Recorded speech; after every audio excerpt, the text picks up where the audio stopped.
Welcome in, everybody, to the Splat World Series 2026 Finals, Day 1. This is, of course, the first day of a 2-day knockdown dragout to see which team emerges victorious between the East and the West. My name is Shiny Hunter Zach, and joining me today are two of the finest analytical minds that we could find over here on the Western side of things, K-Bot and Pat. And we'll start with you, K-Bot. How are you today, and what are you looking forward to? Let's be clear, Zach, the only reason you can find me right now is because I took a 4-hour nap a moment ago. So I am energized and ready to go to be up all night watching some excellent Splatoon gameplay.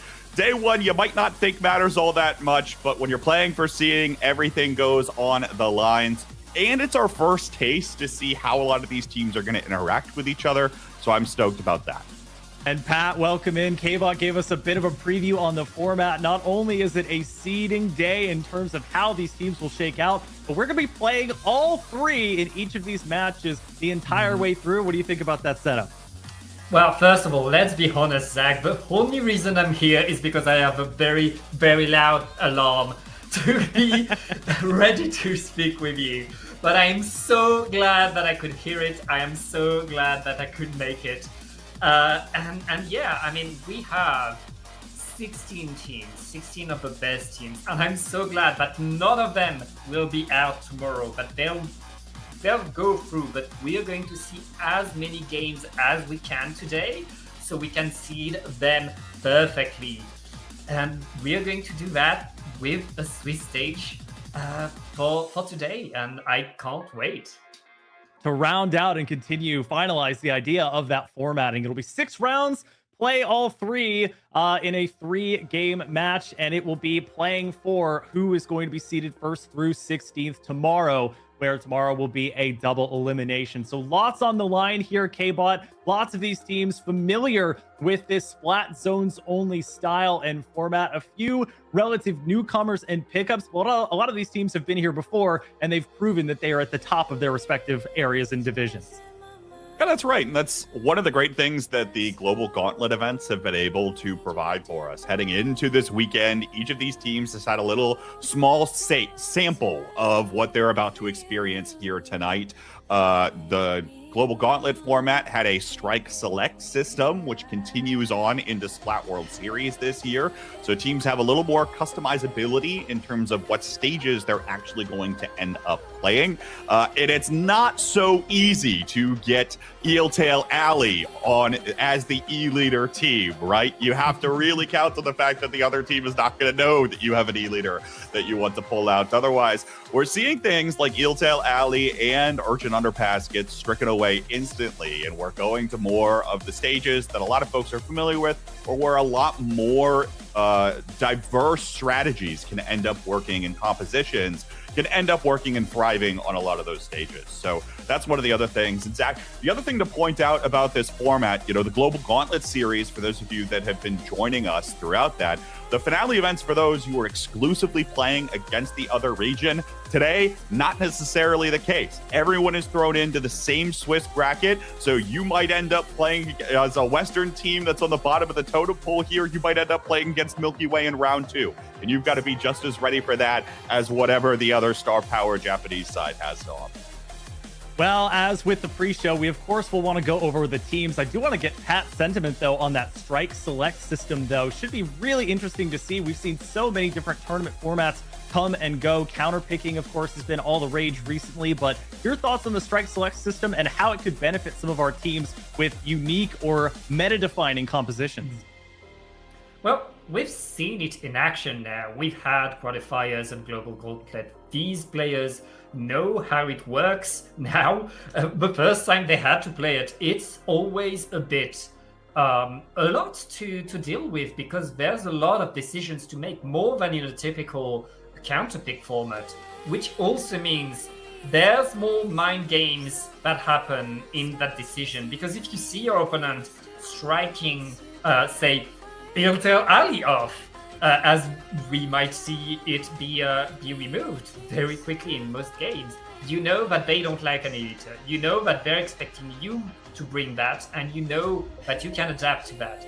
And these players, they like these mind games. They're prepared for it now, and they'll be ready to really adapt on the fly. I mean, you can't reach that level of play without being able to play perfectly on every map in every situation. But they have to remember at each point, okay, they like to play this, so we need to do that. So we need to go to that map, but where that specific play style not only is good for us, but it's good for us against them. And then it will be their turn to try to adapt, and we need to anticipate that then. So I feel like there's going to be much more mind game. I wouldn't be surprised. I mean, to be surprised, honestly, because I expect a few curveballs in terms of maps today. Well, to get into the minds of your opponents, you have to know who your opponents are, and we want to take some time to give you just a brief preview of some of the teams that will be competing today. And I want to bounce between y'all. We'll do a little east-west action here. Let's start with you, K-Bot. How about the team Let's Go Brothers? Some definite historic veteran presence here, not just in Splatoon, but in the Global Gauntlet and the Splat World Series as well. Certainly the case. I think you look at this roster and the first names that pop out to you on the page, Wolbo, Gradwell, right?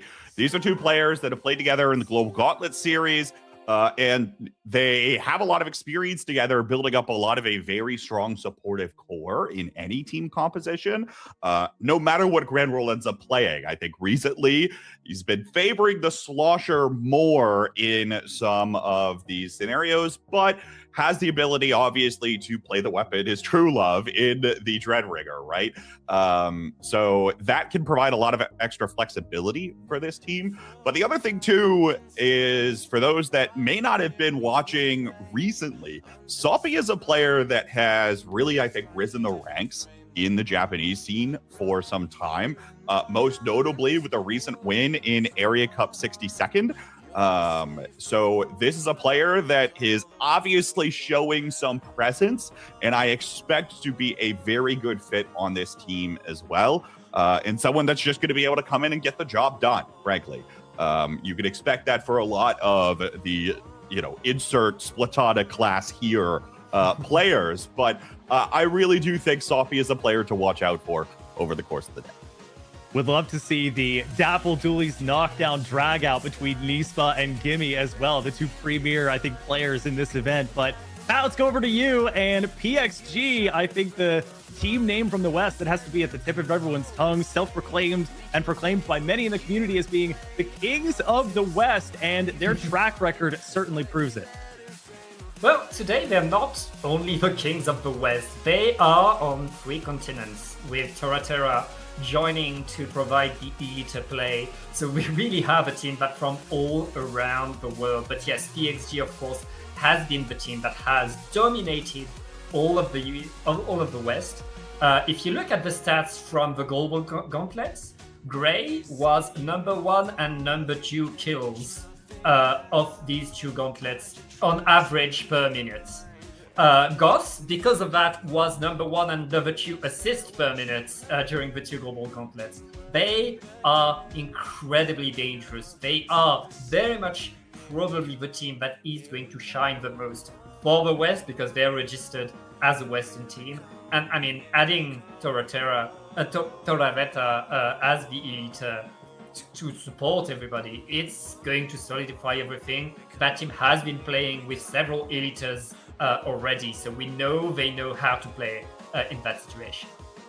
Perhaps a spy in the midst of a team that some might expect to come away with the highest seed of the Western teams on the day. But let's flip back over to the East here, K-Bot in CutieNK. The, of course, important thing to note here, not traditionally running a tactical, which is a pretty rare strategy in today's meta.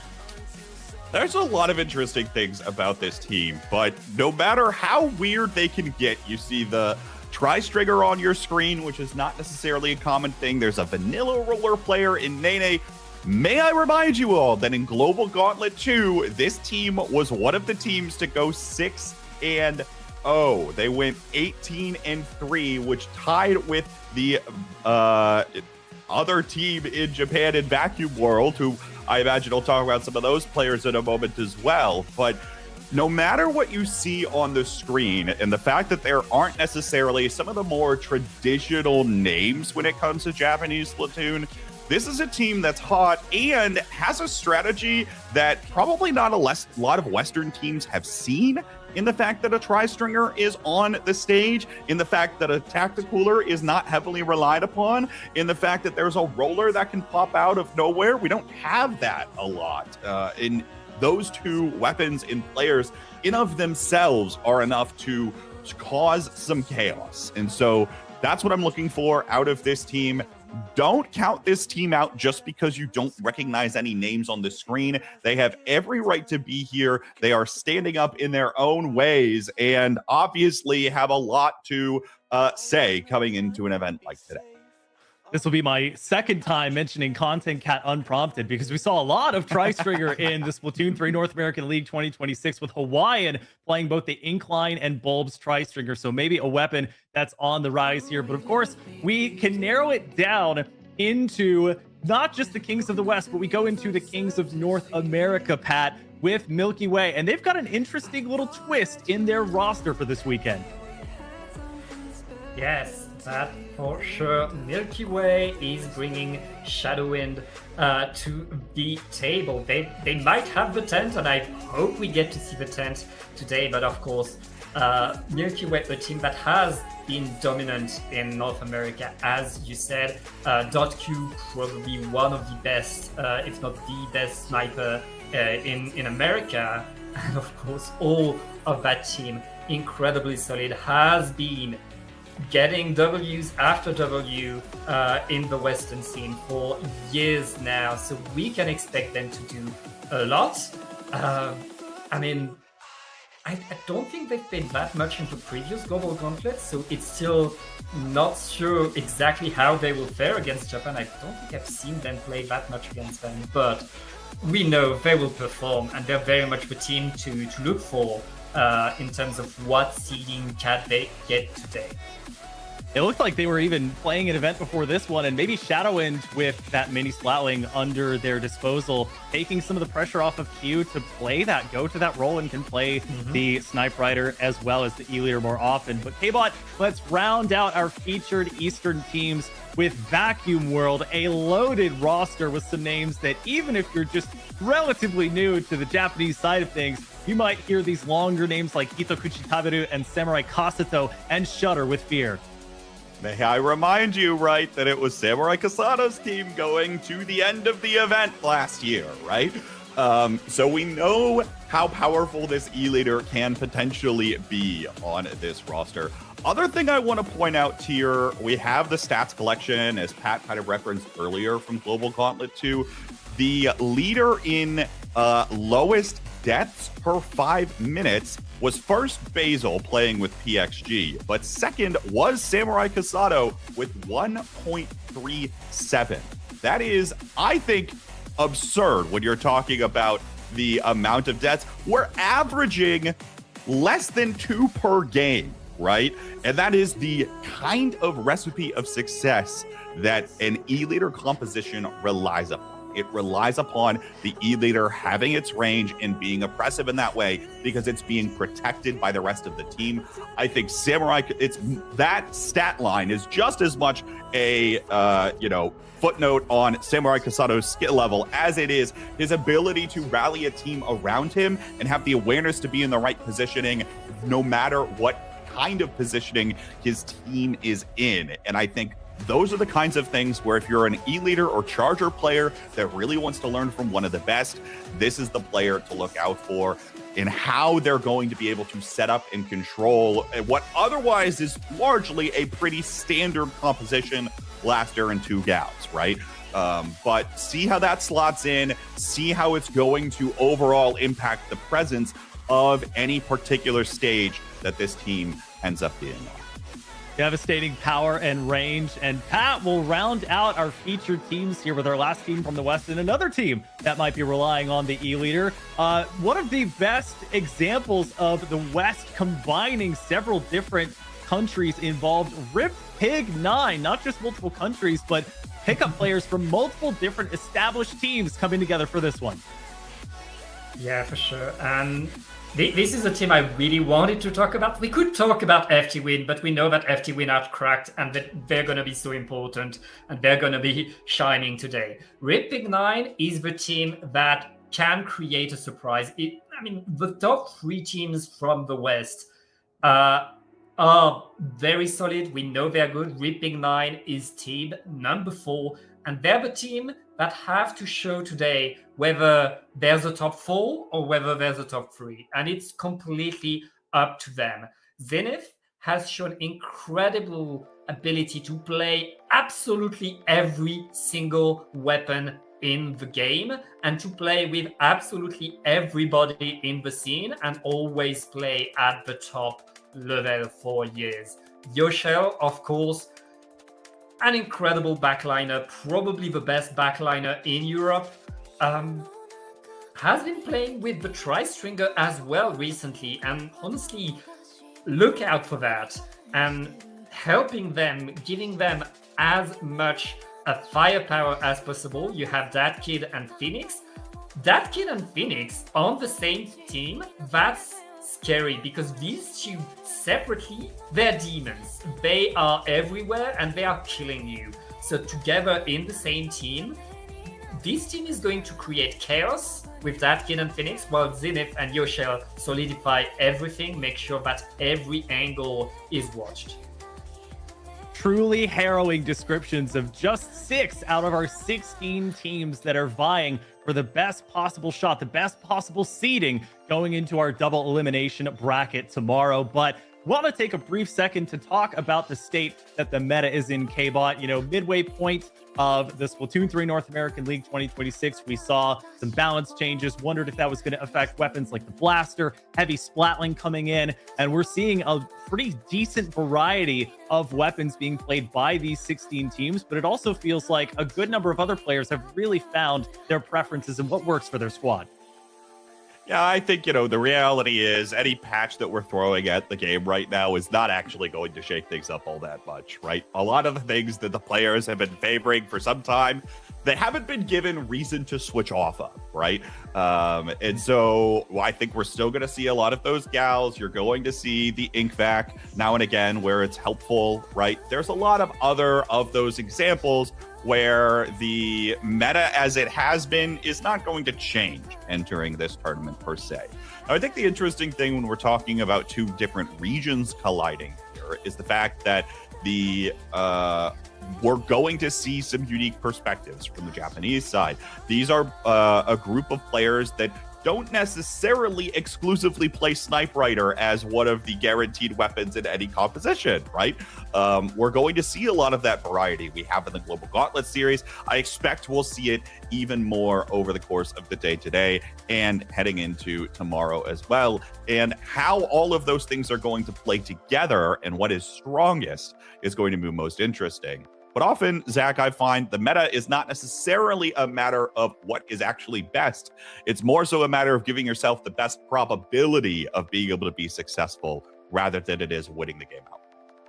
Well, next, I want to see what the probability is that each of you would buy or sell these either players or weapons that I'm going to be introducing you from this event, ones that we're likely to see, especially on the weapon side. And Pat, we'll start with you for a player here. Streamer Senna. Streamer Senna is from a team that we have not yet featured called Rush, of course, on the eastern side of things.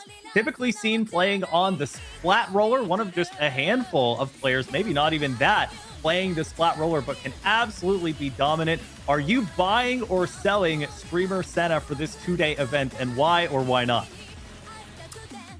Streamer Senna has played in the Global Gauntlet and got almost 10 kills per minute, kills and assists per minute. So I'm buying. I'm buying without hesitation. Get me Streamer Senna with a roller. Yeah, I want that. That's just, I want my opponents to die, and so that's an easy buy. Correct answer. Are you in on that bid? Correct answer, my friend. Correct answer. Streamer Senna, you mentioned nearly 10. I don't know whether that's per game or per 5 minutes, admittedly, but per minute. Regardless of the fact, right, a leader on the stats lines and was impressive in the Global Gauntlet series for that very reason. I think this roller player, just like many other fantastic roller players that came before, right, are so bloody slippery all of the time. You don't know where he's going to come from next, right? And that makes it a treat to watch, but also incredibly frightening to play against, and frustrating, for that matter, to play against. So, Streamer Seta is a player I'm going to watch out for tonight. We're going to keep it kind of in the family of more offensively minded weapon players here with our second player. And that's going to be from the Western side here, Pat. It's Manzana from another team that we have yet to cover today in Ascension. Ascension to Team Herald is being back from the dead. Manzana is a player from Mexico who mainly is on the 52 gal. Now, don't be fooled by their sub 3000 X power, something, of course, I could not dream to achieve. 52 gal remains a super strong weapon, and it feels in a lot of cases like having one can be a boon for your team. Are you buying or selling Manzana from Ascension? This is where I'm reminding, but I don't know the America as well as I would like. That's a tough one. But I always like someone who's unproven and has something to prove. And a 52 gal, as long as they can move, they're dangerous, so I'm buying as well. K-Bot, are we going to go for a full buy sweep on the players here, or are you going to hit me with the first sell of the day? I'm going to give some hesitation here. Look, improvement is fantastic, but looking through the record of this individual player on Sindo.Inc, personally, I'm yet to be impressed. Now, granted, I haven't exactly watched, right? Maybe they're going to surprise me on the eye test today, and that's one of the things I'm most excited to watch, right, is who's actually going to come out today and really show up. Because if they show up today, they're more likely to show up tomorrow and keep going on from there. But for now, something tells me that a player that is middle of the pack in some Triton Cups or doesn't hit the podium on a paddling pool is probably going to struggle today. And I am not saying that as a slight. I am saying that as a compliment to the median player that we have present tonight, right? I am afraid we might be a little below the median player. So I will say. I believe. I always believe. You can't believe in everybody, Pat. I have to yes, be the doubter. I can! You no, you stop can't! me! Half of the players tonight are going to lose. That's the way a tournament works. Gotta have optimism. Well, Optimism I is good. can't believe it. All of them anyway. Well, let's channel that on. And K-Bot, let's have you start for our weapons here. I want to start with the 96 gal. The 96 gal has gone through such an interesting, I don't know if you could call it a renaissance or just change over the past year, where it started to be picked up as this Rainmaker only weapon, and then it started exploring into other different modes, and now we have several players that claim to play it for zones in particular, can do some pretty solid work in taking over a zone. But K-Bot, is it worth what relative hype there is? Are you buying or selling the 96 gal? I will buy the 96 gal, but let me be clear that I'm not buying it for the ink vac. I do not necessarily think that the ink vac itself is going to be the thing that changes the game. But what the 96 gal allows you to do is play a much more, a slower pace, right? It allows you to play towards more stall. It allows you to play towards more poke. It allows you to set up your teammates in better positions. And a Pascal 96 gal can set up a lot of interesting crossfire situations that you're not necessarily expecting. One of the reasons why something like a Crab Tank was so strong early in the game's presence is because on an instant, you could have so much more range just with the flick of a button, right? In this case, you have that range the whole time, and it's still enough to be able to catch somebody off and by surprise. For players that are this skilled, working together, setting up those kinds of crossfire situations where you're looking at a longer range is a lot easier to do, right? And is something that I expect to see the fullest extent of over the course of the night tonight. So while I may have been critical of the 96 gal in the past, I will buy it for the fact that it has a decent amount of range and it's going to be able to be in some pesky situations and enable more stall compositions today. Pat, how are we feeling about the 96 gal? Would you rather have that or maybe their sibling in the 52 gal? 96 has been my main recently. I love that weapon, and I kind of agree with K-Bot on one point. It's not just the vac. The whole weapon works so well together. The sprinkler paints, the mid-range works so well. I remember something. I can't remember if it was at the start of Splatoon 3 or around the end of Splatoon 2, where one Japanese player was using the 96 and everybody on the West asked him, why are you using that weapon? It's so imprecise. And the Japanese player answered, when you want to rush me, are you really going to take these odds? And the answer was no. 96 gal is so good at not letting you run at it. And you can't run at it. And after that, there's a sprinkler that paints, there's a vacuum that always changes the pace of the game. And these players have learned to play so well around vacuum. There's always something good to do with it, especially in splat zones. This weapon can define the battlefield the way usually a backline does, without having the drawbacks of a backline. So I'm buying. So some buys going around there. We have time for one final weapon here. An anonymous tipster asked for this inclusion here, K-Bot. No names mentioned, but the tent umbrella, something you want to buy or sell today? Extremely loud, incorrect buzzer. Absolutely not. Are you kidding me? Now, here's the deal, right? I have no doubt that, for context, right, we mentioned earlier and talked about it during Milky Way. Shadow's playing with them. Shadow's been going over to the tent umbrella. Spoiler alert, you can slot in any weapon you want. It could be a Clash Blaster, for all I care. In the Milky Way, it's still going to succeed, right? Especially against domestic talent. The question I have is, will a tent umbrella actually be able to perform at the highest level? I am a huge doubter. I have been critical in the past. I was one of the key voices that called for Moonlight and ShadowWin to drop the tent umbrella in the first place, and that Shadow's going to have to prove it to me tonight. Former coachee is going to have to prove it to me tonight in order for me to be able to change my mind. I am not buying yet. I will sell for now. Pat, how do you feel? This, alongside the Big Bubbler Special, might be the closest to a bunker composition we have in Splatoon. Are you buying or selling the tent umbrella? I'm a man of belief.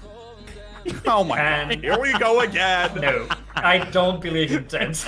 Okay, Dave, yes, sir. No, here's the thing. It's a weapon I want to be good. It's a weapon I want to succeed. But as K-Bot says, we've seen it win in NA. We haven't seen it win in Worlds. We haven't seen it win at that level. At this level, bunkering doesn't work. You need to run forward. You need to be at your opponent's throne with a roller. And that's what has been working lately. Going faster than your opponent is the name of the game.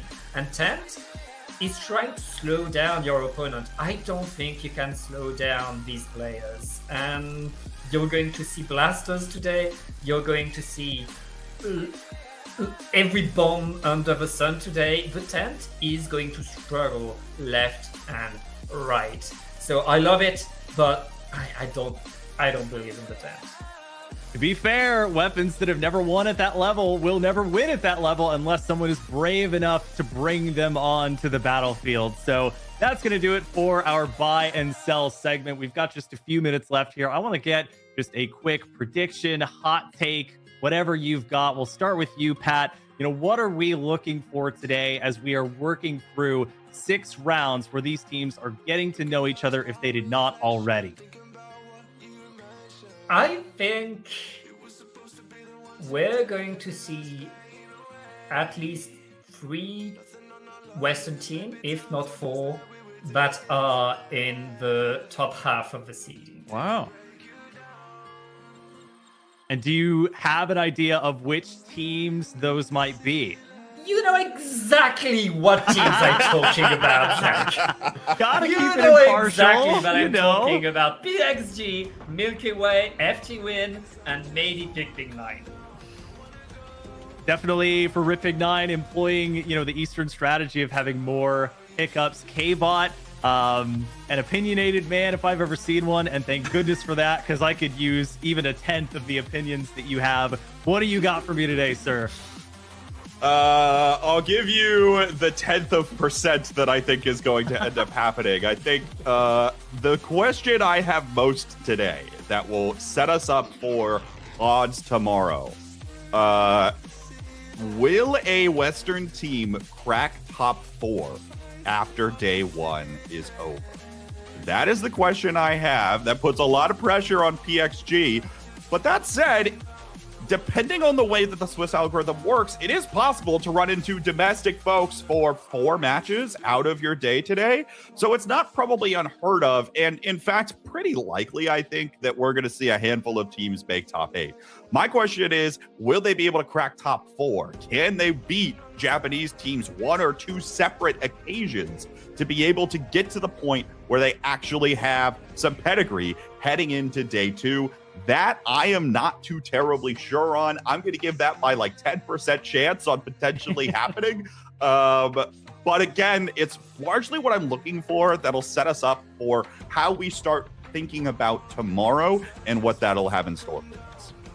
Stamp that with a 10% K-Bot seal of approval here, as that will conclude the Splat World Series 2026 Finals pre-show.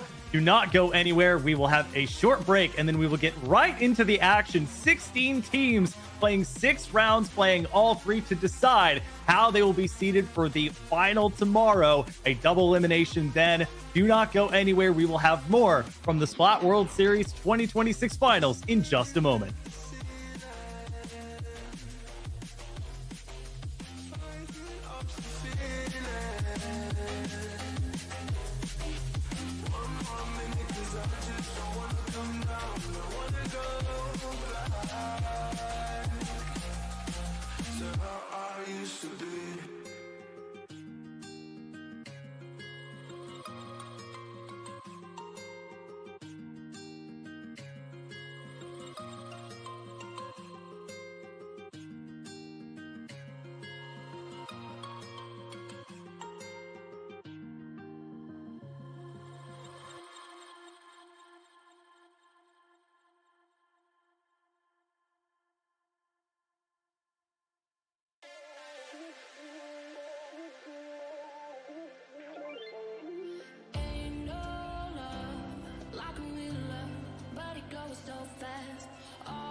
Get ready for the next battle, ladies, gentlemen, they, them, in between. My name is SPF Dark Order, coming at you live here from IPL to give you our Splat World Series, baby. And of course, I'm not alone tonight. I am joined by the very bestest of my friend, Fufu.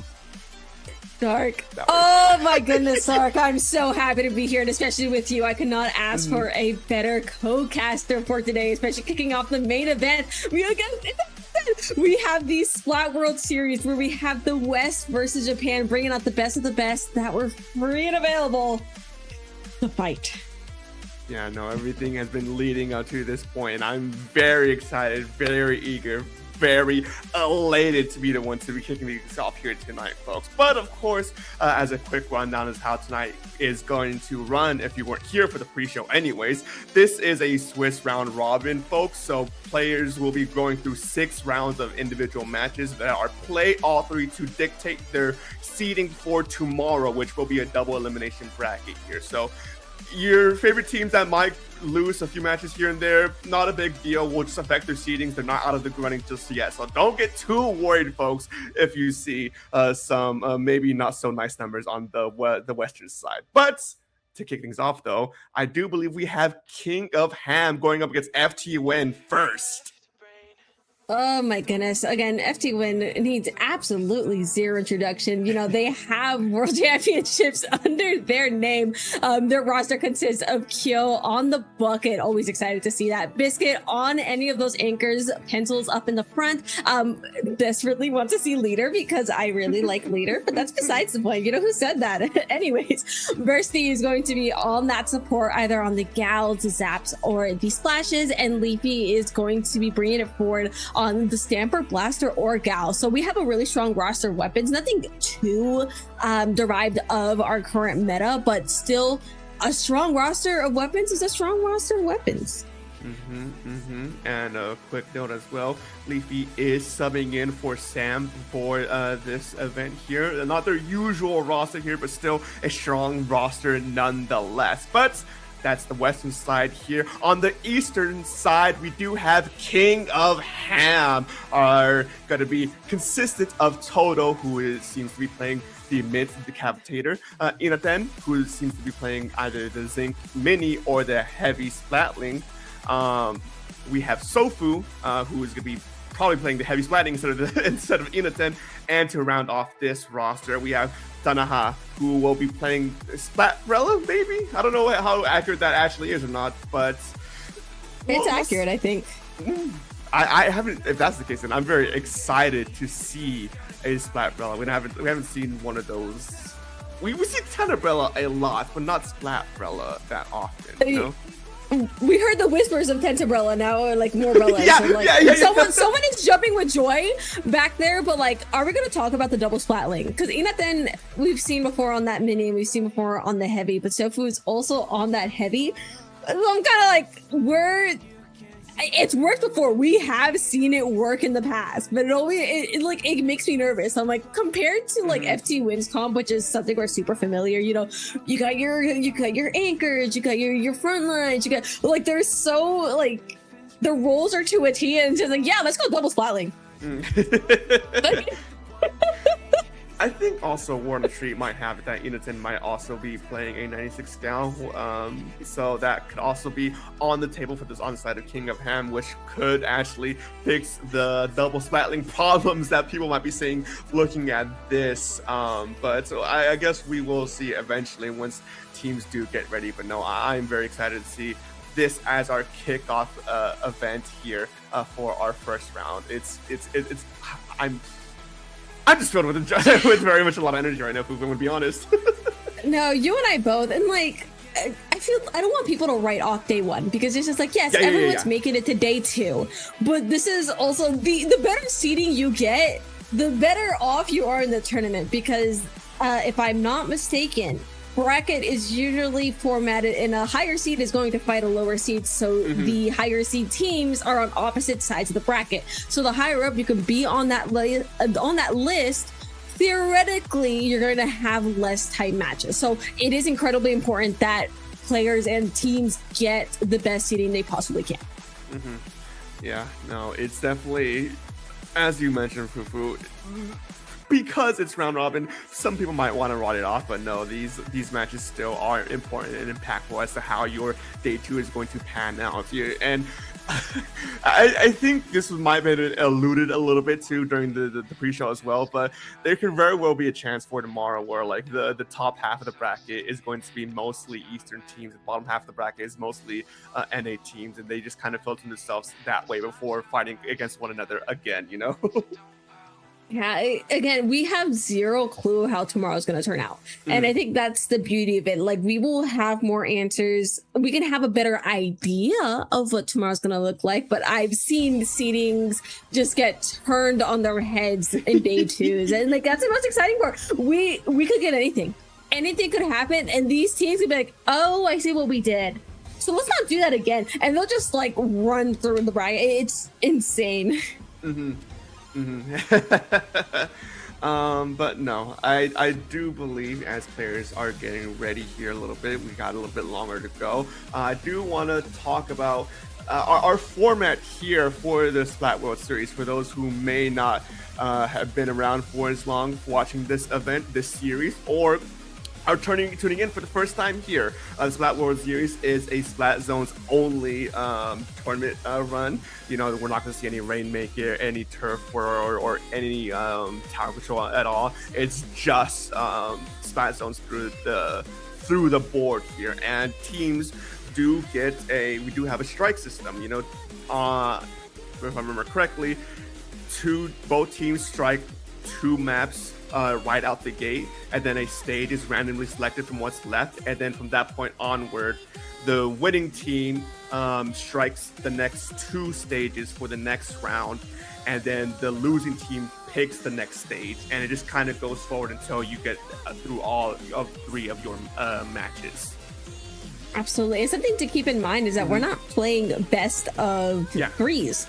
For this format, we're playing play all 3 to get the most accurate information we can for tomorrow's seeding. So we're going to have a lot more Splatoon out of today as well. So I think it's pretty exciting. We're going to be here for a little bit longer, and who am I to complain about an extra game or 2? Yeah, no, and this is one thing I always loved being on the cast, on the production for SWS, just seeing exactly how a lot of the bands have been coming out from either teams. You know, you see some of the main picks for stages to be thrown out right out the gate, stuff like Mincemeat, stuff like Lemuria Hub, or even airports, right? Yeah. People hate planes. They hate me. I love the airport, and they're getting rid of my plane spotting. It might not be like, oh, that's an A380 in the back. Whatever, I guess. Crazy. But like, I've noticed that a lot of leader maps get taken out by like, especially the Western teams. They're just kind of like, get them out of here. We want nothing to do with them. And the JV teams are like, we'll take more. Yeah, no, and that's exactly the point, because we see some of those weirder maps staying. We see actually a lot of those weirder maps getting picked because of that. You know, I remember at least from from the Western qualifier event for SWS that ran a few weeks ago. Brightwater Springs was actually kind of one of the more popular picks from our side, and you know, yeah, it's all NA teams, right? But the fact that NA has been consistently picking I shouldn't say NA, Western, that's on me. Western teams has been consistently picking Brightwater Springs. Kind of gives a little bit of like, I wonder how things will shake out this time around, you know?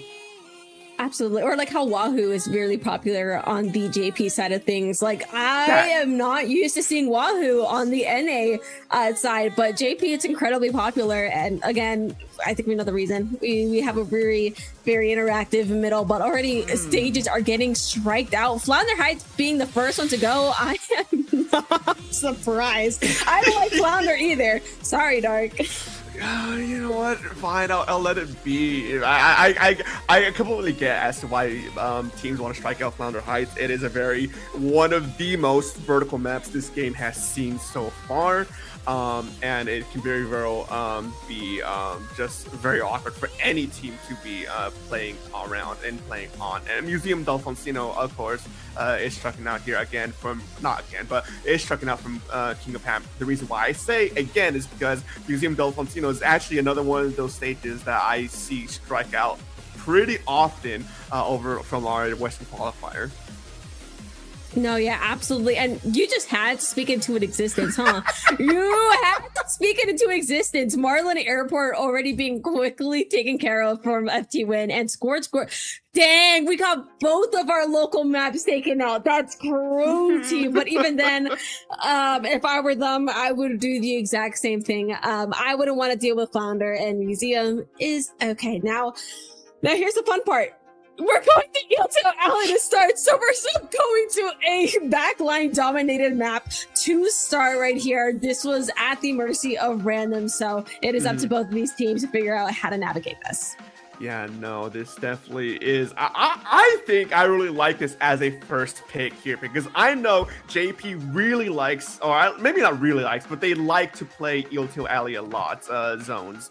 And so it's definitely going to be, and it's not something that we see hardly at all over here on our side of the ocean, you know? So it's going to be definitely a first pivot to like saying like, hey, this is our turf, this is our area, you know, we know this better than you. Can we actually keep up with how you play? Or will FTWin actually be able to adapt on the fly here, play something that's a little bit more out of practice for them and be able to overcome King of Ham? Oh, absolutely. But something to note is like King of Ham doesn't have like a leader. It's not, we're not seeing the usual suspects of chargers on a map like Yaletown Alley. So I feel like it's a little bit more on even footing, or maybe we may see a charger come out from FT. Well, we have the pencil set in, of course, but we could be swapped out for a leader if they really feel like it. But something to keep in mind is that it is also very offender heavy. So yes. I feel like those double splatlings can work real big wonders when you have a massive zone and a mini on board potentially. So it's gonna get chaotic. Yeah, it's gonna be messy a lot as well with how big this zone is. But the first game for SWS 2026 playoffs here, we see what's on the board. It's gonna be King of Ham going up against FTWin here, and out the gate, I'm very excited to see how things shake out here, as we do see the double splatling comp come out on the side of King of Ham.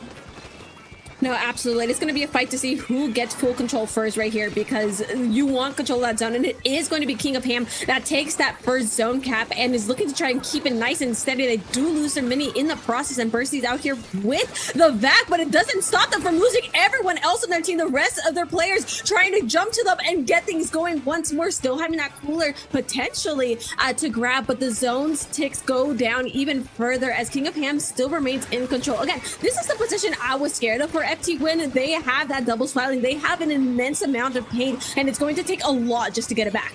Yeah, having to commit those ink strikes to potentially contest the zone. Even then, they still haven't been able to properly flip it just yet. Only down 2 players down on the side of King Ham.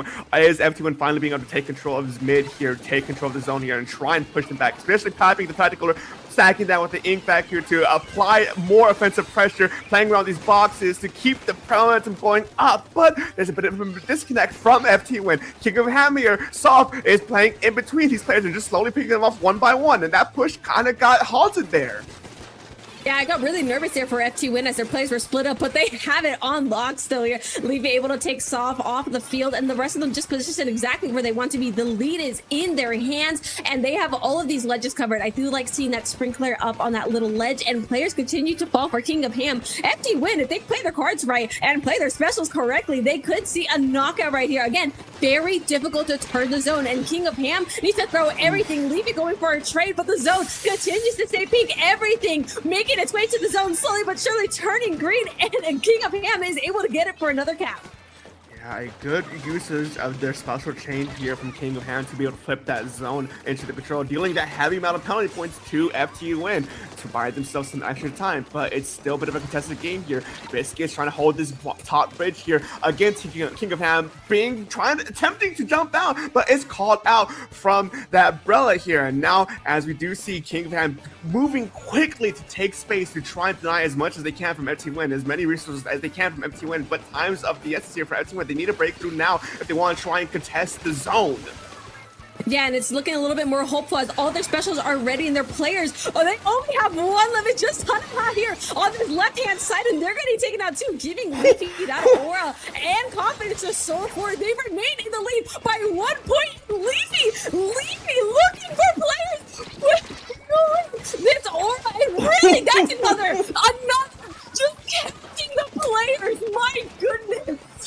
On a rampage, Leafy has shown their stride here, getting pick after pick after pick, only finally getting shut down by Sulf here. But the damage has already been done. King of Ham has lost a lot of their second win here to try and get through this breakaway, and the penalty points are almost as good as gone at this point. Biscuit holding up this top bridge here is going to make it very difficult for King of Ham to be able to try and break it through here. But we do see the Bubbler coming out to try and force their way in. We do see this duel from Burst here on the left-hand side with Decapitated, but it's taken down, and not enough attention is being brought to the zone, and FTWin takes this first game.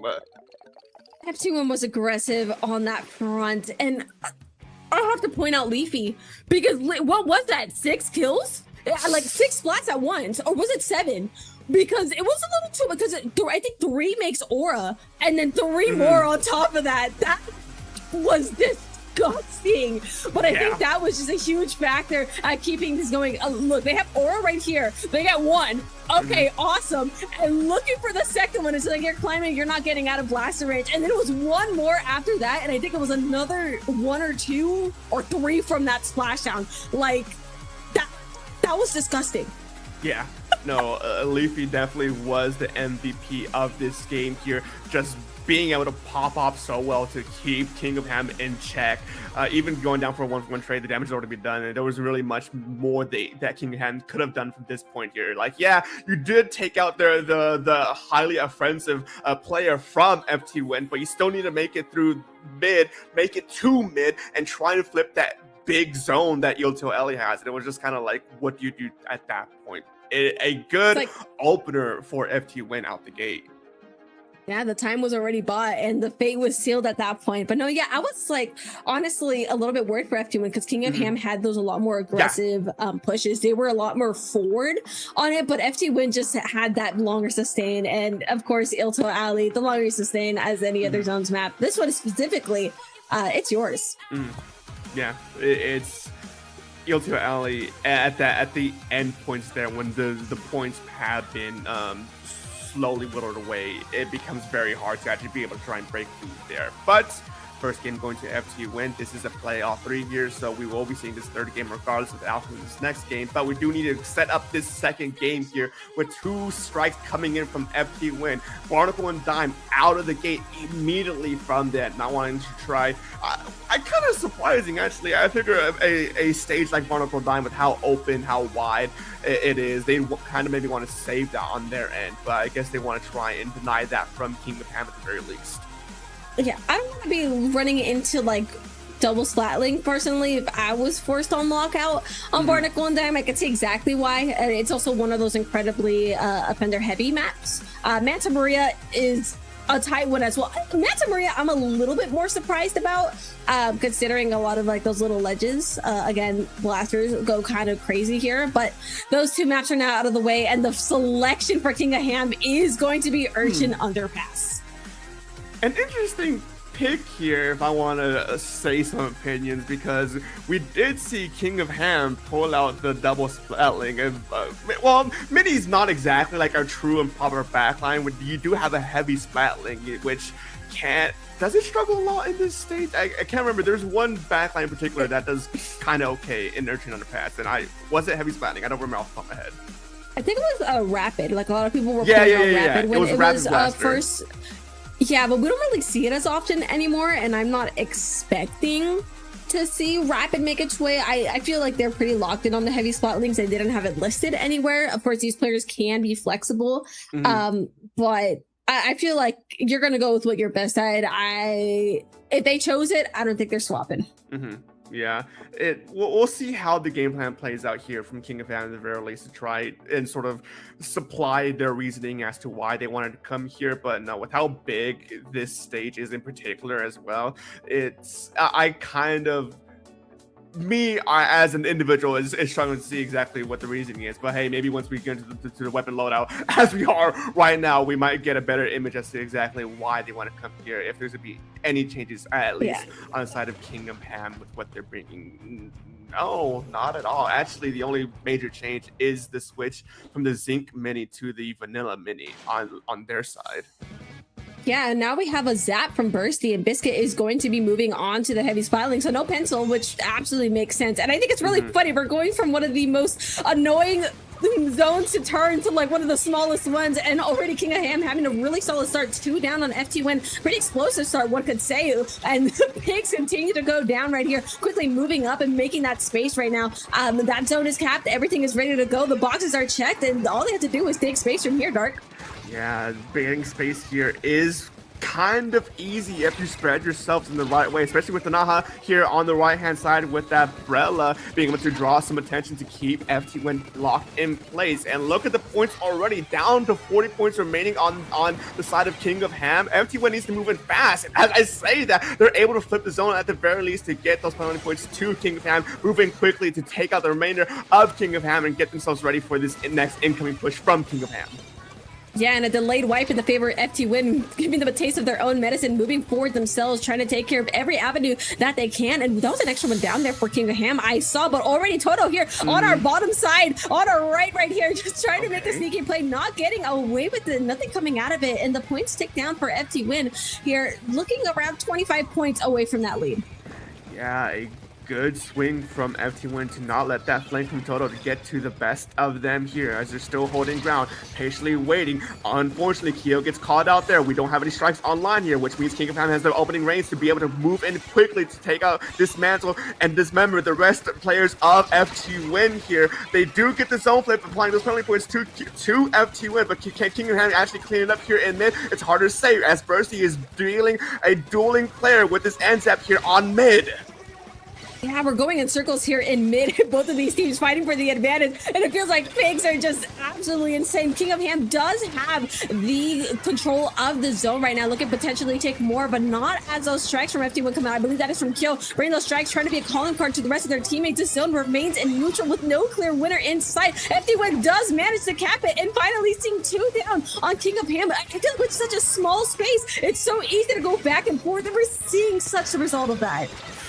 Yeah, small space is a prime dueling area for a weapon like the Blaster. Leafy going down with a 1-for-1 trade, using that splash down to their advantage here, but 2 down on the side of FTWin means that King of Ham has the opportunity here to potentially flip the zone once again. Leafy still coming in with the jump and does get caught out here by Sulf, and that means that FTWin forced to back up, especially with Toto so aggressive here, trading down for a 1-for-1, loses a lot of their presence here in mid, and is forced to back up to try and recuperate. Yeah, once again, we're playing tug of war with this zone. FTWin looking to take it for themselves once more. I feel like we barely made a dig in these penalty points. Well, actually, as I see that, 15 left on King of Ham, and they still have it control. It hasn't flipped despite FTWin moving forward right here. And as those strikes come out, it is going to be even more difficult as the actual points are moving, and King of Ham does take the lead, putting FTWin in a little bit of a tricky position. Now, I do see these strikes ready from Kyo, and that should be enough to bring the rest of their team forward if they can play off of it correctly. And it does cap on top of it, keeping them in the game just for a little bit longer, but the fight continues on in center. You just don't want to go down and in a tricky position such as this. Yeah, using all their specials here to be able to commit this flip and be able to properly take mid now. FTWin setting themselves pretty nicely for this next hold for the incoming from King of Ham. Toto's on the left-hand side from FTWin to try and pull some tension away, losing some of that presence here on this hold from FTWin against this crucial platform area. We do see the strikes trade out here on the zone to keep it in a neutral state, but FTWin is losing presence, losing power here. They have control of the the zone, but there's not enough players to contest it just yet. And King of Ham looking to try and be able to come in, but Biscuit's holding it down with the heavy splatting, keeping it painted, keeping it healthy, only for it to finally go down. Oh my goodness, what a stand right there, but it just wasn't enough. As just King of Ham is exploding forward. That was 2 players out, 3 players down on FTWin. I heard someone's aura go off, so this is just an extremely dangerous position for FTWin. We have a little less than 40 seconds left, and that's all they have. Less than that to really make something happen, and they continue to lose 2 players down. This is grim for FTWin. These last couple picks are so crucial, but if you ask me, the game seems just about done dark. It's such a big map. You had to really head rush your way to the zone to contest at the last second. And King of Ham knew that. King of Ham knew that was the game plan for FTWin, and they opted to meet them on the zone. And rather than take the engagement to fight there, they just painted the zone to be able to cruise their way to victory, bringing this set 1-1. Oh my goodness, what a tight game. Like, I feel like this was just an endless tug of war. It wasn't really there towards the end of the match there where King of Ham, where it was just definitely just like, okay, this is yours. This is pretty much yours. You're knocking this out, because they were consistently taking pairs off of FTWin, but like for pretty much 4.5 minutes, that was just, okay, I'm getting it because I'm not sure. I'm scared. That's one of the things about this stage, though, is the fact that because the zone is so small, it's very easy to contest it with anything, really. And we see earlier from Keo, at the very least, that they're able to use the ink strikes to completely flip it into their favor because of how small it is, you know. So it's very that a lot of that scrappiness, a lot of that just constant fighting, constant dueling is kind of exemplifies even to the zone. But now with the set 1-1, the ball goes into the court of FTWin to make the next stage selection, while King of Ham will be making the next 2 strikes out from here. Yeah, no, like if I'm FTWin, I'm not really complaining. It's like, wow, I get to choose a map that I want. And when it's Bluefin and Lemuria, I don't think they were choosing that. So I feel like this is definitely potentially in their favor, but it could also be a map that King of Ham extremely familiar with. I feel like I'm still in the past cackling about the fact that we went from the biggest zone of the game to like the smallest zone of the game. Yeah, I mean, we'll see what FTWin wants to bring here, but this, at the very least, for standard zones maps, from what the Western scene is comfortable with, what they know, you still have Mahi Mahi, you still have Mako Mart, you still have Hagglefish Market, you know, there's still pretty comfortable stages left to pick here from FTWin. But the question that if you're FTWin is like, what's the actual plan here? You want to I don't think if you're FTWin, I don't think you actually do this, right? But as a hypothetical, do you want to try and like maybe go to a more uncomfortable map against King of Ham to probably test them and their map knowledge, or it's like where do we go here? It's now seeing how these past 2 games went. Yeah, I feel like there's so many options that you just don't know what's the right one. Like, I don't blame them for taking their time on this, because I would love a comfort map pick. Like, I would love going to Makomart. I would even go to Umami here. But, they actually went Makomart. Oh, shit. We're going shopping. I love shopping. I love Makomart. You want to buy some fish with me, Dark?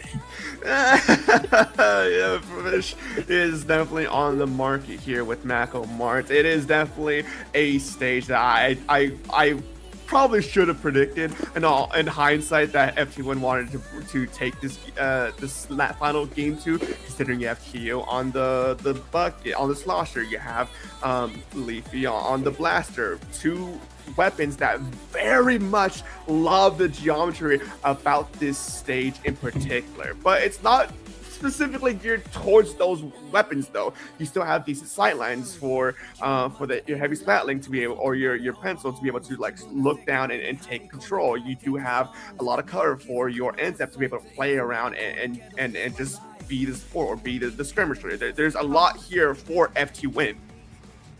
Yeah, and honestly, my biggest concern would be just that double bubble from King of Ham, because bubbles are disgusting on this map, and we are going to be not Tri-Slosher? We're seeing Tri-Slosher come out? Excuse me? I'm not too surprised, but also Bursty is switching to the 96 as well, so some pretty solid changes if you ask me. Yeah, a lot of pivots here from either, not a lot of pivots, a few pivots here from either team here to really try and secure their victory here on this third game. It's gonna be a 2-for-2 trade in mid here right out the gate, as FTWin does get the first hold on points here, but now with specials coming online, we do see the ink back here to use to try and push FTWin forward to keep King of Ham in check, but there's still a lot of skirmishes here as we do see the Tri-Slasher get a pick and just be able to flip that fight. What? I got lost there. We're always playing circles here as both teams are just fighting for this advantage. Wow, the zone is covered in orange. It's going to be a little bit difficult to see a clear winner, but I'm pushing forward and even more here on King of Ham. It seems like the clear advantage has finally been stated, and it's going to be FTWin that's going to have to fight out of this defense. But Toto threatening their existence here on this left side. I'm really just looking to be a thorn in the side as well. So, and it's working. It's like, unfortunately for FTWin, it is working, but now it seems the reign of terror is over. FTWin is looking to cap the zone, 30 down, pretty much a delayed wipe on King of Ham once. Delayed wipeout is a good swing to start your push, to start your hold here if you're FTWin. And of course, you do have the ink back to be able to use on the defensive here if things get a little bit too shaky on your side. A good hold from Bursty and Biscuit on the right-hand side with both your AoE weapons hanging these ledges on the left-hand side means it's going to be a bit difficult for King of Ham to be able to break through here. We do see the ink back get popped as things got a little bit shaky there. Tactical is online, and we do see the ink strikes to try and cause some chaos here to flip the zone. The zone is flipped, and now King of Ham is in driver's seat once again. Yeah, and that's 3 down on FTWin, causing even more salt to the wound right now. So King of Ham is looking in a really comfortable position, able to reset themselves in a more advantageous state. That said, we do have Bursting Kill on that left-hand side, trying to cause a little bit more chaos, not really letting them soak in any sort of calm. But Tanaha is also here to stir the pot, causing their own mayhem, taking Bursty out while they're at it. And I feel like King of Ham does a really good job of just holding and causing people to look at them as they go forward, especially now that Cooler is online on top of the start. Cooler online here. It's going to be an opportunity here to be able to play a bit more aggressively without suffering too many repercussions on your side. But Tactical is online for FTWin as well, and you see Toto on the back line to try and disrupt this from behind. Does get Kyo. No strikes online here, as Tanaha does have their own strikes to be able to try and clean up if they absolutely need it.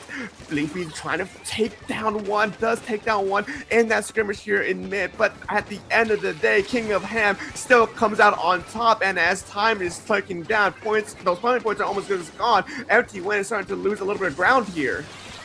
Yeah, there's no stability in this game. I feel like I'm watching a cat fight dart. Both of these teams going back and forth on the zone. I mean, look at their penalty points. They're practically even, as really just trying to find any sort of advantage that either of them can. And it looks like King of Ham is starting to find their footing once more, moving past the center once again. Toto getting taken out. You really don't want a cavitator on you at all, but they still have priority control everywhere else. Yeah, good priority control here as King of Ham is just keeping FTWin sort of in a checkmate scenario. Though again, those penalty points are almost as good as gone at this point. You do have your specials online to try and make a potential push happen here, especially with the tactical, or especially with the ink back, especially with the ink strikes. If the counter ink strikes coming out from King of Ham to stop those ink strikes, and 3 down from FTWin means that push just got completely washed, and now King of Ham is potentially in a proper true checkmate now. Yeah, Inate got away with that. Literally got away with that shark and got to it. That was beautiful for their team. Soft taking a beautiful cleanup as well. On top of that, 2 down King of Ham though. The chance for FTWin arises. These penalty points are almost out of the way, and you really want to be in a knockout position, but there's not enough paint in the zone just yet from FTWin, still taking some damage on those points, and finally they're able to turn the tides, get some zone, apply those penalty points, but are losing players in response start.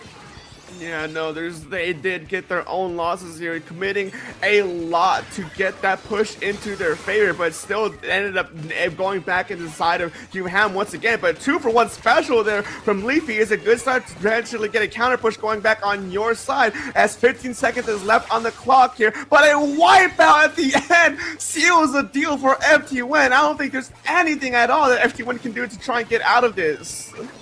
The only thing you have to fight is whether it's going to be a knockout or if the whistle's going to blow before that. And the whistle blows in favor of King of Ham in a tight set.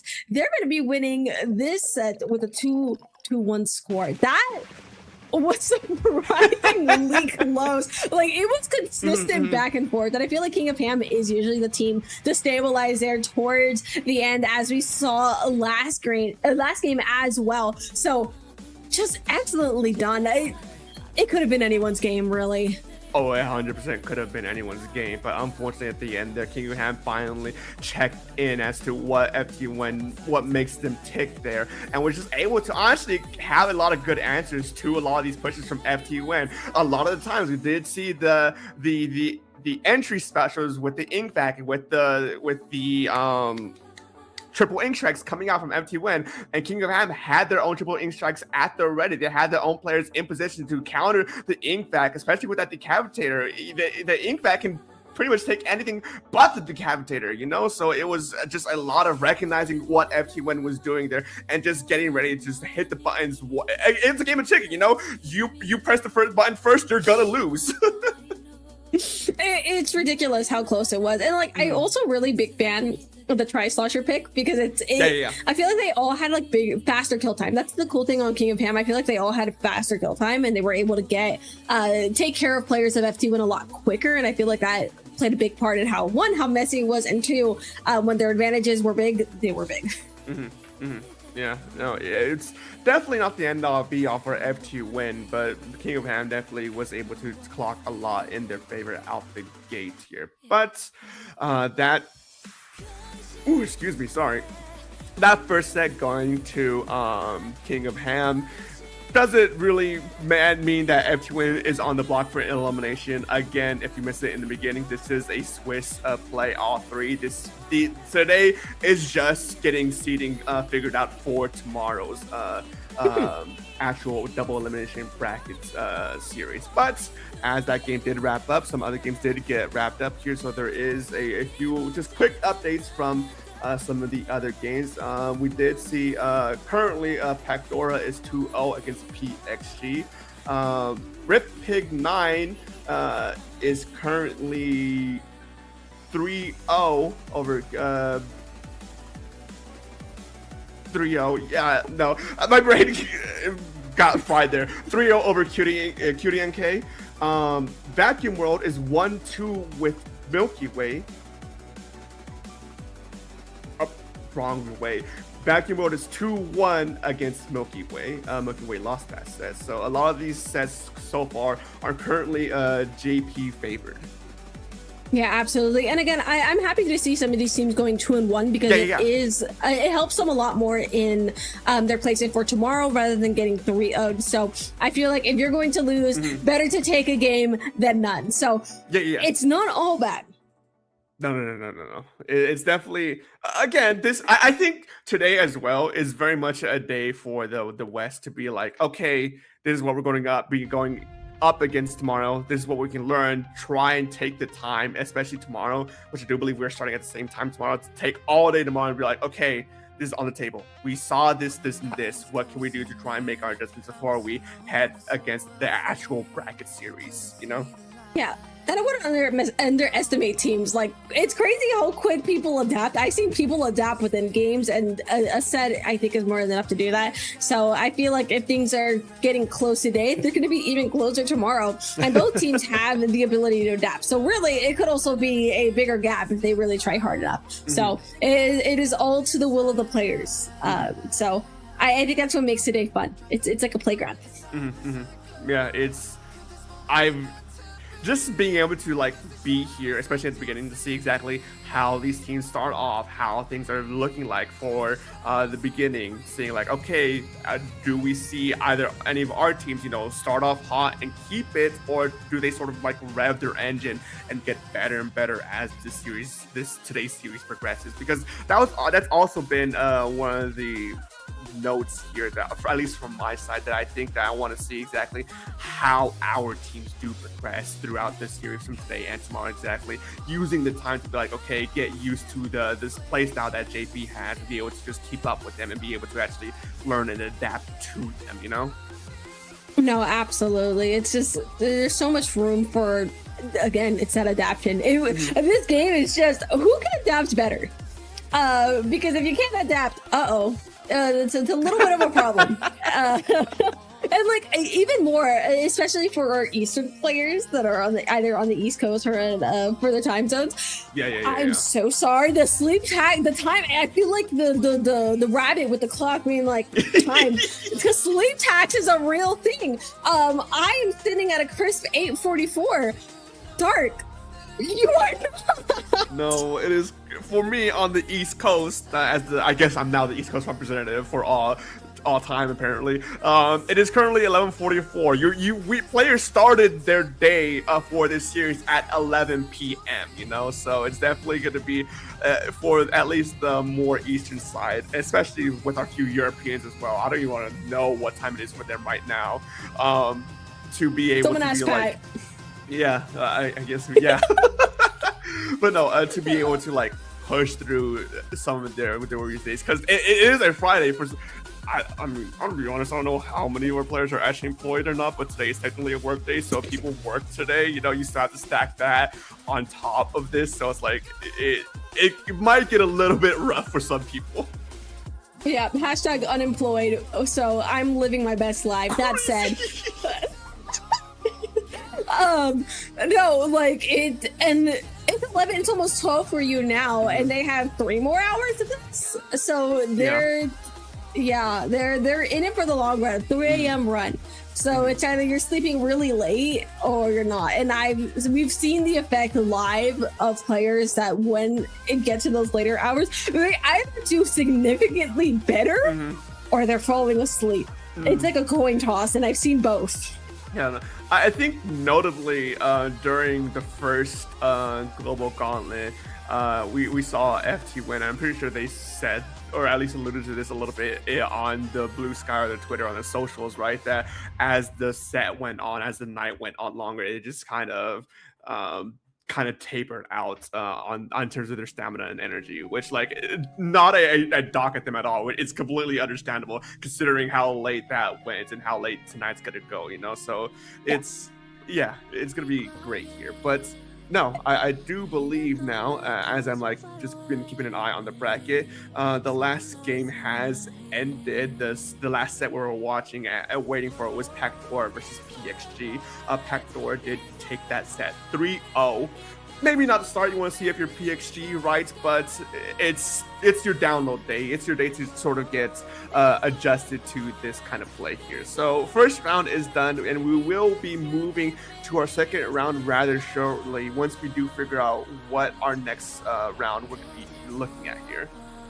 No, absolutely. Something to note about last time is that teams were fighting their equal, temporary seed until tomorrow. They were fighting their exact, so if you were the highest seed for JP, you were fighting the highest seed for the West. Yes. So it is definitely, Swiss is going to filter all of that out and hopefully put us where we need to be.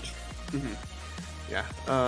No, it's that, and to note here on top, to go on top of that as well, for today, we could very well, as we're moving forward, seeing 2 Western teams play off or 2 JP teams play off. You know, at that the first round was exclusively what you mentioned earlier, Fufu, where it's like the top seed of the East going up against the top seed of the West. Now it's all bars hold. Anything goes at this point, you know. So it's gonna be seeing exactly how the seeding actually takes and treats a lot of these players. And it's gonna be interesting to see how things pan out, but. I do believe we will be going to our next round here, which to kick things off, it is the first team is going to be CutieNK. We do have on their roster TKF, who is most likely going to be using the Inkling stringer, K, a splatter shot player, Nene, the roller player you see here, and Gray, the bucket player for their team. I'm really excited to see Bo, if I'm going to be honest. I know it's had a lot bigger of a rise recently, and it's really like, I don't know, I like chumps. I think they're cute, but also I feel like in an all zones environment, those chums can really make or break a push or defense. So I think it's really exciting, especially with the roller. Chomps and roller, mwah, chef's kiss, by the way. Yeah, no, the extra paint that Chumps gets out, thrown out, the extra threat, general threat that the Jumps can give out, especially with some of the damage buffs it's been getting over the course of this game's history. You know, it's actually something to be at the very least mindful and cognizant of if that special gets thrown out with the roller around as well. You know, I can see how this team comp works here. You know, and of course you do have your best in slots with the Splatter Shot and the Slosher. You know, weapons that could kind of do well regardless of the team comp you're bringing on your side. It's like, you want to break people's ankles? I got you. You want to blow people up? I got you. No worries. But that also brings us to the other team that we have, and that is going to be Milky Way. I'm really excited to see Milky Way play, especially because they have a guest. They have ShadowWind playing for them today, if I'm not mistaken. And I know someone sold on that 10th umbrella earlier, but I want to see it. I want to see it. Oh, as a 10 umbrella enjoyer myself, I'm very also on the ride of like, I want to see it. I want to see how they actually do it here. At least ShadowWind plays it here, if they do end up playing here. I don't know exactly if they played it or not in their previous round. Yes. No.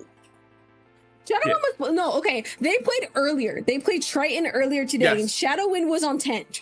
That tent is coming out. I do not care what K-Bot says. That tent is coming out. Oh, yeah.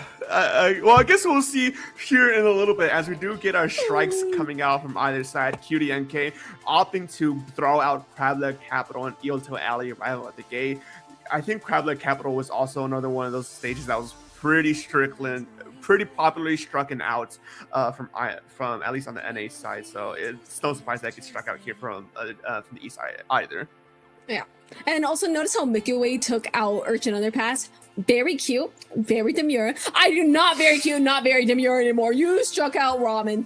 You struck out Robo Ramen, whatever. Imagine striking out Robo Ramen and ending up on a Hagglefish Market anyways. No, that's so unfortunate.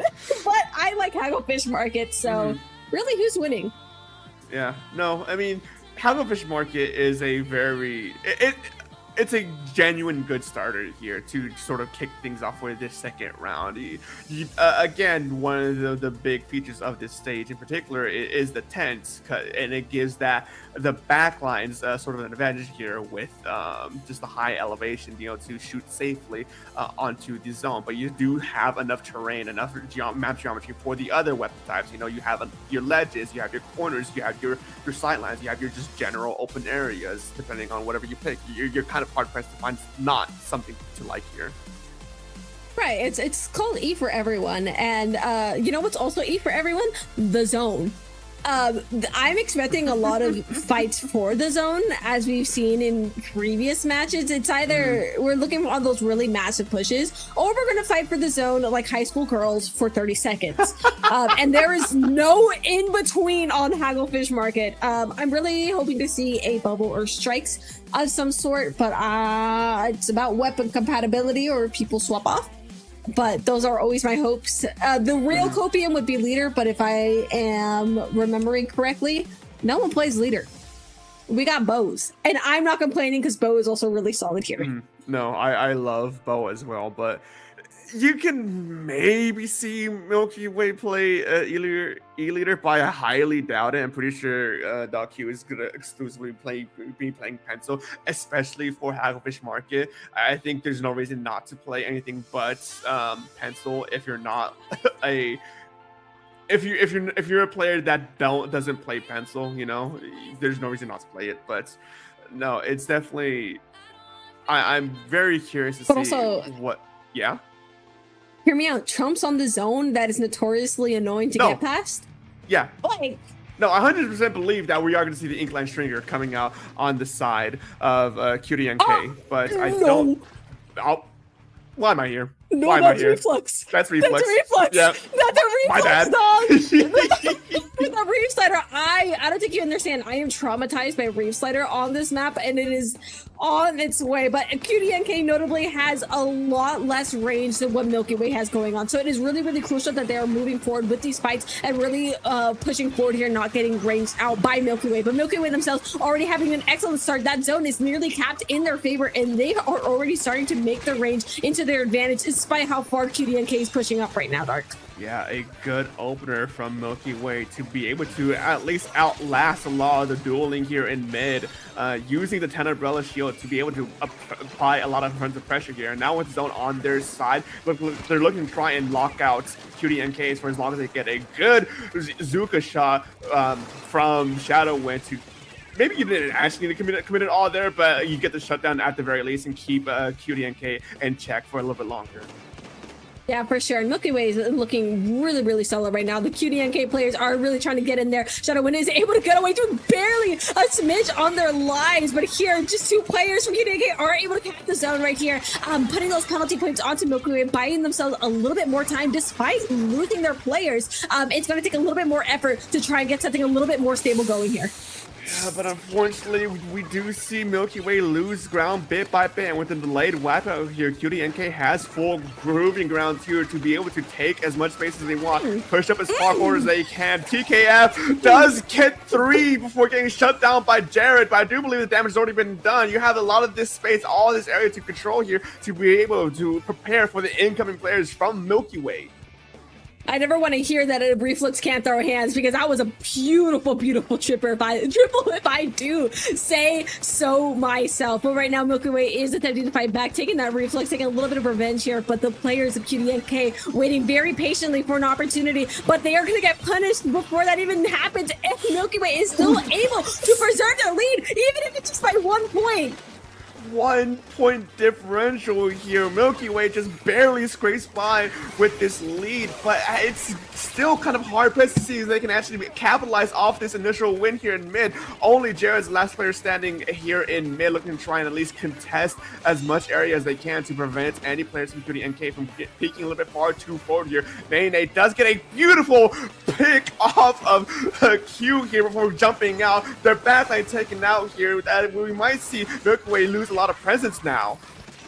Yeah, and Jared finding themselves in a little bit of a tough corner right here. I feel like as the game goes forward, CutieNK is just ramping up. It's like it takes a little bit of startup, but once they're there, they are there. And Graves really trying to move forward here, getting taken out for themselves here. I am nervous for this Reflux once people start getting into the range. I'm not gonna lie, but Milky Way seems to be doing great at getting out of this defense slowly but surely. A slow wave is a way to do it here for them. 2 players down, and CutieNK looking for one more on this try, and they do find a beautiful opportunity and beautiful patience from Milky Way. Their cooler comes out and the zone is cast, but the trouble is not over. They still have another wave of players to get through, Dark.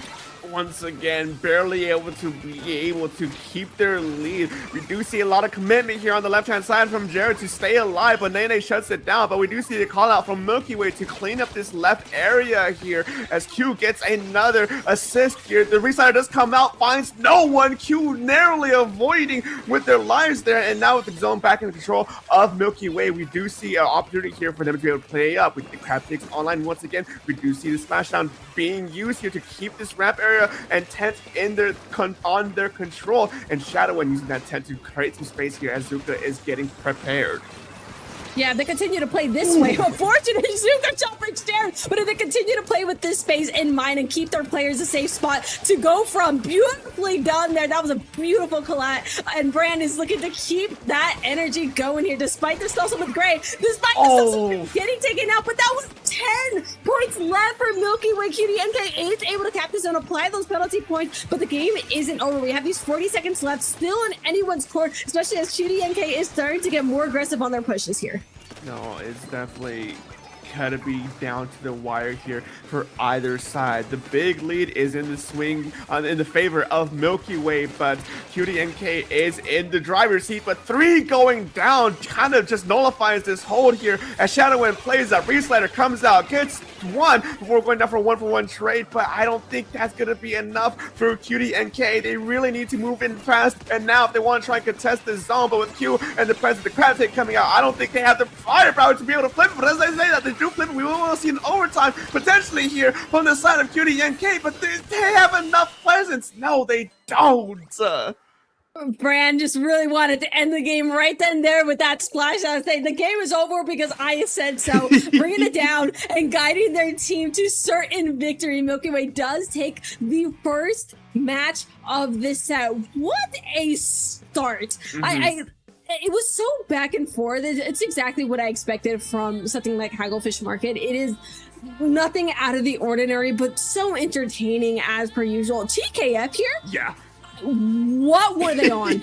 I knew whatever this was times 5 because that was the most entertaining reflex I've ever seen.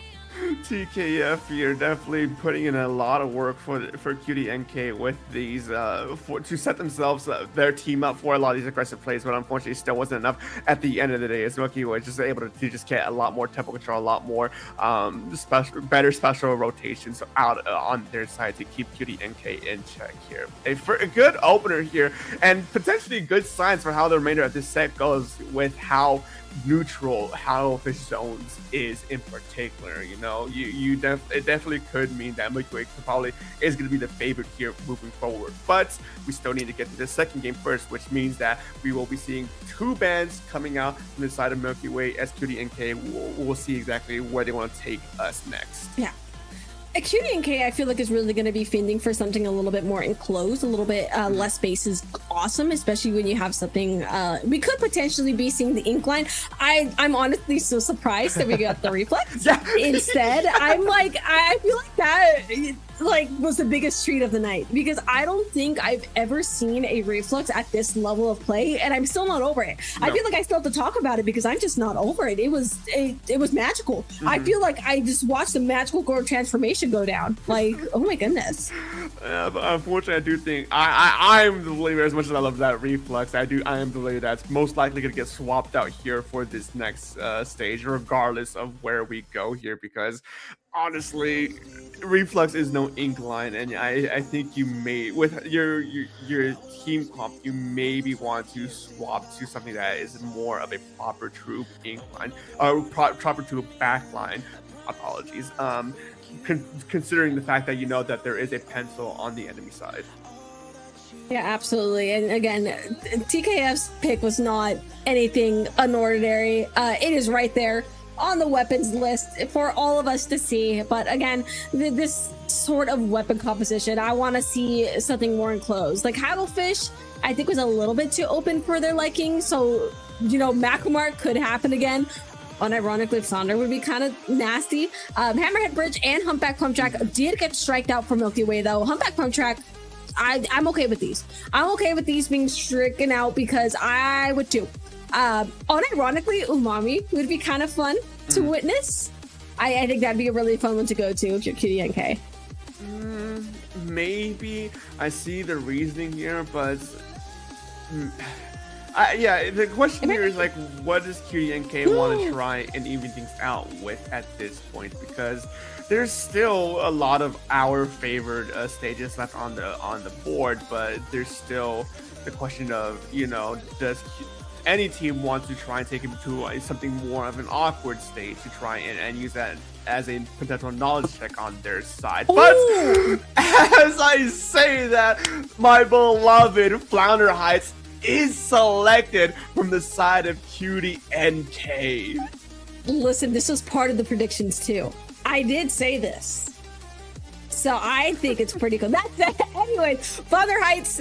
Again, if you've ever played on this, you know exactly why they chose it. It's enclosed. It's an uphill battle if you are on the defender side. So they really want to be looking for that first proper cap because it is incredibly difficult to get out of. And when you have something like a splat roller lurking around, a slosher that's going over the ledges, and an Inkling that is tossing chumps, oh, this is a recipe for success if you were on CutieNK. No, it's definitely... I see a lot of the reasoning as to why they picked this stage in particular, especially considering it's a dual zone stage. I think this is our first dual zone stage we've seen so far in this stream.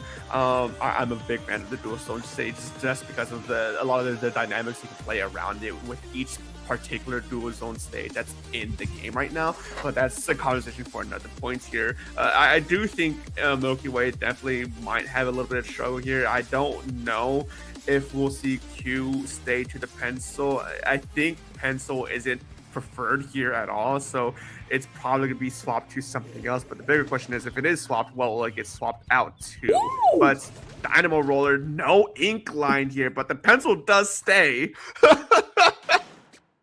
Again, I'm more concerned about that Dynamo. Yeah. I did not consider Dynamo on this map, and I want to unconsider it because if they can get set up, it's going to be nasty right here. But again, the fight for the first advantage is going to be key. You want to be the first team that caps most of these and gets to the opponent bases first. And you can notice how both teams are really fighting for it. You don't want to let it go. And I see Kai in the back lines here looking for some sort of pick. Q looks potentially right for the slaughter, but they're going to be picked out before they even get the chance, Dark.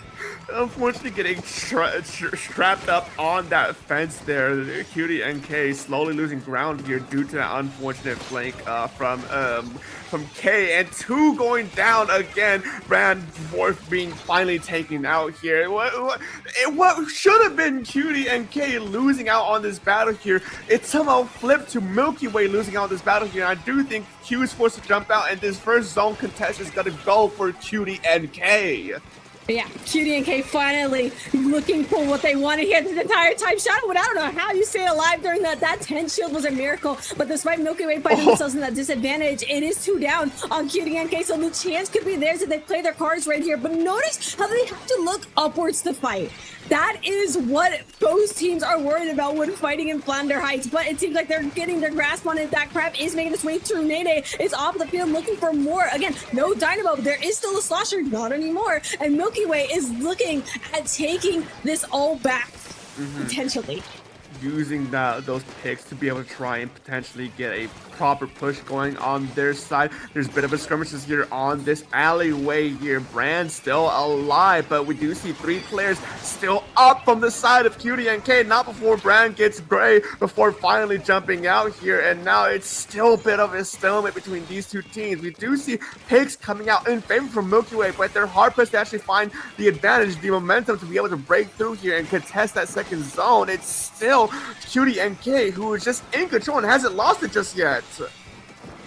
Oh my goodness. I feel like it's just holding on, and I feel like Milky Way finally sees the light at the end of the tunnel. That's 3 down for CutieNK, and this after a minute and a half, they are able to get that zone. But how about DKF here wants to have a little bit of a round with some of these players. Taking Jared, oh poor Jared getting caught up and getting taken out. And I feel like that is just a bit of a time loss, but Milky Way is still able to keep things neutral. And CutieNK is looking to take that zone for themselves. Despite all of these fights in the court, so fucking in the pits.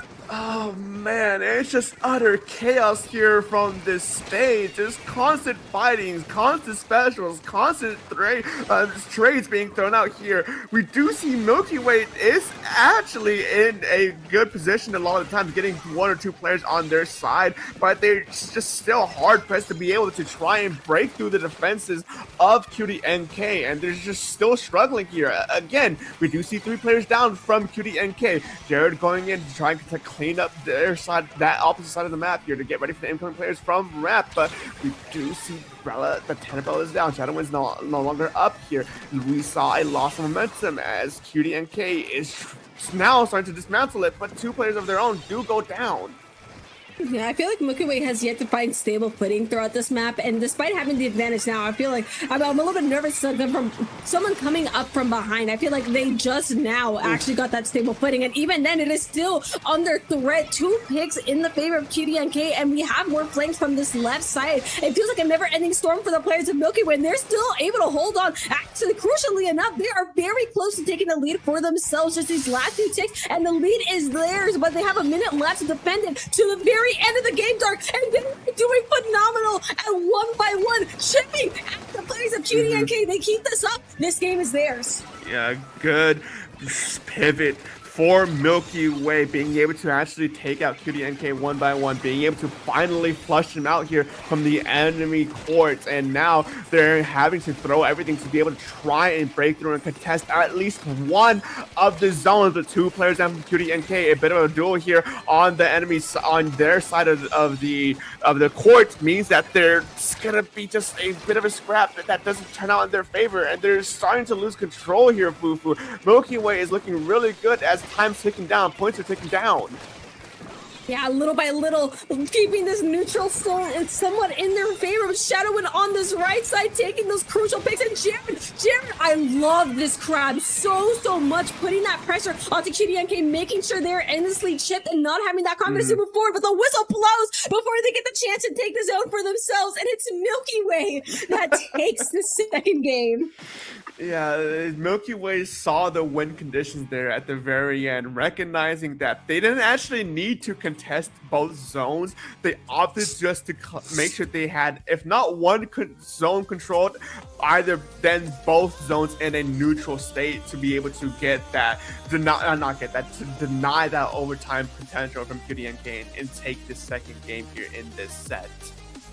Yeah, and that technically means it is their set win, but it is still playoff 3, so they have a chance at improving their seed here for tomorrow. But I'm just not over this game. I mean, look at that. There was so much fighting. Dude, it was genuinely, I feel like someone was always engaging with someone. No player was bored. If you are bored in a game like this, I simply think you are wrong. Yeah, I do wonder what the general thought was from both these two teams, just with how much fighting, how much scrapping there was throughout the majority of that game there. Because playing is different than actually watching it, you know? So maybe they were just suffering on their side with how they were feeling it on their end. And I can probably guarantee you it is just as chaotic as it looks. I mean, it's also Flounder. When does Flounder not feel like you're fighting for your life? I feel like, why is it called Flounder? I don't know where I'm going with this, but I'm fighting for my life. I feel, yeah, no. But if you're Milky Way, you really want to win the third set as well. They did go down 1-2 in that last set they had against Vacuum World. So if they can get another game under their belt, it is all the better for them. In fact, yeah, I mean, it's in their court. It's very possible. No, Milky Way does have the next two strikes here for this set, as CutieNK has the opportunity here to once again counter pick. Yeah. Yeah, no, sorry. I was looking at the KDAs. Both games had 20 kill counts, and Q was at the scene twice. Brand in the first one. Brand had like 28 on that first game, by the way. So I thought you just needed to know that. The picks came, the strikes came pretty quick, if you ask me. Sturgeon Shipyard and Marlin Airport. Dark, I want to go plane watching. Yeah? I'm being denied my plane watching abilities, but that's okay because we can go shopping to the mall this time. We're not going to the seafood market. We're going to the mall. We're going to the mall together. Look at the jellyfish. Don't you ever want to canoe in the water? We can go shopping like that together. No. But that being said, what? No? This guy told me no. Oh my god. How dare you? Anyways, whatever. This isn't about you anymore. Particle and Dime. This, I feel like it's such a weird one because it feels so open and so not at the same time. It's definitely... the thing to keep in mind about Particle and Dime is that, yes, it's open. Yes, it's pretty flat and widespread. The issues comes about is if you are wiped out, if you are forced to fully back out from mid and you're on your side of the map. Actually re-engaging to get anywhere near mid is kind of hard due to how this map is specifically laid out. You do have those platforms to be able to keep it a good overwatch on the drop areas from leaving out of your side of spawn. It's very a lockout heavy stage here, but as we do load in here, CutieNK is looking trying to maybe play a bit more aggressively. Finally, the Inkling comes out on their side, stacking that with the Carbon Roller, and I do believe that the 96 Gal is new as well on their side. Yeah, again, finally seeing that Inkling. I'm not surprised at all. It's a little bit more open here in the center, so we'll be definitely doing them a lot of favors. But getting that first pick on the carbon, looking for another one potentially on ShadowWin, with ShadowWin excellently hiding behind this 10 shield, causing a little bit of mayhem for themselves, taking TKF while they're at it, just taking these picks. ShadowWin has been doing really solid on this 10. I just love the use of this shield, but Milky Way is going to be capping the zone despite the efforts from CutieNK's players to go from the back there. That they do have 2 down on Milky Way, but again, with most of the control still being in their court, they're sitting well.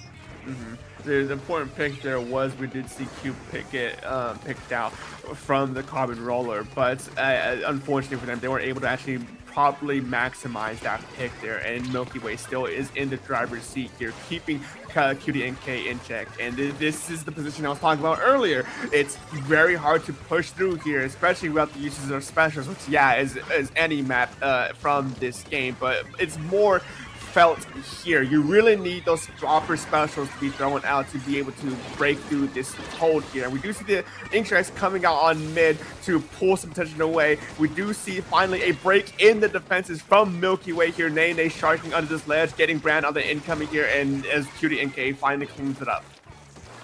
No, yeah, absolutely. Beautiful cleanup at that.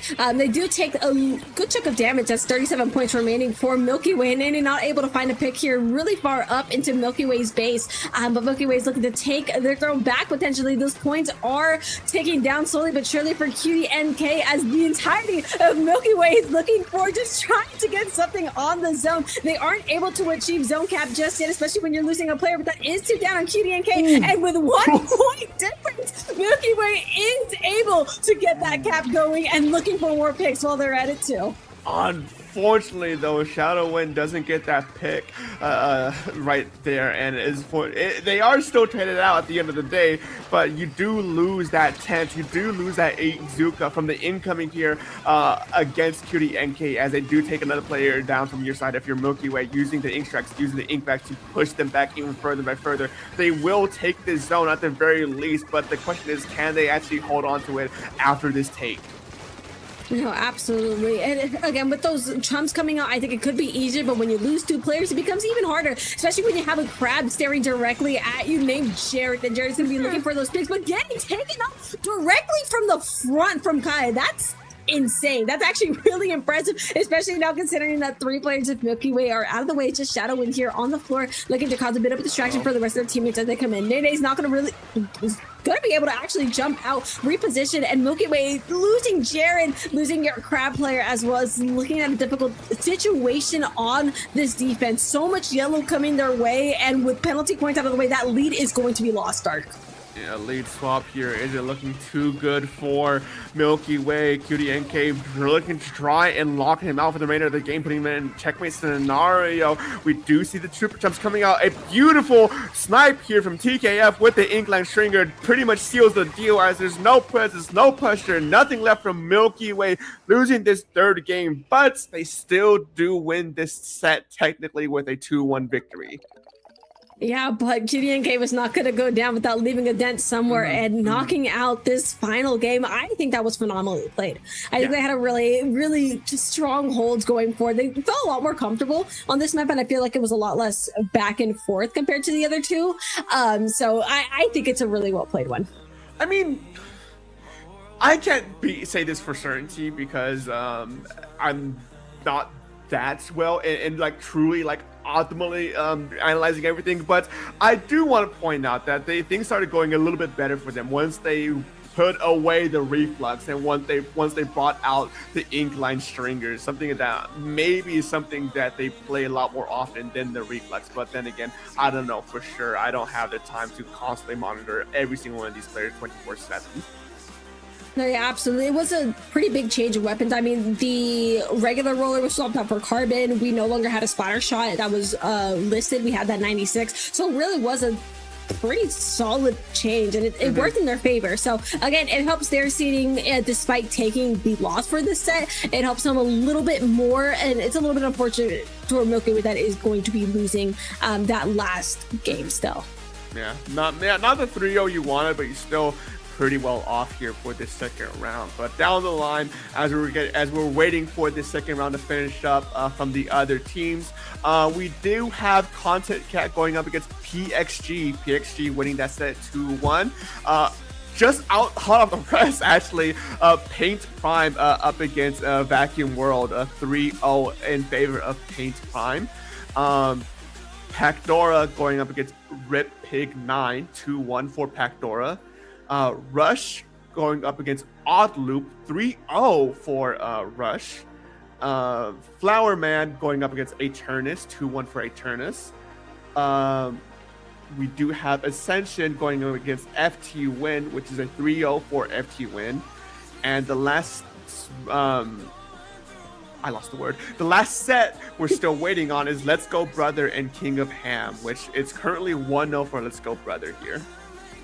Yeah, it's just that last set right there that we're waiting on before we move on to the next round. Again, it's in the favor of Let's Go Brother. Mm-hmm. So, with that being said, we're going to be going on a little bit of a break here. Mm-hmm.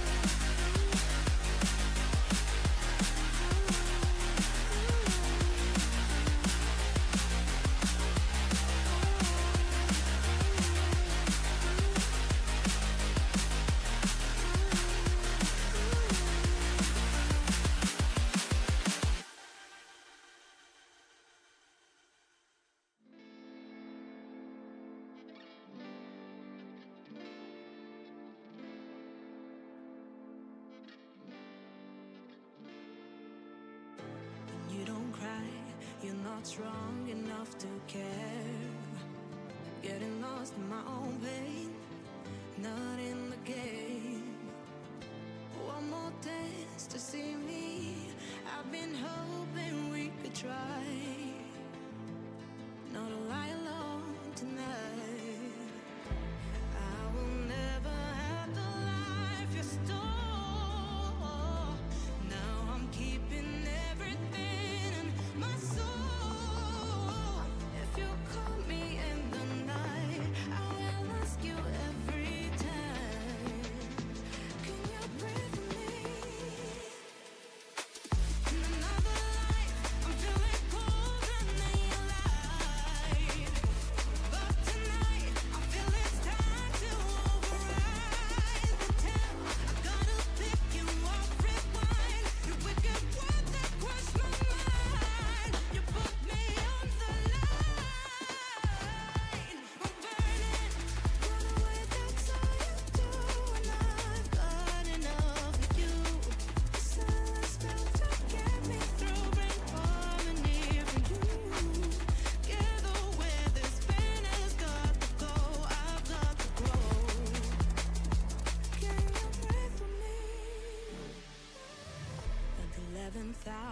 People fail to pass the test, holding out for a last chance, the heart to relapse.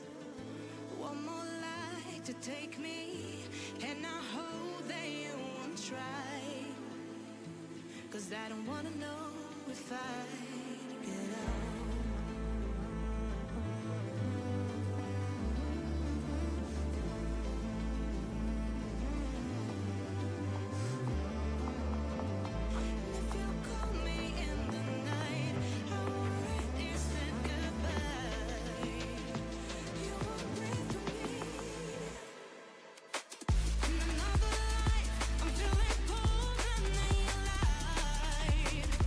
But tonight I feel it's time.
wipe away my tears, so sincere. Turn gray skies to blue.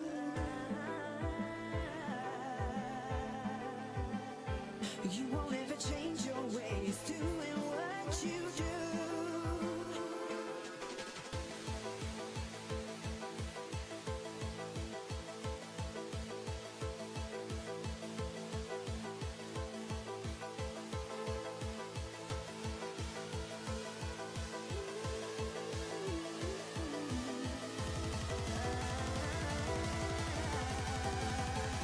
Well, you can keep on talking, talking. No one say don't be nothing, nothing.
Where am I going now? Just falling over dreams. Now I'm just so far gone, this isn't what it seems.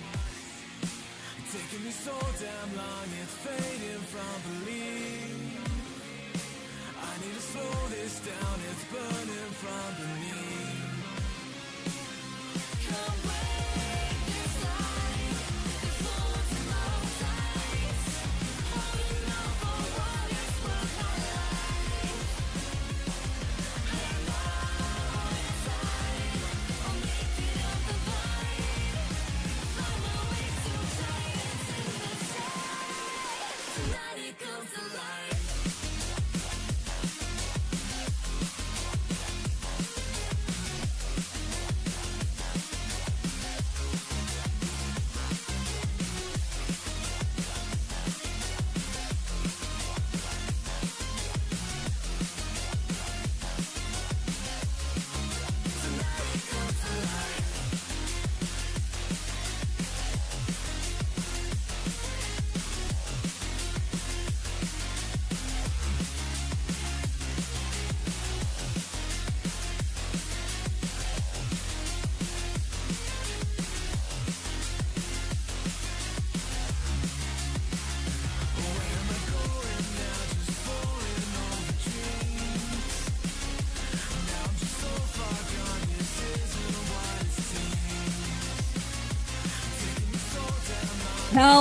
Hello, and welcome back to Splat World Series here on IPL. I am Fufu, joined by Dark, and we are resuming our stream with round 3 of Day 1 Swift.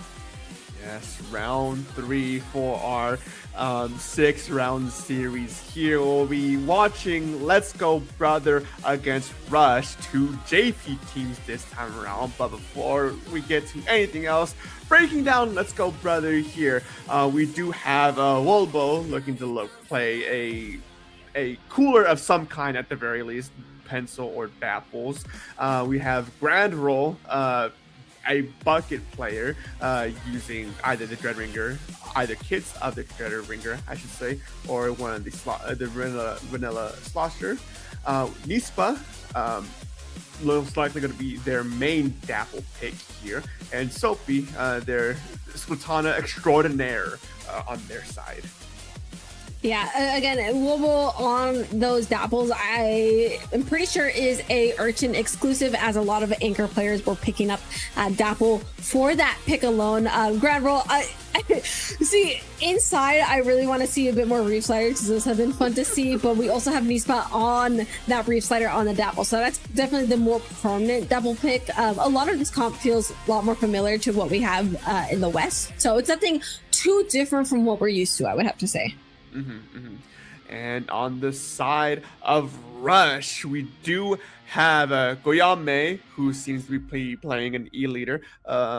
We have streamer Senna, the extraordinaire 11-year-old player from Japan, the roller player.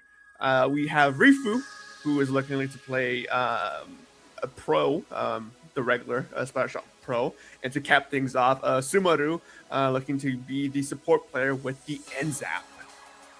It's quite an interesting comp. Again, Goyame on the E-leader is what I'm looking forward to the most. We have been deprived of leader between these last two sets, and Dark, you know me, I love a good one. So I'm pretty much expecting some eel-tail of some sort, at least before it gets striked out, because it could very well just get striked out as we start off as well, just seeing through those send bios. But nothing too crazy. It seems like a lot of these players are either stuck on their single picks, or they could potentially be switching around, but I'm going to place bets that those weapons are what are sticking.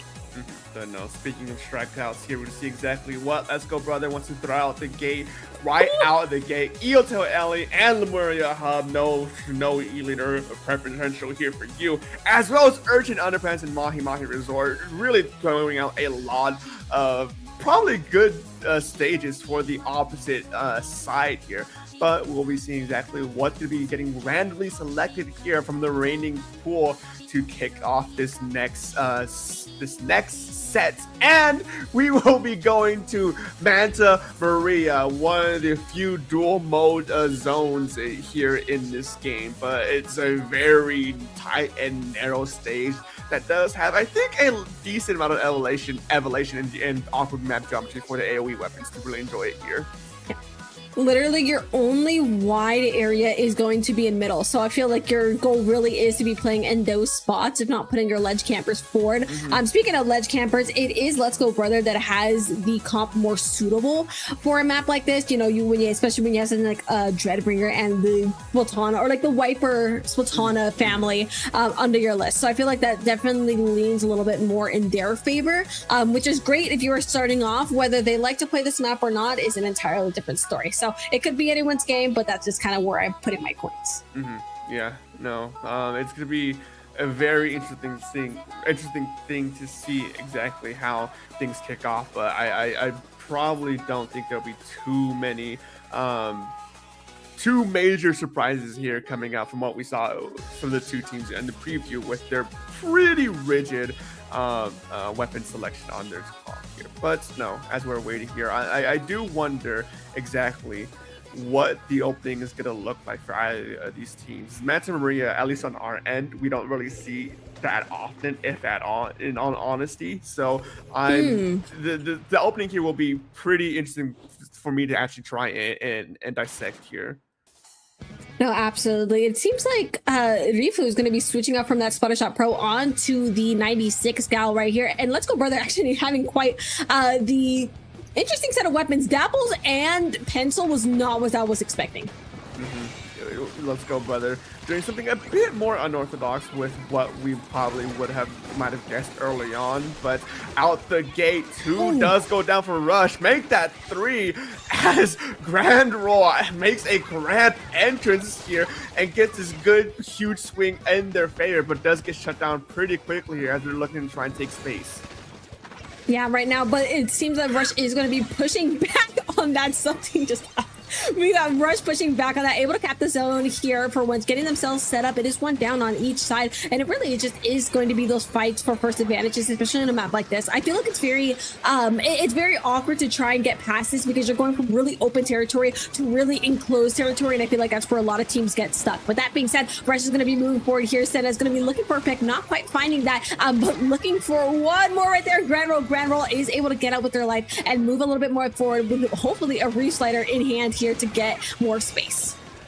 Don't need the reslider at all if you take out the reps of the opposition here in mid, saving that reslider for a potential flip here as Let's Go Brother moves in quick, moves in fast, takes up a lot of space, playing around these ledges, especially with Grand Roll here. You have a lot of pressure against Rush, especially with your pencil player playing so far up. You're kind of disassociated here, disjointed at this point as you're trying to get this re-engagement, and Let's Go Brother just keeps running away with these points.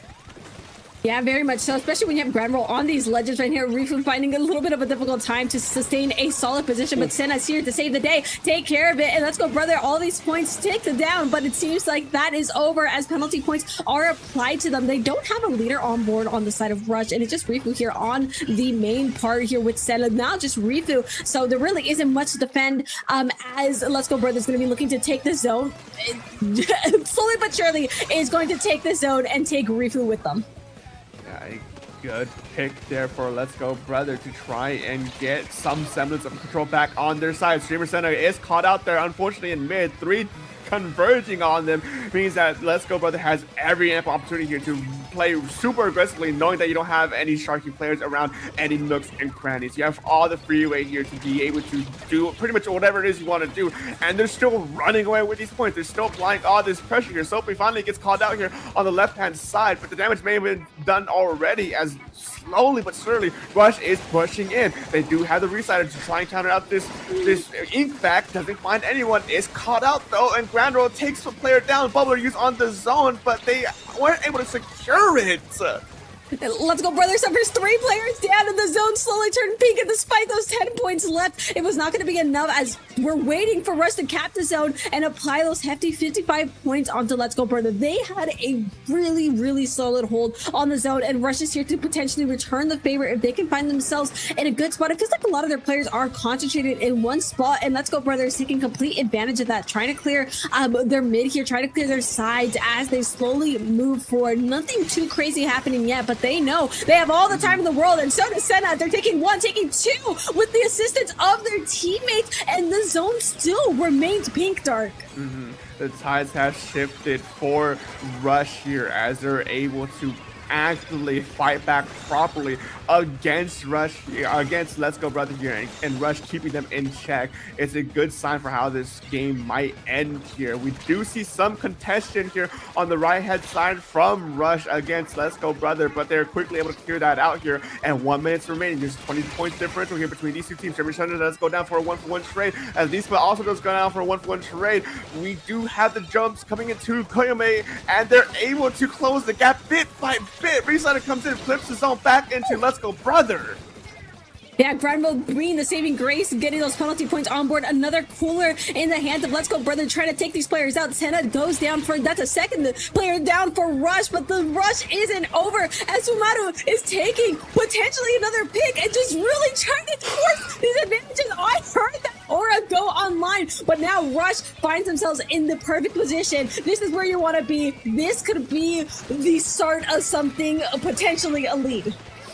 It's still hard to say though. Let's Go Brother looking to actually get these flanks going out, but 2 players down out the gate. I don't think there's anything that Rush could do to try and contest it here unless they, unless Let's Go Brother can break away against Rush. And yeah, no, there's just, it's gonna be a mad dash. You keep it going to the very end. They just need to make sure that the zone is neutralized long enough for them to get run out the overtime timer. And Nispa is doing just that, not denying that paint there and making their way to victory. The neutral is still a weapon, and Let's Go Brother found that, and they are taking that first game of the set. That was so back and forth. It was really, I've said it so many times today, but it was anyone's game, and Let's Go Brother made it theirs.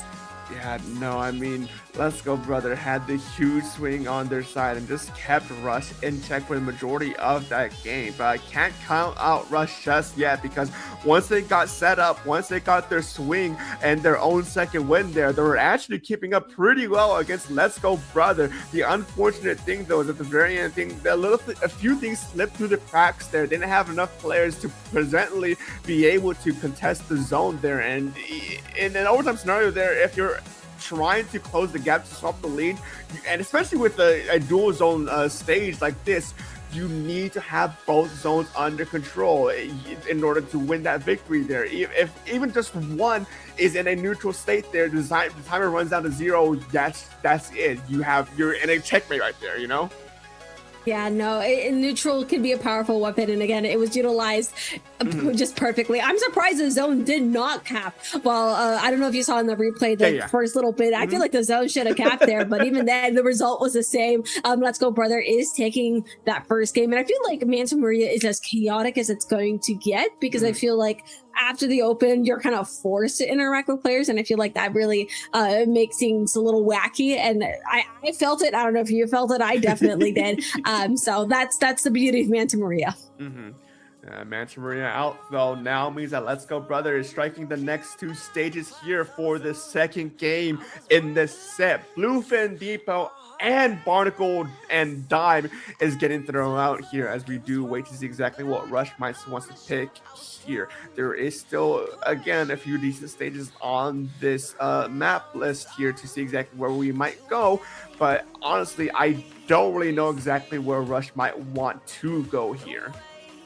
Mods, let's go to Mincemeat potentially. I mean, they have a charger on board. They have it's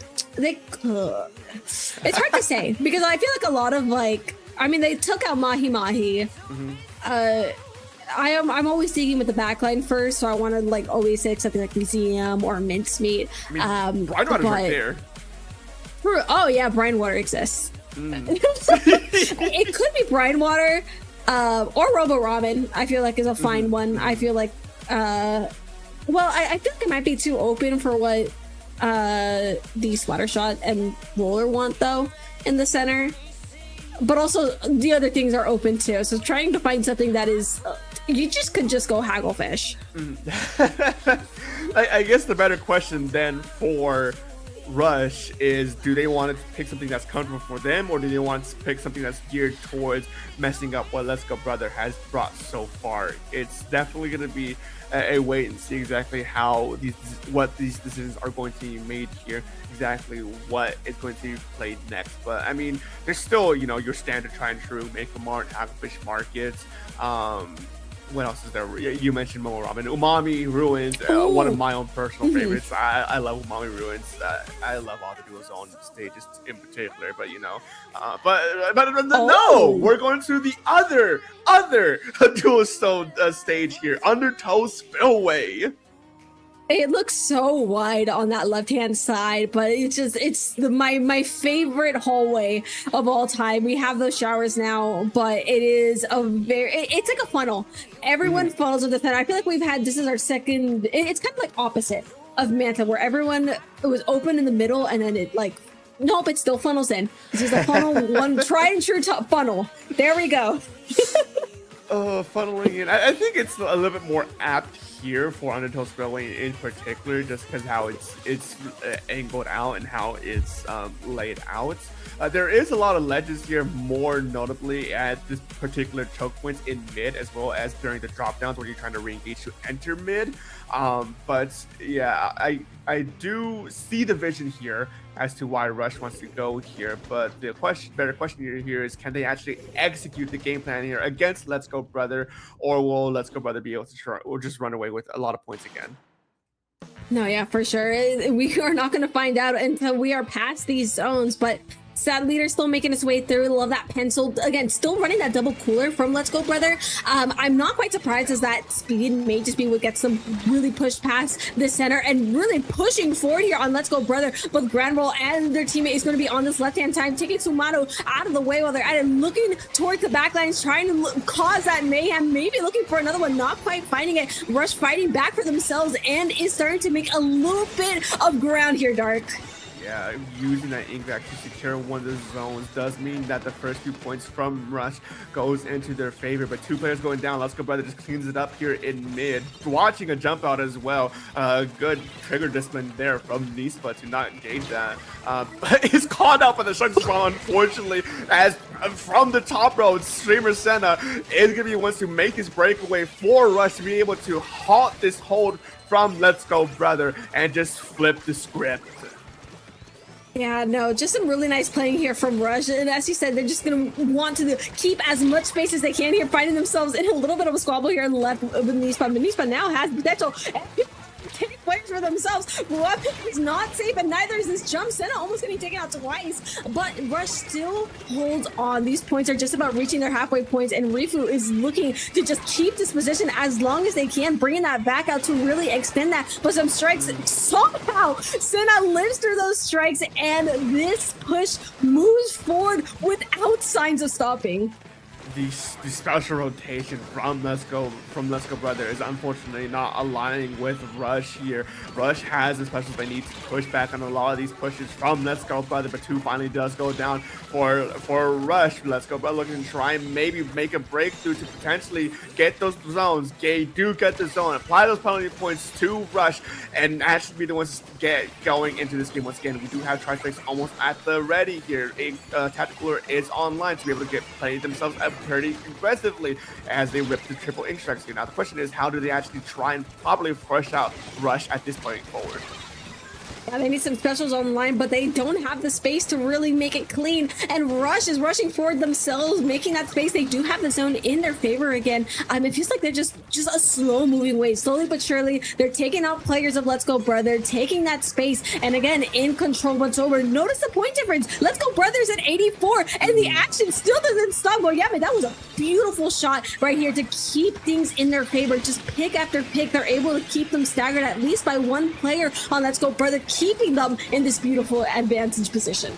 And things just are still spiraling into their favor. Yeah, they're down 3, but it's Goyame who's the last player standing, who can absolutely hold the ground to allow those dump-ins to be able to catch this re-engagement from Let's Go Brother here. And they do, unfortunately, lose the end zap. No tactical will be at the ready here for at least a little bit while, as Grand Roll does take a good flanking pick before getting caught out from Streamer Senna. But the important thing is that Rush is still in the driver's seat right now. They were down 3 players earlier, but they weren't able to let it go because it was Goyame who was still up.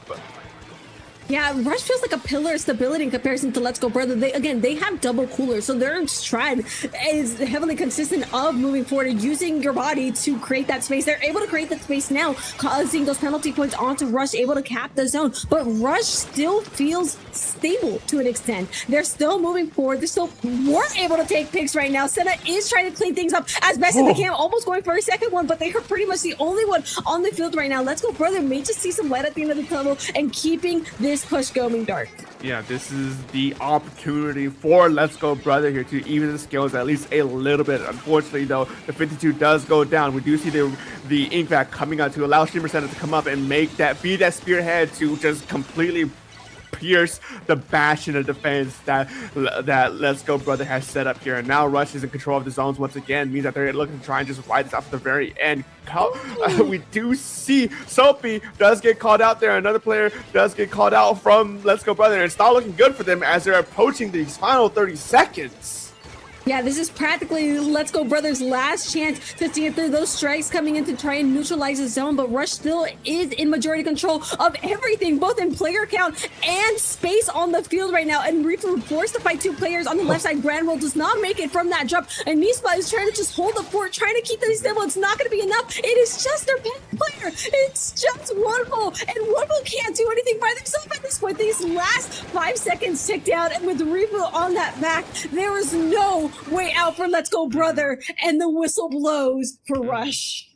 No, they knew exactly what that end game was going to look like on the side of Rush, holding on to that ink back to deny at the very least one of the zones. Means that in a worst case scenario, an overtime does happen, and you could just potentially just ride out the overtime timer from that point onward. But no, because they still had control of the second zone, no overtime was called, and they were just able to just secure that victory pretty easily. And I gotta say, a good majority of this game was Rush being in the driver's seats for the most part. They lost a few pushes, a few holds against Let's Go Brother, but they were able to recover very quickly. Yeah, I feel like I mentioned it earlier in the match, but I feel like Rush was a lot more stable, if that makes sense. Yes, Let's Go Brother had the specials and the weapons to make everything happen, but I feel like Rush was just a lot better at holding their ground when it came down to it. They were much more efficient at holding down zone and pushing a little bit past that point and keeping things in their favor. It's honestly because of the E-leader Goyama here, as we just saw here, is just being tried and true in what their role is and being the anchor to their team. Again, I'm going to highlight this for the third time now, but when there were 3 players down, Goyama was still pretty kind of pushed up there and was able to hold the ground long enough for the remaining players of Rush to jump in onto them and be able to actually get the counter push going and keep the control of their momentum. Oh yeah, absolutely. But it was so well played. Yeah. I love what Rush did here, and even to score out, and I'm in love with this team right now. So that's all you need to know. I think that's the best way to put it. I'm in love with what they've been doing, and versatility. I want to be like them. Yeah, no, I get it. But now we're 1-1 apiece. This next game, especially with how these past 2 games have been so far, could genuinely go to either side. Let's Go Brother will be the one picking this next stage. So the next 2 bans will be going over to Rush, as we do maybe get to see if they ban anything out already or if they're still thinking it over. Water Springs and Humpback Pumpjack does come out. I'm a little bit iffy as to why they struck out the Water Springs, since that is an E-leader map and they are the E-leader team. But hey, maybe they have their own reasons I'm not thinking about right now. I mean, it's great for leader, maybe not the most comfortable for the rest of their teammates because it is awkwardly massive in the center. So I can see why. And Humpback Pub Track, you don't want to run any sort of leader, and shooters feel still a little bit iffy on a map like Humpback Pub Track, at least in my personal opinion. Again, they did really good though on those crowded maps. So I'm really curious as to what Let's Go Brothers pick is going to be. That's for sure. Yeah, there's still a few decent picks here, but no, we will be going to Mincemeat Metalworks, and thanks to Let's Go's brother here to try and wrap up this set here. I see the vision a little bit. Well, the thing is, you have an E-leader that you're trying to go play around, but you do have pretty okay sight lines and stations for backline weapons here. I on my end is struggling to parse as to why they picked this here. It is incredibly dominant for anchor players. I mean, they have a pencil, and the pencil doesn't necessarily have to interact with the leader and the ledges. You have a bucket there. You have a raid slider to cheese on the center, so it can still very well work out in their favor. And I think this is okay for Rush as well. These ledges still mean that Senna can function here and there, but it'll just be a little bit trickier to execute in the end. Yeah, I mean, nothing new, nothing out of the ordinary, and what has been brought so far, just a few early scraps here to try and establish some semblance of control early on. The first 2 points did go to Rush, but Let's Go Brother using their special to try and break through this hold from Rush as well, trying to push them back proper here. It's not going out that well, as Riku does get the ink back to potentially completely flush out Let's Go Brother as Rush set themselves up here in mid. Yeah, and already it's going to be Rush to have that first major advantage here. Goyama set up here in the center, just looking for a potential pick wherever they can find it. Woodbull is also looking to try and take Goyama off the field. 2 players off for Rush, so it is just these last 2 to hold the fort down, and you can't really hold it that well, as Goyama is the last player. Let's Go Brother having an excellent retake with those picks, and is going to be looking to keep this. A good swing from Let's Go Brother to push Rush back. Doesn't mean that they're out of the game just yet. The points are closing, but there's still 2 players down for Rush, 1 player down for Let's Go Brother. Lead has been swapped here, and they do have Tactical online, but a good call out there from Goyama to shut down that pencil and bring a lot of momentum back to the side of Rush here as they clean up Let's Go Brother bit by bit. But there's still 2 players down. It's just utter chaos here. It's hard to keep track of everything all at once with how spread out everyone is. Yeah, but it seems like Rush is starting to stabilize a bit more. They're able to get control of the zone. 2 players down on Let's Go Brother in comparison to the 2. Well, there was 3 down now on Let's Go Brother. That was 2 down on Rush. They're able to have their beacon of Goyama and get the rest of their teammates in. But Sophie is down in center with that gal, trying to make a little... I love the use of wall on this map because you can really just shrink all of that space. And we were seeing a lot of good uses of that from a lot of the players. But the fight for the zone continues. And Let's Go Brother is just really, really trying to get it, but is not going to be able to. And it will be Rush that takes the lead from here on out. Yeah, unfortunately for Let's Go Brother, they committed a few specials to try and flip that there in mid, but it didn't pan out on their side. But they do have Tactical online at the ready once again here to try and get this push going, to make a breakthrough once again. Resider does go wide. Let's Go Brother doesn't find anyone as Rush is just in the middle of chaos. I lost track which side is which here, as Streamer Sen is trying desperately to stay alive, but a wipeout in the favor of Let's Go Brother means that they finally get a good solid control here in mid and looking to try and keep Rush held back. Yeah, despite this wipeout, they are opting to stay more in a neutral position, opting to kind of hover around mid and not even really under those ledges, as Rush did quickly make their way down into center. They might have moved a little too fast before they could set up right here, but I love how Senna has been really aggressive on this, just trying to clean up wherever that they can. Speaking of cleanup, they ran out of ink before they could do so. That is so tough. Well, Let's Go Brother is looking to potentially keep the zone in their favor again. Unfortunate timing on that pick. That actually could have swinged that team fight there, as now Rush, their momentum, they're completely halted, as Let's Go Brothers on a roll here thanks to Grand Roll with that flow aura here. Penalty points are as good as gone right now. We're going to potentially see a lead swap here. Tactical is online, but there's no other specials online for the side of Let's Go Brother here. In fact, does get used for Rush to try and rush their way to the zone here. They do lose the lead, but they do flip the zone back in their favor, and they're trying to get the pick. They're trying to establish their dominance and their hold, but they're losing too much momentum, losing too much presence here. We're having so many back and forth that the penalty points are just about the same for both sides. Again, the lead remained, and Let's Go devastating for Rush, and now Let's Go Brother is taking the initiative to take a little bit more of an aggressive position. And speaking of aggressive, Nispa could have had that getting taken out by Goyana just as fast as that thought crossed their head. A good shutdown to get Nispa in check means that they're able to walk forward without any fear of a fast-moving duelie there, as they do try and contest the zone, maybe flip it in their favor and keep this momentum on their side. But a wipeout seals the deal once again, as Let's Go Brother just paints up man, is already moving to meet them on the incoming. I cannot tell you who the clear winner is going to be of this match. It just can't be anyone. Look how close these points are, Dark. But Let's Go Brother has the extreme control right now. And that was already Goyama off of the field. No leader, threatening any of the players of Let's Go Brother. These last 18 ticks on the board. Rush doing their last-ditch efforts, bringing out the back. Instead of making their way to center, able to cap the zone, keeping themselves in it for just a little bit longer. Really just want as many picks as they can. But right now, Rush, if they keep control all over again, this game could be theirs. It is in their court, but they are 2 players down, Dark. This could be anyone's game. 2 players down, though. Unfortunately, another player going down. The zone is in control of it. Let's Go Brother. There's no one to contest it on the side of Rush. Let's Go Brother takes this set 2-1 over Rush.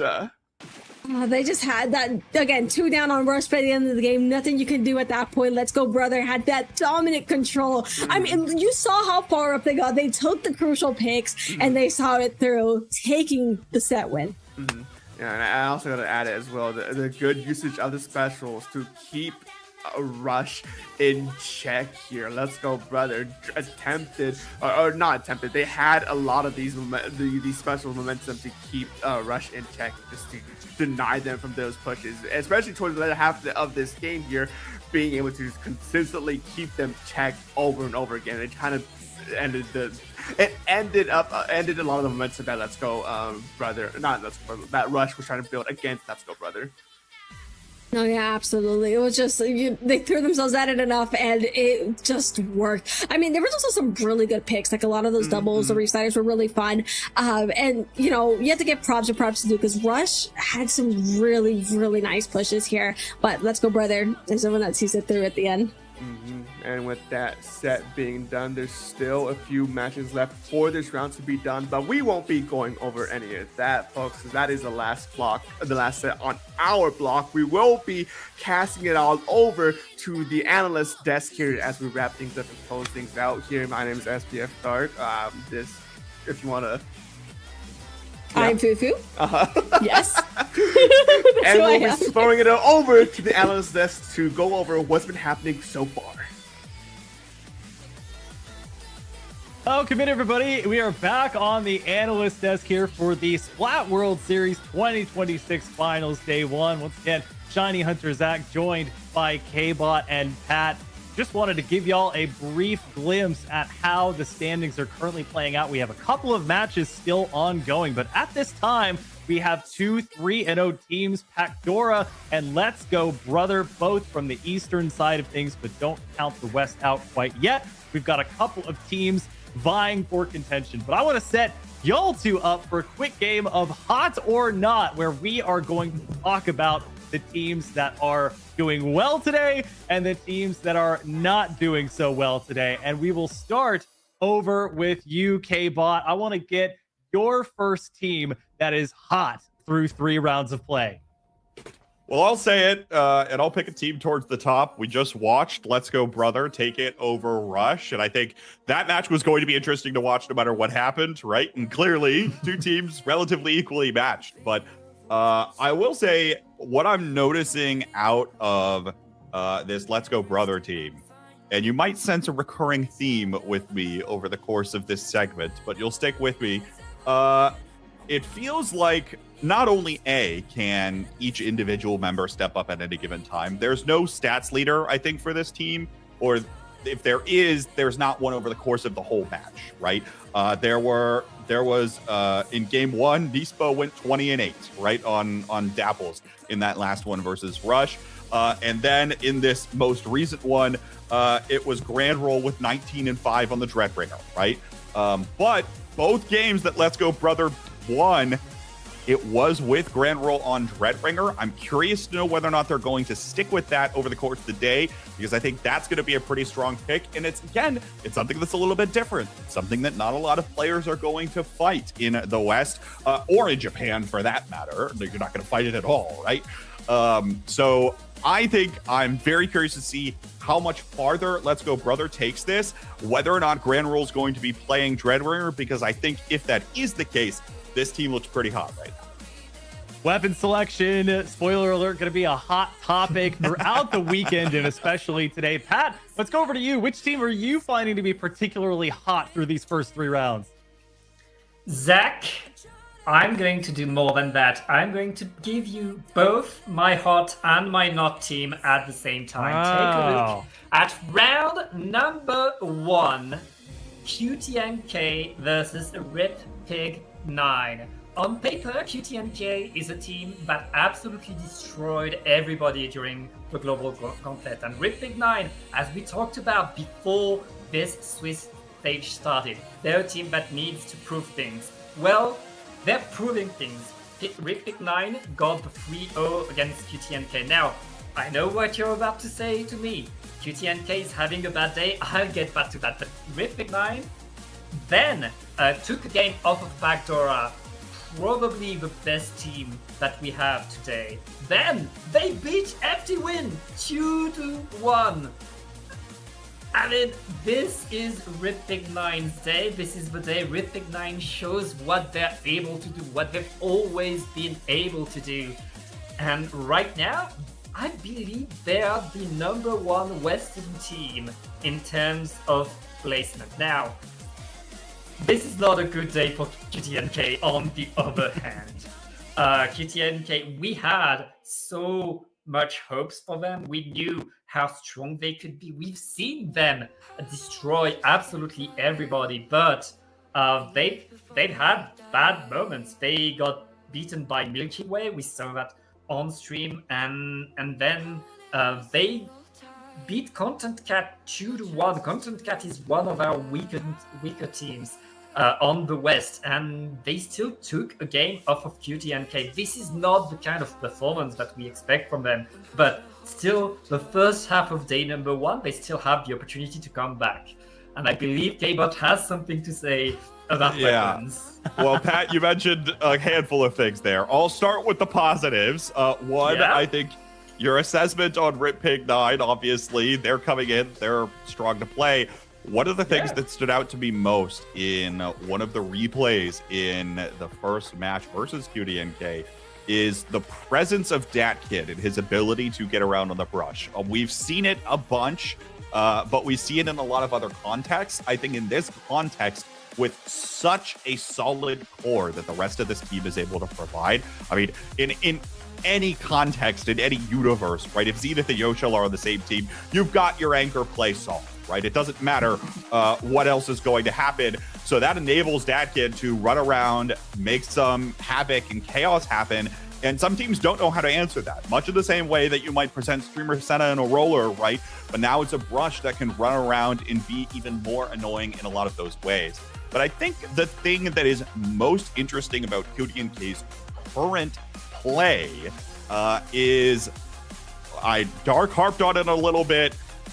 I'm calling attention to the reflex deco. I don't know what's going on or what the idea is, but here's my issue with it on a broader level. The fact that this team is running almost exclusively short-range weapons. Their longest range is what, a slosher? And then TKF comes in with a reflux, not even a tri-stringer, a reflux, also a short-range weapon. You have as a short-range composition, you're trying to rely on playing something that can brawl around, something that's going to play this, like, I don't know, death ball style sort of things, right? That's the idea of a short-range composition, but they have no tacticooler player that's really going to feed into that. So they can't get themselves set up. And then by the time that a player like DatKid on a brush or another roller or another short-range player approaches, it's already too late for the reflux to be able to do anything. In my mind, switching back over to the Inkling tri-stringer, where they've shown some success before, is going to be better served for this team in the long run because it allows that extra chip damage to come in from a little further away. That's what I think we really need to see more of out of CutieNK. Otherwise, they're just going to continue to get run at, and they're not going to have the pace to match because they don't have that cooler. This composition can work, but the style they're currently playing and the weapons they're currently playing aren't consistent with one another. K-Bot, I actually want to stick with you for a moment on that last point that you made, the weapons that they're playing. With Milky Way specifically, we talked about Shadowwind just coming in as a replacement for Ice. You know, there's some multiple different new or changing weapons that are being played here. Do you have any thoughts, especially following a somewhat surprising round 3 loss by Milky Way to Eternus? So, I will make no comments on the Tentabrella. I think you all already know where I stand with that, and if I speak, I'm in big trouble. But the other thing I want to point out about what exactly Milky Way is doing, I don't know what the logic was, and we'll have to talk about this with them perhaps after the fact or see whatever posts end up happening on social media. Brand switching over to Slosher in that third match baffled me. He was looking so good in his second match versus CutieNK, who I know to continue beating a dead horse about CutieNK not playing well. Brand went 28-9 in game 1 versus that team, went 19-11 in game 2 versus that team. Why he is deciding to switch off of Blaster, I'm not too sure. He does not look nearly as comfortable on the Slosher right now. I think Milky Way is a team that will look hot if you put Brand on the Blaster, but isn't looking so hot on the Slosher. The precise reason for that or rationale, I'm not too terribly sure, but what I've observed so far, it's Bran, Leafy. A lot of these Blaster players are having a field day right now in the way that these things are set up. I think that's going to be mission critical, especially to be the tip of the spear moving forward for some of the Western teams, to really rely on that Blaster player to get the job done, especially as we head into the later stages of the evening and the sleep tax starts to become an issue. That's exactly it. I think a lot of these teams are either comprised of pickups or maybe are trying out either new weapons compositions or have maybe a sub coming in for them. Or if they didn't, may have it for the last portion of this tournament in at least one case. But with Pat, I kind of want to extend this hot or not idea to beyond teams. Is there any player, is there any weapon, composition, playstyle that you've seen through the first 3 rounds outside of what we've already mentioned that you want to make mention of or that's really impressed you? Well, I'm going to be honest. I had my eye on your shell stream with Big Nine, and that was just a clean play of through and through, just good positioning, awareness of the opponent, painting with a pencil, knowing when to push forward, knowing when to move back. And that's what you want to do with a backline. You want to be solid. K-Bot was talking about it. Yoshalon's in it. We know they're going to be solid. They are especially solid today. And yeah, I think this is their day. This is the day they show us what they can do, how far they can go. But I think, Zach, given what we've seen in terms of compositions, in terms of performances from teams, maybe there's a few secret weapons that are being kept for tomorrow. I'd believe it, to be honest. And again, this is kind of just the feel out all of these other teams, make sure that y'all in each team's roster are feeling very confident with what you're bringing. And there's still 3 rounds left, in which, again, these are still going to be play all 3 that you can experiment with these different changes. And round 4 posted, we do have some interesting matches coming up. Eternus, fresh off of their victory over Milky Way, will be taking on Rip Pig 9, a team who we've mentioned a couple of times. And K-Bot, Let's Go Brother, who you brought up, taking on who Pat called earlier, arguably the strongest team from the East, if not in the entirety of this 16-team field, Pat Dora. So K-Bot, anything prediction-wise other than the potential sleep tax that you want to highlight before we get into the final 3 rounds? I will say one of the things that is a storyline that's happening in the background right now is I believe Mauricio on Pacdora has to leave about now and won't be able to play for the rest of day 1, but will be back later. So if you start to see Pacdora slip in the standings, don't let anything fool you there, right? That is either them, I don't know if they've actually found a 4th at this point. So if they do play in the rest of this, they are playing with someone who, as of 3 hours ago, they were not planning on it. So take everything that happens with them with a grain of salt, I think, from this point forward. In terms of other predictions, I mean, again, the challenge I posed at the top was, is a Western team going to crack top 4 at the end of the Swiss standings? At this point, to what Pat's saying, there's a chance Rip Pig 9 has the most likely and straightforward path to get to that point. But one of those key challenges is going to be PXG. And I believe we're probably about to see them play on this very broadcast versus Paint Prime next. So that'll be another thing to watch out for. Will there be a Western team that hits that top 4 mark? We'll have to see by the end of the night, but I think it is still going to be a tall order, even if we've been seeing some teams pick up a decent amount of momentum so far. And Pat, as our final talking point here, to extend what K-Bot was just saying, not only did you believe as your potential hot take that there would be at least one Western team up there in the top half, but you were thinking maybe 3 or 4 teams. There are several teams from the West, including Rip Pig 9, that look like they could hold up that mantle. Do you think that prediction of having at least 3, if not 4 Western teams in that top half of the seeding is going to hold true? Zach, I've got 2 words for you. Good morning. We are now past 7 a.m. where I am, and European players are going to play better and better throughout this tournament. That includes PXG, which has Grey, of course. Rip Pig 9 has mostly European players. Eternus, that they're about to face also European. Like, there's going to be a boost in terms of firepower coming from Europe, and that's going to play a role. So I am standing with my prediction. I believe we'll see 3 or 4 Western teams making it to the top 8.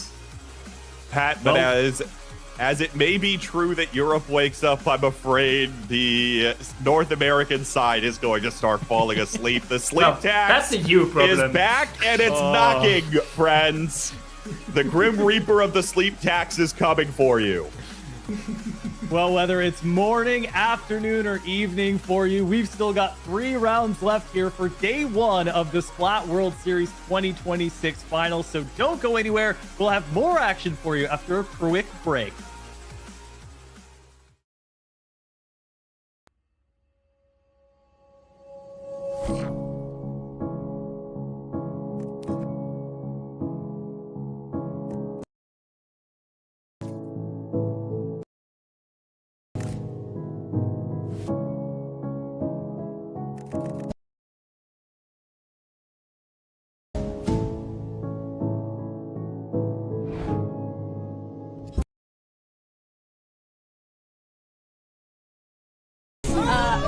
aside and it's just you who's getting that 52 to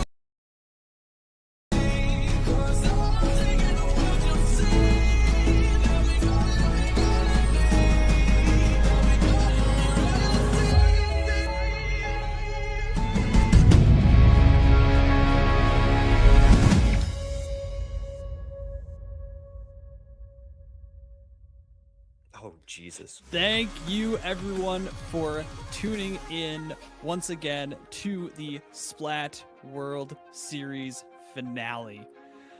I am so excited to bring you this action here with one of my best co-commentators, Pop Gun. How are you doing tonight?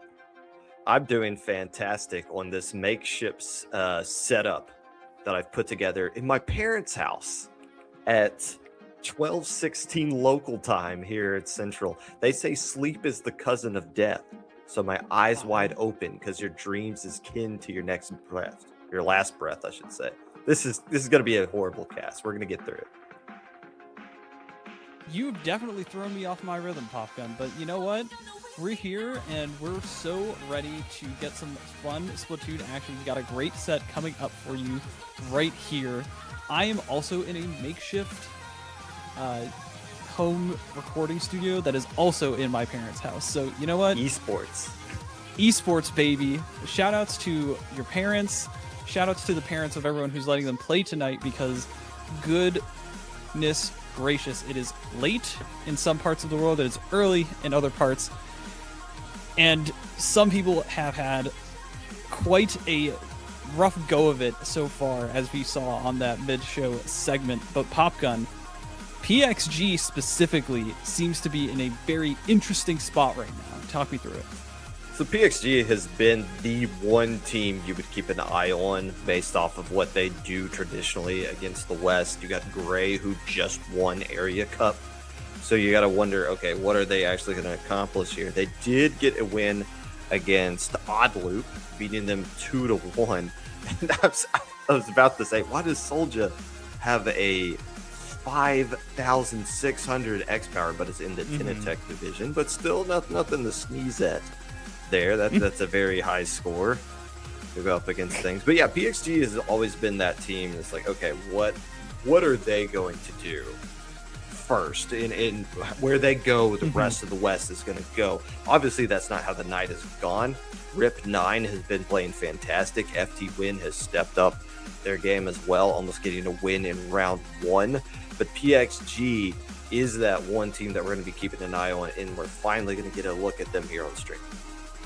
I'm very excited for it as well, but we do have to talk about their opponent, Paint Prime. These are players that maybe are not the most well-known in terms of the West looking at the JP scene, but Rubia and Rubiton are long-time, very powerful players, and they can very much stand up to even the best of the best that JP has to offer. I'm not as familiar with Kakao or Yakjan Itka, but 4,800 X power is nothing to scoff at, and I'm sure that any Blaster player that is getting those kinds of numbers is going to be putting in work, especially on a team like PXG that likes to fight.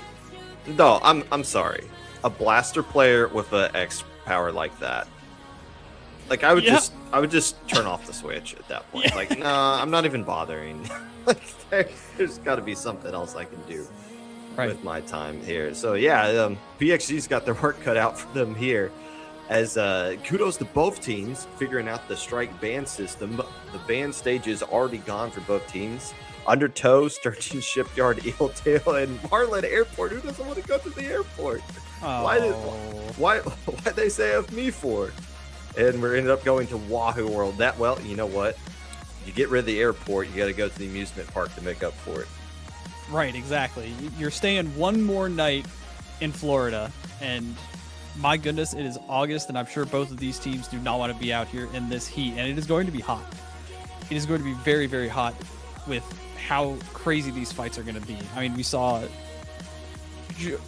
Jay and Gray are such powerful presences in terms of offensive threats, and I'm sure there's going to just be constant 2 down, 3 downs, and I'm ready to see what happens on a stage that's as long as Wahoo World. It was a stage where you would always run either on in the past just because of how much dominance you could get from that. Oh, by the way, if you didn't know, the bridge is on a timer. So when the timer is up, you can control that complete alleyway. But I guess it doesn't really apply to splat zones, does it? You just kind of go after it right there. By the way, there is an Ealer for the side. What? That's so interesting, right? Like, why wouldn't you go E-Leader here? I'm actually more surprised that Pencil was the choice for Rubiton, and I'm expecting... I don't know. I guess I'm not sure what I'm expecting in terms of offensive presence from PXG. Like, having that Pencil and having that Sniper Rider pump out those coolers is so powerful and allows these front lines that are obviously very strong to just do whatever they want. And were they hoping to combat that with this E-Leader presence? I don't think it's working. Well, that's kind of what you're getting at there is, okay, well, if you're not going to use the E-Leader, that means you are going to have the cooler ready to go with the Sniper Rider. And if that means, okay, well, then somebody's got to do in-zap if you're going to do the E-Leader. But on the opposite side, it's like, well, okay, well, we don't want to put somebody in Zap's jail. But still, they got plenty of things to work with here. Paint Prime, obviously, they got the lead starting off. But PXG finally starting to get established in the zone. And now the question is going to be, I mean, look, the Pencil can't do anything about that. You can't do anything about that. And you can't poke your head up that ledge because you're instantly getting erased. Right, but you can try and position maybe slightly out of the line of sight of Torterra, who's doing absolutely fantastic on this E-Leader already. PXG is looking like they're in prime position to hold this down, even with the flip going back towards Paint Prime. It is still very much not going to be an easy task, especially if Gray can hide out over here on the corner and force so much pressure off of the zone. There's a very good chance that they can walk right back in and start taking picks, and Jordan is on the side of Paint Prime, already doing such good work to keep them at bay. This is looking like it is PXG finally back online. Gray staying alive there is something your solo queue teammate would do and think that they're actually helping when they're not. The difference is, even though Gray's not getting a splat, as you mentioned, drawing a lot of attention away from the zone, buying enough time for the rest of your teammates to come back in, at least get some trades, start attacking the zone, and just keep doing this little seesaw back and forth to where they don't really need to add to their lead. They just got to keep putting the penalty points right back on to Paint Prime and keep the pressure on them to make a play. But if they get that E-Leader set up yet again, as you see, they're trying to do it, just kind of guarding that ledge up top right there. But if they can get that E-Leader back in mid, that's going to be a huge problem for Paint Prime with the only 2 minutes left to go.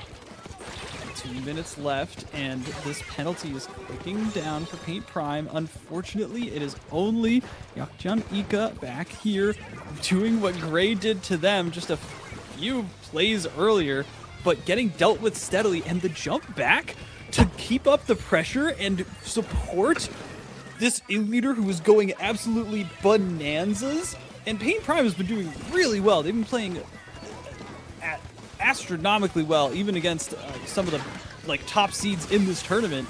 And PXG is bringing it to them. 20 ticks left, and they've got strikes. They've got players down. They just need to defend and not let this paint burst go through, and they were able to succeed. There's a blaster with the bubbler on the zone, and that might actually stop just enough paint from going down on the side of PXG to at least give Paint Prime another life. But Popgun, this was a random pick, but I'm sure PXG is suddenly thrilled that Sendout decided to send them here.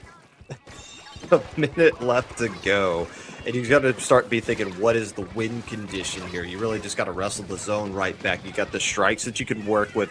The strikes themselves don't have to capture the zone. They're going to do enough to chase everybody out so that you can collapse on top, which is what we saw Paint Prime do, buying enough time to get the bubbler into the zone so that they can cap it right back. And that might be the strategy that they do yet again, is they got the strikes and the bubbler that's going to be on line right behind it. Or they can hold on to all their specials because they're starting to get some splats, unless they weren't. The strike's getting taken down. Jordan's starting to pop off around here as well. 20 seconds left to go. Penalty points basically gone here, Magic. And Gray and Jordan walking up together, able to get the splashdown on the zone, knowing that this is actually their win condition, is to just land one simple special in the right spot going up that left ledge. And they're able to completely lock them out because of it, with the presence, with the picks that they got. PXG on the board and looking the best they have all night. From watching the streams that I did on the side as the tournament was going on, this is PXG in prime form, and I am very excited. And can we talk about Tororetta? This fearless E-leader who was just going crazy on these offensive plays, on these offensive spots. I've never seen anything like this except from Power years ago, playing in these aggressive positions. Well, to be fair, when's the last time you saw Wahoo World? Period. Maybe other than Low Ink when we were crazy and we ran it back then. We talked about it before as the stage was loading up. It's if you use E-leader here, it's what are you going to do against it? Especially when we get into those key spots. We saw the E-leader stand directly in the middle of the stage and was just completely locking out. Okay, you can't just come up the ramp. You can't even poke your head up the ramp. That whole side of the stage is just gone. You're going to have to waste time throwing up some ink walls, trying to slowly build your way through with specials just to deal with that one person. And oh, by the way, when you're dealing with that, here comes Gray flanking around the left side with the blaster. Here comes Jordan getting into prime position to attack you from the angles with the slosher. So there's just so much to deal with right there when you have an E-leader that kind of breaks the game.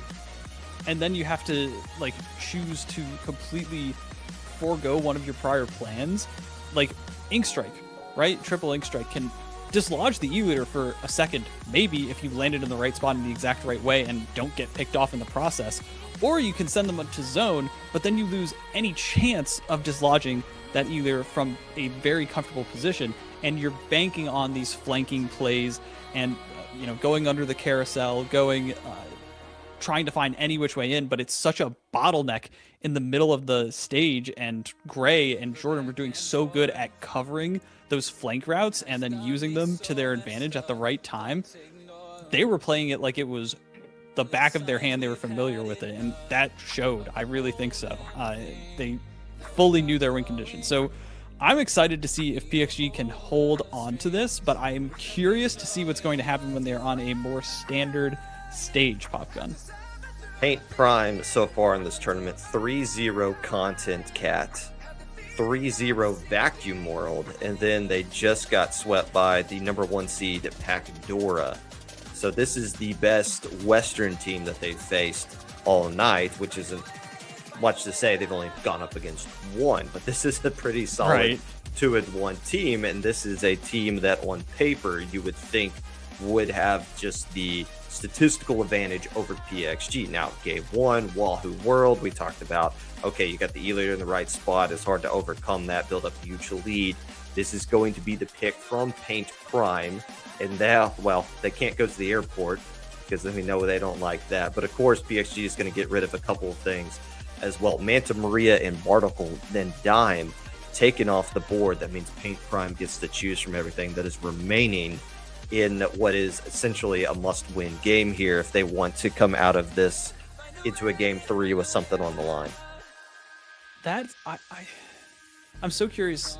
I guess Barnacle and Dime is okay for either and really good for Pencil, so I see that, but I would have thought that Manta Maria would at least have more potential for either, but maybe they just don't like that in general, and they were just kind of like, all right, get this out of here. But I would, if I was going on that, I would get rid of Lemuria every single day of the week, right? Like, why would we even leave them the chance to play on that stage? You know what I mean? So I don't know. They have to have a reason for it. Well, I mean, if they were going to get rid of every stage that they didn't want to show up in game 1, you know, you could only get rid of 2. Right. And I don't think anybody's crazy enough to pick the hub. Although, as we get deeper into Saturday morning, you never know. It's going to start to look like a better option. Like, you know what? What if we went to the hub? How would that go? Well, I don't think we're going to get that answer right here. But yeah, at this point, for PXG's perspective, or for any team's perspective, who's up 1-0, unless you've really done a deep dive into your opponent and know what stages they like to go to, how they like to mix up their comps if it comes to it, you're really just getting rid of things you personally just, like, I just don't want to go to Manta. Like, listen, I don't know if they're going to pick it or not. I just don't want to go there. Listen, I would not put it past PXG. And the reason that I say that is because in the one Ludi season that I was in Div 2, I got slapped around by Havoc because he specifically watched my VODs and like figured out how I was going to play on different stages and knew exactly how to counter me and pick me apart. And if someone's doing that in Div 2, I would not put it past these players to have done at least a little bit of prep work in terms of that. You know what I mean? Shoutouts to Summit. Shoutouts to Summit. I don't know. I was in that group. I got my behind whipped by that team just as well. That's right, you were. Speaking of, I can't make a clever segue to Undertow Spillway at this hour. We're just going to... They picked Undertow Spillway is what they opted to go with here. And I like that, actually. I think that's super, super smart. What do you think? Because even if they use the E-leader, the pin is going to be in plenty of spots where it can close the gap. Yeah, and they have 2 zones, right? And maybe that's why they specifically slashed Manta Maria, because of the double zone factor, because they know, hey, if we're only playing around 1 zone, we can force the issue more often, right? Whereas with a 2-zone map, you can play a little bit more for like, okay, we're going to stall this out. We're going to kind of sidestep around the pressure that's going on, and we're not going to lose too much ground, right? Like, you can play that way, whereas with a regular zone, like Wahoo, it's going to get capped if you're not constantly paying attention to it, right? And so you're either losing ground or you're gaining ground. And maybe that's what they're thinking in terms of Paint Prime is like, okay, we know that we can beat them in a game of attrition, so let's try and wait them out and play a bit more to like block their punch and redirect and get one in the gut when they're not expecting it. Well, if you're PXG, you got to be thinking, okay, yeah, we got the 2 zones here, but if we have to do some sort of scenario to where we need to split players up, Jordan can operate by themselves. Gray can operate by themselves. Like, they can go off and do their own thing. And Goss, depending on what roster Goss is on, can either, I mean, obviously they're doing InZap right now, but has been a player that has been known to be able to push up and throw punches into people's faces as well. So they got a lot of players who can work individually, spread out across the stage, as we see Gray doing right here, just locking down the right side, because Gray knows that all that left side is covered, especially with the E-leader up top. And Goss, you're right. I remember that whale, that 52 gal clip, like it was the last week's dinner. I know, right? And he's still able to do so much. And speaking of Whale, there are some specials coming out from Paint Prime. They're trying to get at least a little bit of ground going here. And yeah, you see they're trying to just throw some strikes at the zone, push the pressure out. Even if one goes down, like you've got Cooler, we're just trying to poke our way forward, move in slowly, and don't lose too much ground. That way they give themselves as many chances as possible to get to this position where they want to be. But for PXG, they have 20 ticks left before this game goes to them, Popgun. And Gray's just covering so much ground right here. And whenever they get a splat and they're in a hot spot, okay, I'm just going to immediately quick jump to somebody else and just continue to fight on the opposite side of the stage right now. Are they going to just boat race them right here? No, the penalty points flipped, and finally Paint Prime showing some life. They're not going to just get 0 to 100 right off the bat here, and starting to get some picks on top of it. So now we got to start to see, okay, how does Paint Prime work now that they have the stage control and they got the Gal and the blaster they can work with? And Gray says, nah, 1v1, I think I win most of these fights. No, but they were cooler. They still got Whale. They still got some specials, and they're getting the players of PXG into positions where they're going to be able to get caught out, and they successfully execute on it. This is what I was talking about, Popgun. If they just get one opportunity to lock them out, this is a team that very capable of doing so. PXG is going to have to make a move right here, right now, and that's the Gal on Paint Prime going down. This is so tense because, like, they don't have Cooler, right? They can't go in with all of the presence that they need. They do have some strikes that they can throw down to try and keep things at bay, keep the lead. But no, the strikes come back from the other side. Popgun, they just got completely flipped around. Why didn't they just attack the zone? Like, why? Like, all you got to do is stall it. Yeah, you lose the lead, so be it. Keep yourself in the game. Why not just at least try to collapse one to one of the left side zones to stall it out? I don't quite get that. We saw them build up some specials. We saw them be a little bit hesitant to drop in. And of course, you just don't want to feed into a situation. But at some point, it's either go or just lose. And they didn't go. I don't know why they didn't at least try to collapse on one of those zones. I don't know. I feel like I don't know if it was losing steam or if they just lost the plot, really. Like they were reading this Paint Prime team like a book that they were excited to devour, and then all of a sudden just could not follow it, right? Like, yeah, let's look at this play, right? Yeah, right here. They send in Gray. Jordan was on the respawn though, and so was Goss. Like, I think they were just getting caught out. They were meat grindering. In the finals of SWS, they were meat grindering at one of the most critical moments. And you know what's the real kicker, Popgun? Is that, like I said, the reason that game went to the way of Paint Prime is because they stalled out the zone a number of times. Definitely 6 ticks worth or more in order to get to that point where PXG faltered. And that's the difference. That's why the double zone matters. That literally 3 seconds is all it takes. And if they are holding PXG from getting those points for 3 seconds, that's the difference that they need. And that's how close this set is. PXG winning game 1 means that they get home court advantage for the decisive game 3 here, which would give them their second win against teams from Japan. Of course, they just got a 2-1 victory over Odd Loop coming into this one. They're looking to go 2-0. And PXG is probably stomping their feet. Man, we were really going to pick Bluefin Depot. Maybe they were, for all I know. But that is now off the board along with the museum. So what are we? Is Util is not in play. Haggle's still out there. Haggle is. I don't think you want to go to Urchin because I feel like that would just mix Urchin's things up a bit banned. too much for both teams. Unless that's really what you want. Oh, you know what? I could see either Inkblot or Makomar coming out right now. I think that would be perfect for the combo of Jordan and Gray. Like, talk about a wheelhouse. Yeah. Like that is their playground. For Blaster and Slosher. Yeah. Right. That's what I'm looking set at up right in the right now. spot.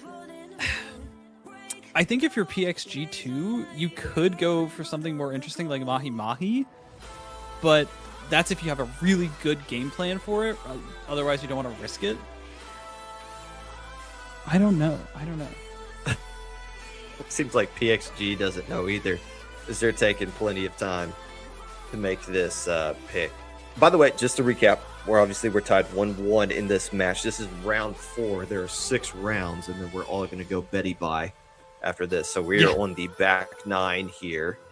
A lot of really curious scores coming in from the first 3 rounds. I haven't even taken a peek at how everything else is going on here, but we got a pretty good one going on right now with Paint Prime trying to keep their again, they've only played Content Cat up to this point, but trying to keep their undefeated streak against the West alive here. This obviously being, on paper coming into the day, the toughest team, PXG, but Rip9, FTWin both looking extremely strong in their own right. Milky Way got a win as well, and we saw Milky Way lose to the French team, or the mostly French team earlier. So it's all topsy-turvy here. Right. That is the thing that I'm looking at so many of these results, right? Like CutieNK, and they talked about this in the mid show, right? Like, you really have no idea what's going to happen anytime that this level of play is brought together. No matter what, there's going to be something surprising that happens, and tonight is no different. But also, the other thing to remember is that not that tonight doesn't have any impact on how tomorrow goes, because it very much does, but everyone's moving on to the bracket tomorrow.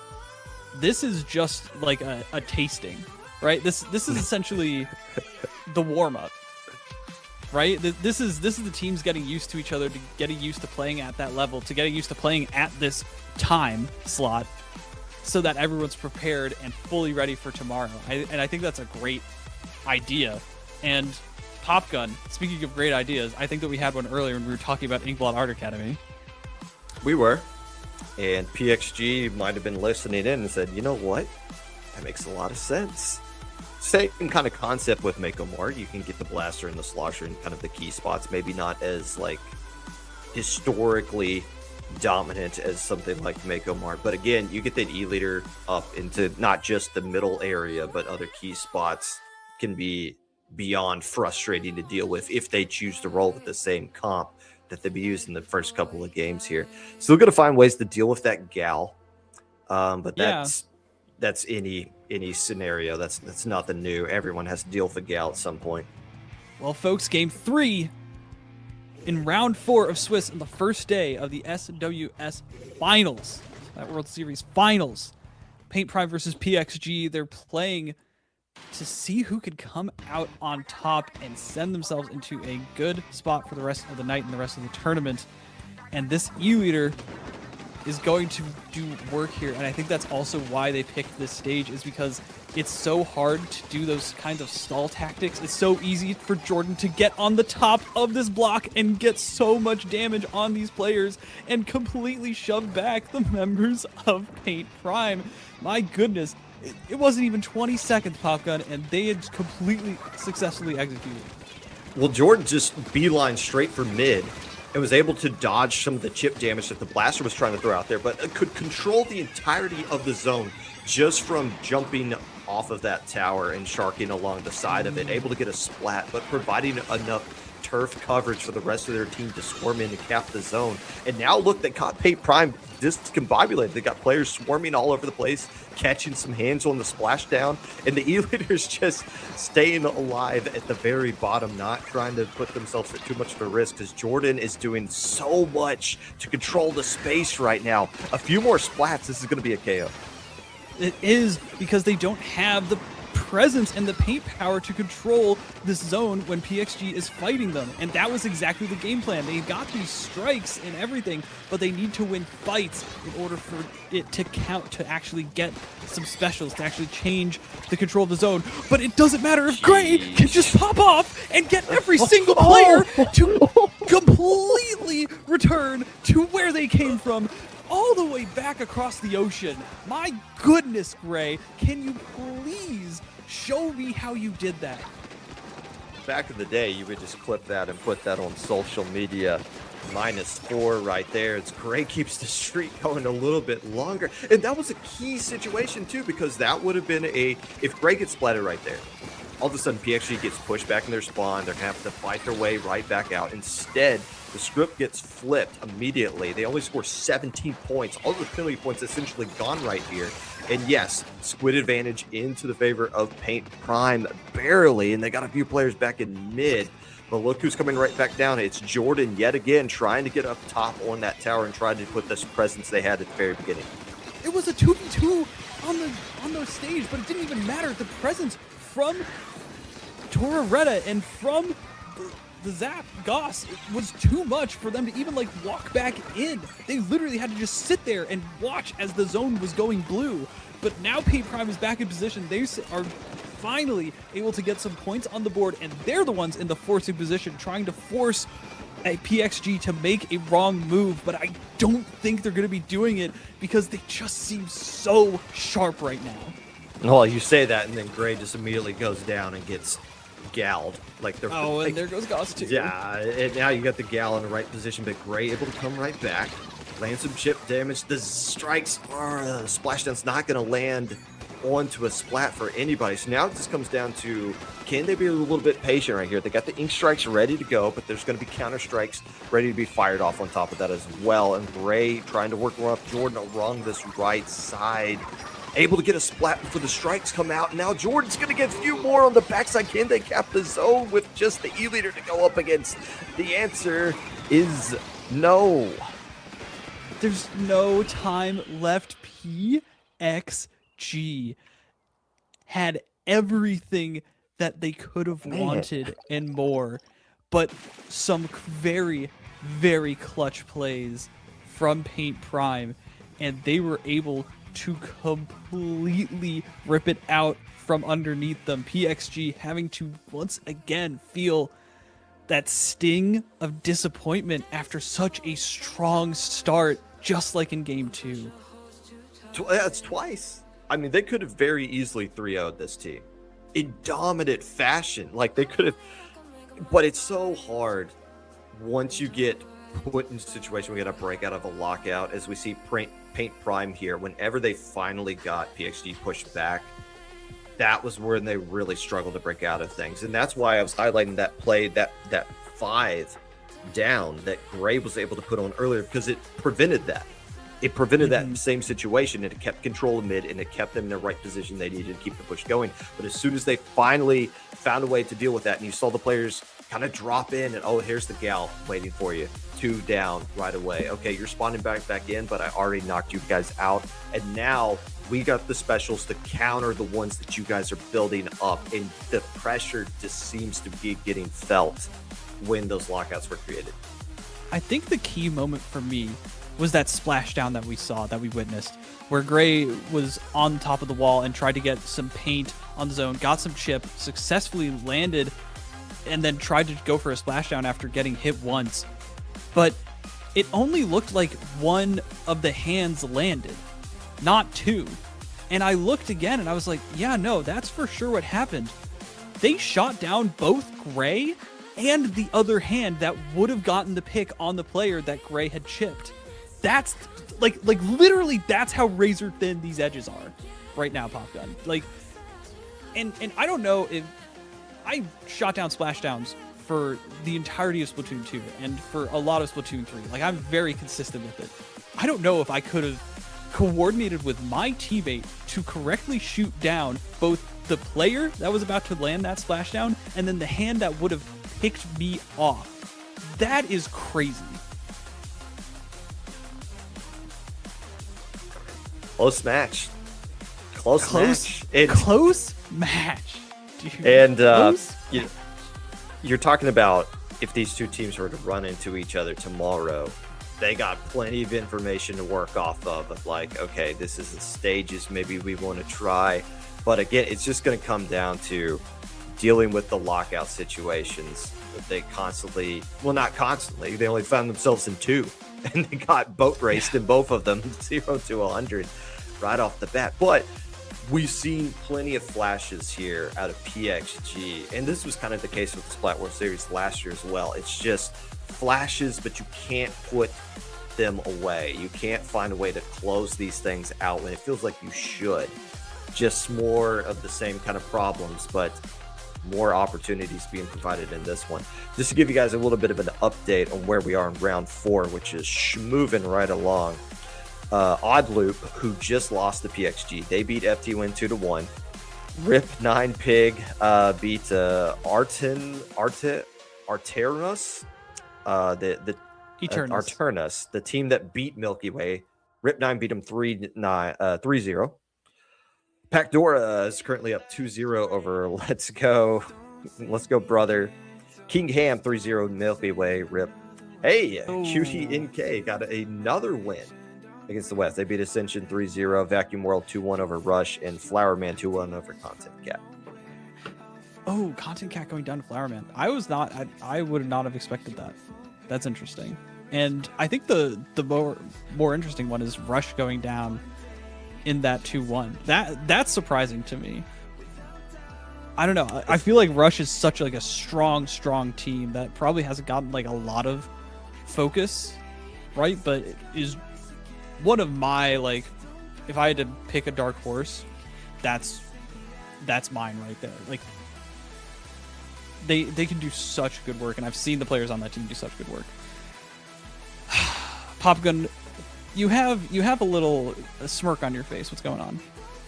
I was just kind of looking back over the scores as we go to the day, and I don't want to focus too much on this, because if you're watching the VOD back at this, you're watching it at a reasonable hour.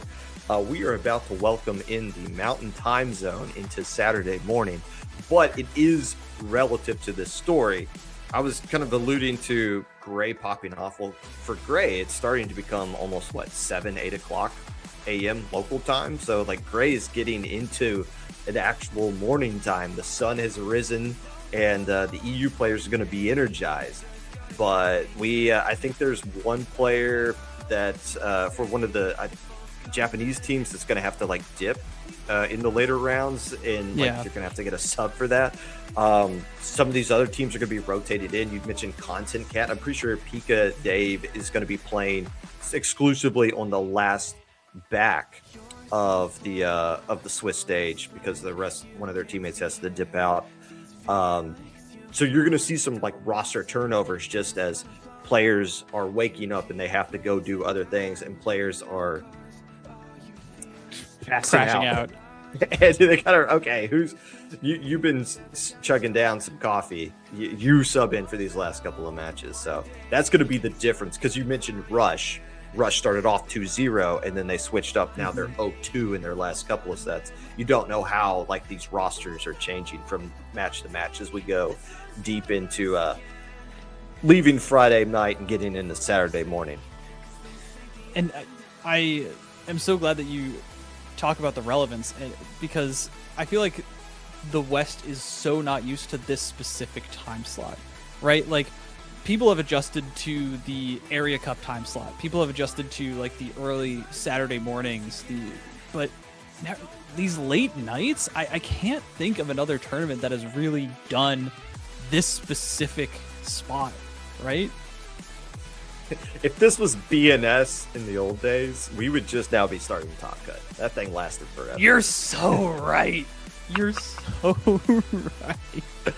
But also, Global Gauntlet has been on the same time slot. So these players have been playing consistently. Global Gauntlet have been getting some time to grind with that as well. And I want to mention, because we did get some info. So Pacdora is the team that you were referencing, with one of the players having to dip out. And Mauricio has already left the building. Clear. So do they have a sub? Down through the elevator. I guess so, because it seems like they're still winning. And honestly, that makes sense, because Momo is a god. So there's 3v40ing their way through this one. Okay, so we got a final. Pacdora did 3-0, and we are moving on to round 5. So we'll be having a new match coming up right now. Oh, is it the one that's at the bottom of the screen right there? It is not the one at the bottom of the screen. Okay. Rip Pig 9 versus Let's Go Brothers. Let's go brother. Go brother.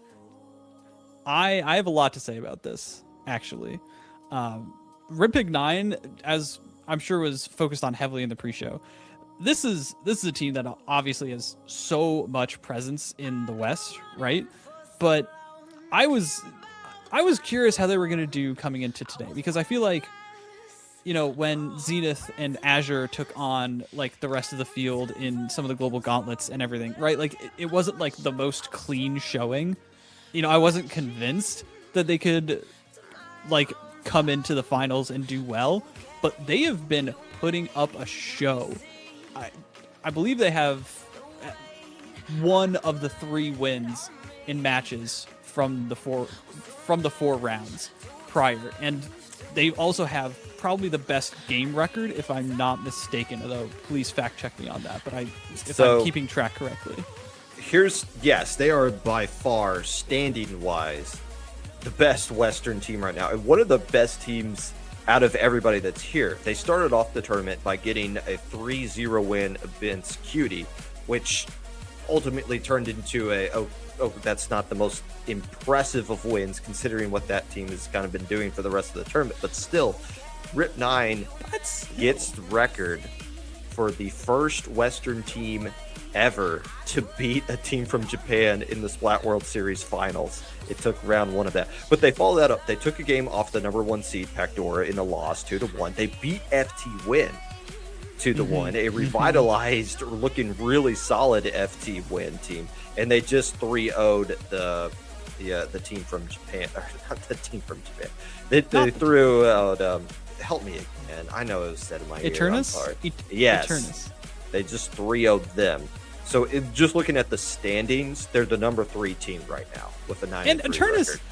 Eternus also is not anything to scoff at, because they did take over Milky Way. Right. So like Rip Pig 9 is essentially clearing the West right now and then having to match up against JP. And so let's talk about their opponent for this match, because I have so much to say.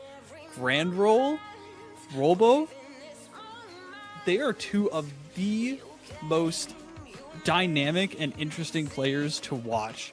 Grand Roll was on so many of these international level events that have been run with the SWS branding and in the past iterations as well. Like, this guy's a monster. This guy is like just, I remember last year the run that they put up was just mind-boggling, and it was at the behest of Grand Roll. And Wolbo as well has also been playing a lot of these events for a long time, right? And then throw on a 4300 Splatana main who can just bring out any of those, and then a Dapple Dooley player who can probably just completely disrupt anything that Rip Pig 9 wants to do. This is going to be a tough battle.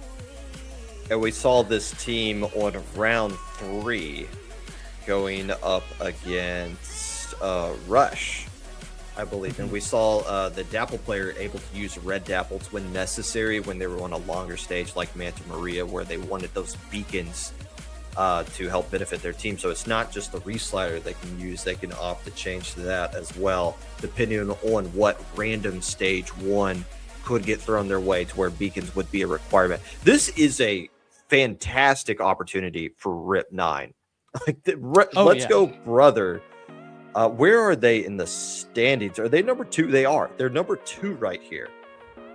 Rip 9, who after 4 rounds of Swiss is the 3rd team out of all 16 here. If they were to get a win here against Let's Go Brother, their only loss would be to the number 1 seed who they took a game off of earlier. So this could be a cherry on top over what has already been a statement tournament day 1 for Rip 9. Popgun, we are not going to be seeing Lemuria, unfortunately. We are not going to the hub. RIP. Airport's in play. Yeah, it is. There's also some fun ones, but I don't think we're gonna do anything too crazy. Mahi Mahi's good. I like this. I really like this actually. I think this is perfect because, yeah, like you said, this is the opportunity for Pig9 to show that they are at the top of the international level, even compared to the Japanese players.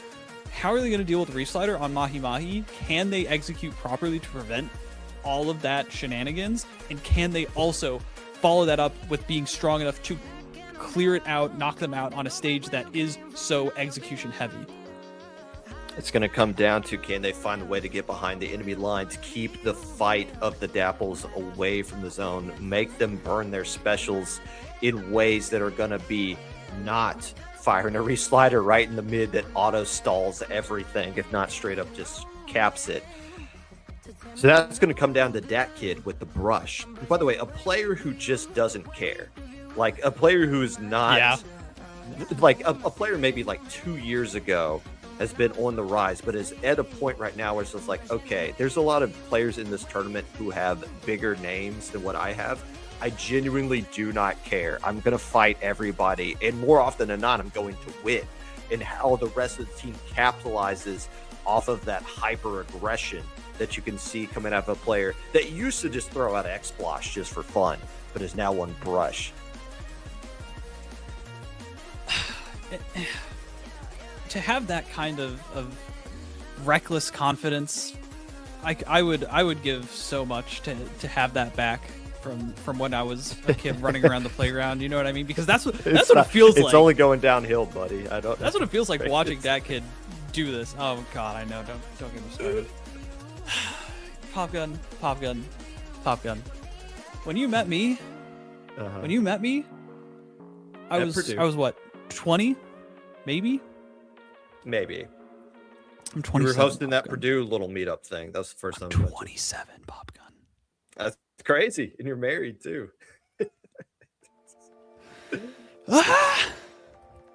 And here we are watching. In some instances, people still in elementary school just be at the top of this video game and doing a fantastic job at it. And that just goes to show how anyone can really rise to the top. But in all honesty, like going into this, there's no way I would have thought that we would be going into game round 5 with a team in the West in the top 8 or like the top 6. We got a team in the top 3. And is it, I know. I mean, is it fair to say, I don't want to overhype this or anything, but is it fair to say that Rip9 might be even the favorite going into this one? If you want to do the ipso facto score, well, they both played the number 1 seed, and Rip9 took a game off of them after already being down 0-2. They're like, oh, they're the better team because of that. Maybe not. I would say that maybe Brother has had the tougher strength of schedule up to this point, but it's fair to say beating FTWin, we know how notable that is.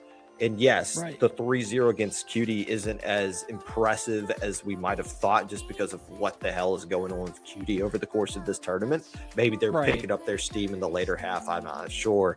But still, this is again, just like if they were to get the win here, that would be the headline of the whole thing. It wouldn't matter what happened in round 6. Like that's your headline possibly for the entire weekend.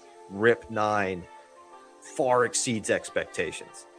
And what I will say is that I always base my judgments, like whenever I do like seeding, whenever I do anything like that, my judgments are always come from, have I seen them play? What did I think of their play? And Pig9 to me has felt the best to watch play out of the rest of the West. Right, I feel like FTWin has not had clean games. It has not had like super clean play. Same with Milky Way. But Pig9 has always, in this event right now, shown up and played to that high level that everyone wants to get to. And that's why I think that they're the favorite of the West right now. And like, there's a lot of people who are suddenly like popping off for them, but it's warranted. It's warranted. I don't know. It's This is the hardest tournament to be consistent in. because of the time slot, because of the opponent. Like CutieNK went into round 3 down 0-2, and they had to go up against Cutie as their reward. Like there's no breaks at all. There's no cupcakes to get back into a rhythm of things. It's just nonstop. And so far, RipPig9 has met the challenge, and they're going to try to do it again right here. By the way, that reslider has switched up. It's going to be the red dapple, so they're going to have the beacons work with, but they have the red ringer. Like this is the low ink, and they're going to be using the reslider off of that. Oh, not if Grand Roll goes down, though. Already, we're seeing RipPig9 pressuring Wolbo, pressuring these beacons, and making sure to just clog the field. And Dak has been doing a wonderful job sneaking around this right side, but Wolbo's finally wisening up. Do they... You see, this is the thing that I worry about. Are they going to be relying on these tricks, these fights, these execution-heavy things, and then get out-macroed in the end? And that's what it's looking like it could turn into, as we see now Let's Go Brother is in control and looking like they don't want to let go. Phoenix doing a good job of pushing these players back, though, along the left side and shutting down the dapples before they can get moving up too much. But all this is going on. The stage still hasn't even lowered yet. Like we're getting a lot of back and forth, and we haven't really started playing Mahi Resort up to this point. That kid gets sent back as the dapples is just going to stay alive a little bit longer, but still Zenith on the bubbler minis, not going to get into a position to where they can put the bubbler onto the zone and start pushing the enemy team back. Finally, the stage should be lowering now, but it's going to be Brother that's in control. And yeah, that was we were playing Mahi Resort. Now we're playing Mahi Resort. You know, and because of that, we are seeing RipPig9 play the stage that they were promised. And Yoshel, like this is really going to be the key, I think, and what got them the advantage at the first. It's going to be the positioning of Yoshel. It's going to be the execution and chip damage of Yoshel, and whether or not they can combine with Zenith, with Dat Kid's pressure, in order to find these important picks, in order to keep Wolbo off of their back and to keep the zone painted. And it seems like they're doing so successfully. Just the 2 pencils left on the stage. The jumps are coming in already. And remember, there's beacons from the dapples, but Dat Kid just races in and gets Wolbo. Wait, that's so important. There's no cooler. This is so huge for RipPig9. They have every opportunity here. Nisbet wants to go in further. Wolbo goes down again. Phoenix caught him on the side. There's jumps in. That's Zenith going down, but it is once again Yoshel. Finally, the bleeding is stopped for Let's Go Brother. But RipPig9, like I said, like you said, like we've all been saying, they're meeting the moment. They are playing to the level that is required, Pop Gun. They don't care. I mean, they have nothing to lose. They're playing like a team that's not afraid of the moment. But Brother says, okay, well, we're not really that nervous here either. We're just going to keep trying to knock away, and eventually we will get something to go right here. But I believe that's another Dat Kid and Pencil trade on the back end. And again, that's always going to work out into Dat Kid's favor, because that's going to take the cooler off the board and a lot of painting power as well. And Dat Kid's just going to jump right back in and pick up right where they left off. But now you got Zenith starting to push up as well, and the whole unit of RIP9 is starting to get into a right position here. 1 minute and 30 seconds left to go, but they got a huge lead, and they're chipping away at those penalty points. Dapple's trying to make something happen, but look at Phoenix all the way over on the right side, and Dat Kid on the left as well. They're putting a pincer, but they lose control of zone. They lose control. Grand Roll was just sneakily waiting and finding an opportunity to use that reef slider, that freaking dolphin that causes so much strife. And I feel like the player that has not been mentioned a bunch here is Sophie on this 52 gal, putting so much pressure on the offense. It has really been such a thorn in the side of Dat Kid finally going down. This could be the opening that they need. There's 2 down. Grand Roll, no reef slider on the board. That's unfortunately the gal going down for the side of RipPig. There's 40 seconds left, and there is penalty left on this board. So it's just a matter of getting your feet on the ground, because otherwise you're going to stumble just like I stumbled on my words. And Phoenix and Yoshel are just sitting in these small patches of ink. There's nowhere left to run, Pop Gun. Mahi, this is this is when you really need to show up big, and Soppy seems to be doing so. Oh, Rip Pig's just got to slow it down right here. They got 20 seconds to work with. They got a Zipcaster as well, but that's ultimately going to be a trade. They don't have to rush into this, and it looks like they are getting some splats. Do they have enough painting power to flip things back to their zone and then try to wrestle it away? Oh, by the way, there's the reslider. No, There here it it is. comes. One more time. A little bit of paint. Doesn't get the full cap, but it's just a couple of sloshes, and that's going to do it. Really, really close. And I just want to mention this now. I didn't want to mention this earlier. I chose this for a very specific reason. I think this was possibly the worst stage that Rip Pig 9 could have rolled, because it is Grand Roll's main counter pick in SWS. Like, according to Ellie, almost 100%. Any team that Grand Roll is on goes to Mahi Mahi. Well, This is the playground, and it makes sense, right? Such a good map for the Dreadringer. Such nice angles, such easy ways to get this Reef Slider onto the zone and do it safely. And Grand Roll is going to know every single one of them. And look at that. Just the bomb to get that little bit of extra paint as well. And then getting another bomb in the zone, 2 flicks, because that's exactly how much you have left with Dreadringer after getting the bomb out. Like, this guy's a legend. And this is his playground. And it was still that close. That's why I know Rip Pig 9 has it in them. if Rip 9 knew that, then they had the opportunity to get rid of it right away. I'm assuming they either didn't know that, or they said, we're not worried. Yeah, that's their counter pick. We're fine going there. And we saw them be just fine for several moments. It just kind of lost control of things at the end, as we've seen pretty consistently here with the Western teams versus Japan. But the strategy has been find the pencil and attack them constantly. Don't let them get set up.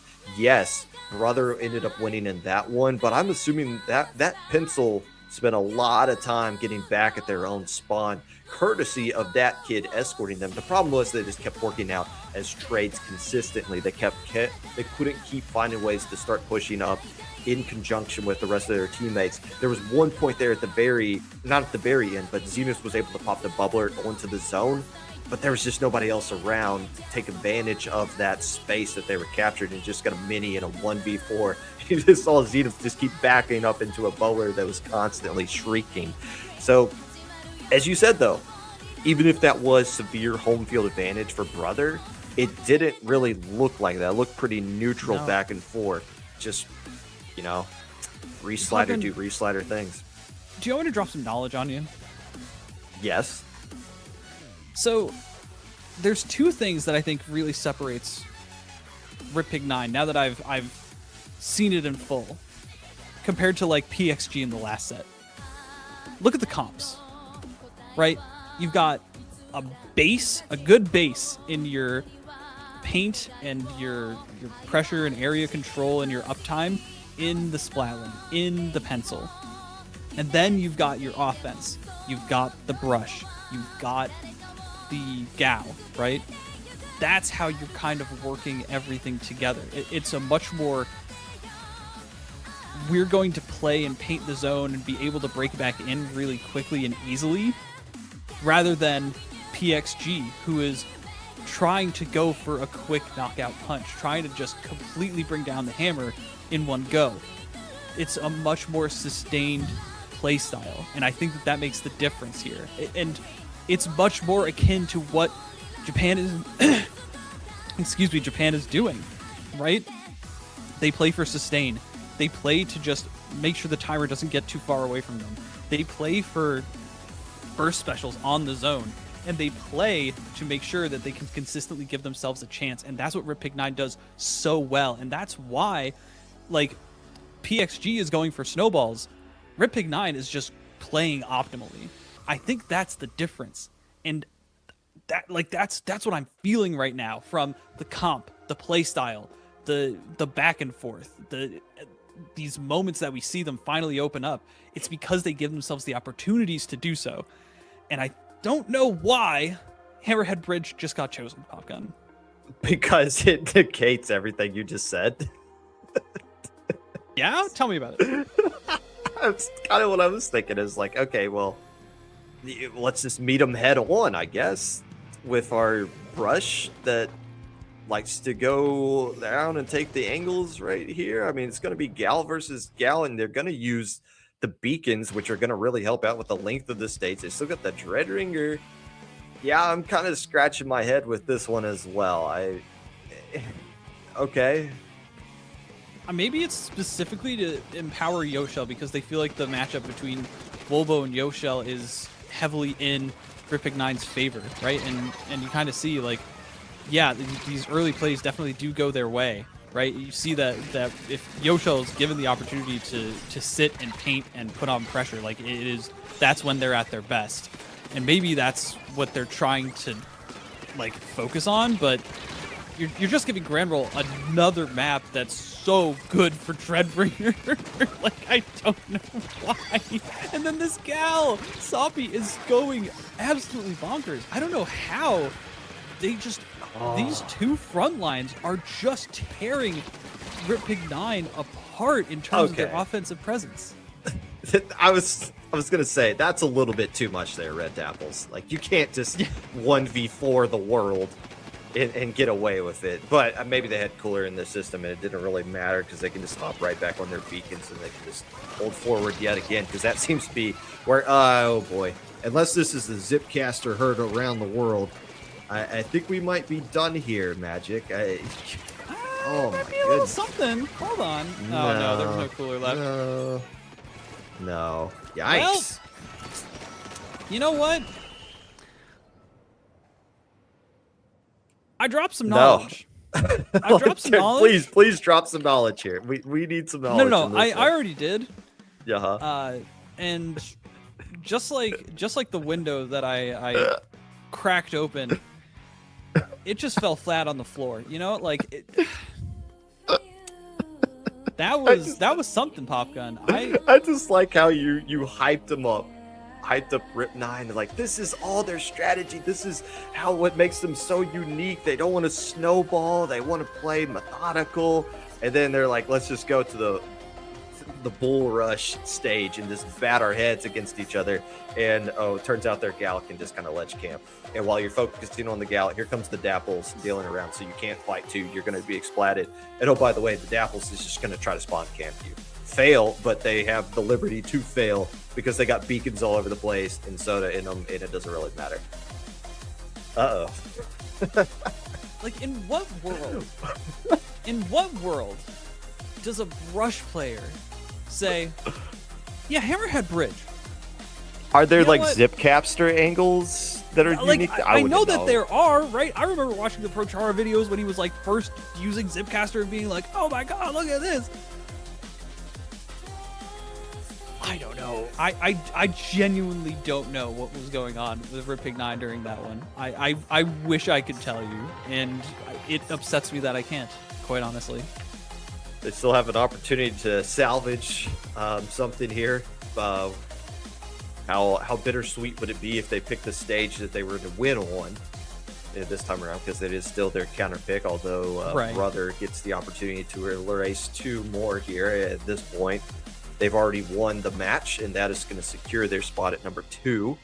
Where Rip9 ends up at the end of this one, they're still going to be pretty decently up on the standings with 1 more round yet to go. But yeah, an opportunity that just kind of let slip away in game 1, and a little bit of an identity crisis there in game 2. Right, like to say the least. Did they hit their like did the Dragon Ball power up like dissipate? Like what just happened? Like that, but that's what it feels like. It feels like it was like they were running on Super Saiyan 3 and and then just hair back to normal. Like I'm so frustrated right now. I can't even describe it. Credit to Let's Go Brother for dealing with that and just expertly taking care of business. on top of that one as we roll it here into game 3. Bluefin Depot, Barnacle and Dime off the board. So, okay, if you're Rip 9, what I wouldn't know what they're thinking at this point as far as what they want to do. Oh, the only thing we know, they really don't want to go to Museum or Hagglefish. Right. They probably just don't want to do like another like ring around the rosy like Mahi Mahi was. Maybe that's what they're thinking. Like, oh, wait a minute. Maybe these like complete funnel bottleneck stages are exactly what we want, and we shouldn't pick the ones that have all of these like massive flank angles. Fair enough. While we wait for this stage to get selected here, just some updates on scores going on around the rest of round 5. Vacuum World is going to beat Packdoor. Now, keep in mind that team, the number 1 seed, is going to have a player sub out. So they're that's something to keep in mind as they're going up against Vacuum World, and they're going to lose 2-0 there.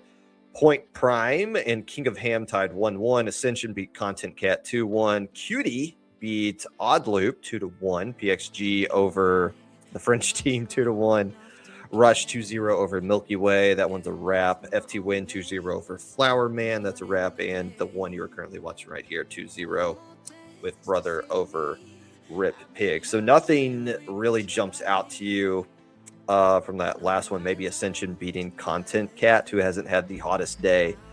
A strong Splatoon 3 North American team, and that is a 3-0 now confirmed for Vacuum World over Packdoor, the number 1 seed. So I would read too much into that, because we do know that one of their players isn't playing that was at the beginning of the tournament. So for all I know, they could be doing a 3v4, but that'll be something to keep in mind for seeding for tomorrow. And we're going to Umami Ruins, which this seems to make a lot more sense, Magic.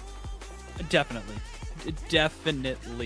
It means that they can split up the completely strong, overpowering, full fight power of a 4-man presence that Let's Go Brother has, right? Like, Dread loves when it's surrounded by its teammates, by mobile, very fast, very, like, acceleration-based weapons. And that's what the rest of the team does perfectly, right? The Dapples, the pencil, the blaster, right? The gal, right? Like, these are all weapons that can just completely take over. But if you put a giant thing in the middle of the stage and you separate the zones and you're able to, again, do the ring around the rosy, they can't do that as well, right?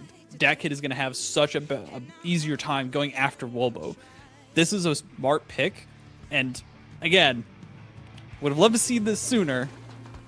Maybe it's the sleep tax, right? Like, maybe they just ran out of steam, and that's okay.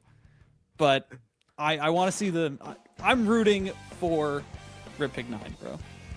Are you rooting for Nautilus? Because that is what Zenith is yeah. opting to bust out right here. Going to drop the mini Splatling with the big bubbler. Instead, let's go with the Nautilus, a weapon that was insanely popular during the pandemic 6 years ago. Doesn't have the strongest of kits this time around in this game, but still is a pretty solid weapon into the right hands as long as you got plenty of turf that you can put down with the rest of your teammates. Dat Kid trying to get something cooking. Doesn't quite work out in the first 30 seconds, but they're going to keep hacking away at it.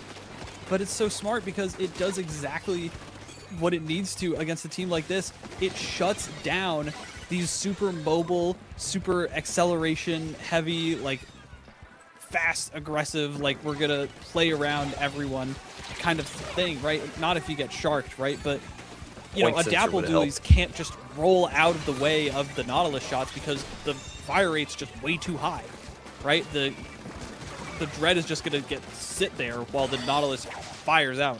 Of course, none of that matters, right? Because nothing that I say matters, Popgun. It matters to me, Magic. I'm happy you're here. And there comes some point sensors out with that thing, trying to locate some of these players to make sure they don't shark. But yeah, all of the flankers are just getting contained at this point. Dat Kid not able to find an opportunity to bust out right here. And yeah, what do you do here? Drop down to the pit? well, you got the gal that's kind of sharking around there, just begging somebody to do just that. Obviously, getting points entered means they got to bump back a little bit here. But yeah, it's okay. They're going to salvage this one. They're going to stay in this one a little bit longer. You eventually do need to drop down into that pit area, right? Like, you can't just let them sit there, or else Keep it's them just going to be a bad time. Yeah. Eventually, you have to do something with it, right? But it's about timing it, and they timed it perfectly there. They're going to get this Zipcaster. They're going to be able to actually get these picks that they need. How are we getting wall bombed in SWS finals? And I know it's like, it's so easy for me to say that, but like, the fact that Granville like sharked that out and specifically was looking for that and then knew to do it at the exact right moment, like that's just crazy. I am floored every single time I watch one of these events because I just see plays like this and I go, never in a million years. If I had a million years to just sit down and play this game, I wouldn't have done that. Well, it is 2:30 essentially on the East Coast, so you gotta give a little bit of grace to some of these players here as this tournament just keeps rolling on. Yeah, here comes the Dapples yet again, starting to push up, trying to get some trades up into the enemy base, and we've seen this story before. Yeah, let's get the Dreadringer with a reslider, just daring players to drop down. Eventually, the pencil's going to get back up there.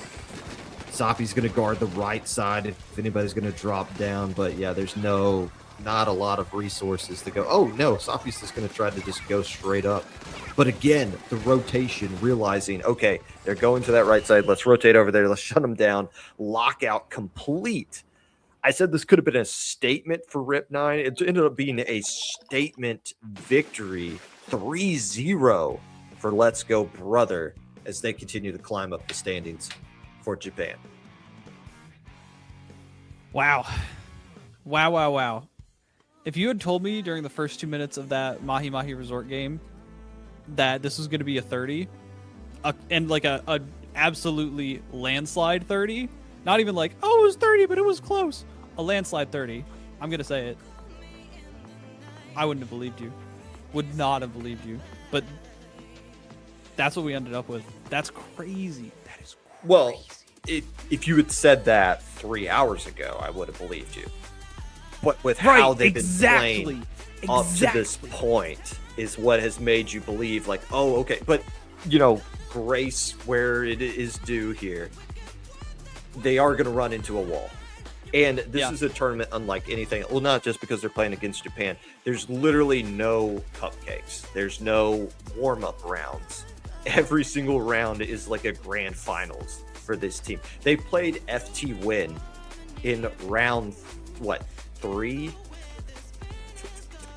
Yeah, I think so. Yeah. They played FTWin in round 3. That is a team they're used to playing at the end of an event, not just like, this is just like the middle before the warm-up before like the next 3 harder matches that you have to go up against. Like this is and of course it's not going to get any easier tomorrow with the finals going on, but yeah, right. you would if you're Rep 9, you were just hoping like, okay, we got one more round to go after this. If we could just get one game win just to get some momentum going into that. Instead, it was just Brother dominating them for those last 2 games. And statement win for them. I mean, we're being critical of Rep 9 because they've been so good today. Yes. Just fantastic today. And they still have an opportunity to close out on a good note with whoever they play next round. I think the real key here is that today is a different day than tomorrow, right? Maybe we're seeing these flashes of strong plays and everything, but maybe tomorrow it's a different story where it's not just the flashes. It is the full, we're going to take things over. It is that evolution of that. Let's hope. Speaking of evolution, we're not talking about Pokemon. We're talking about FTWin, and they seem to go through a metamorphosis almost on the regular nowadays. A new roster, revitalized once again. Still a lot of the same old faces, but definitely feeling like a new force to be reckoned with. Although not the best performance in this set. FTWin's 2 wins have begun against Ascension, who they beat 3-0. And who else did they lost to Rip 9, as we talked about. They lost to Odd Loop. Who did they? Oh, they beat Flowerman. Okay, so they beat the 2 lower seeded West teams. They beat them 3-0. They started off the day with a 1-0 lead against King of Ham before they lost the last 2. So this is, and they're going up against Cutie, the team who we were scratching our heads because they went down 0-2 at the start of the event, but I believe they've 3-0'd ever since then. That they lost 2 matches to teams from the West in the first couple of rounds, but then they turned back around. They beat CutieNK 2-1. That's actually a pretty decent result for CutieNK there. Beat Ascension 3-0, and who did they beat in round 5? Oh, they beat Odd Loop in round 5. So they've gotten some momentum back at their sails, but this is going to be one of the tougher teams that they've been running up against. It's definitely the toughest team in the West that they're going to see and have an opportunity to beat. Speaking of CutieNK, we've seen them a lot today, but let's just go over them again. TKF, the Bow, the Reflux, I'm the number 1 fan of TKF right now, and no one can tell me otherwise. I'm such a huge Reflux believer, and I will go on record saying some things about Reef Slider, but we don't have to get into that right now. Then we've got Kai, we've got Nene, and we've got Kure. All of these players have been, like we said, in the Global Gauntlet before, completely clobbered the West. Today they didn't show up and do as well to start off, but now they found their stride, it seems like. Now they're going to have to go up against FTWin, and it's going to be a slobber knocker, I believe, because both of these teams are kind of on unsteady footing and need to get that last win to feel that confidence. Well, you say they have been playing around this well to start the tournament. They've been playing unacceptably horrible to start the tournament.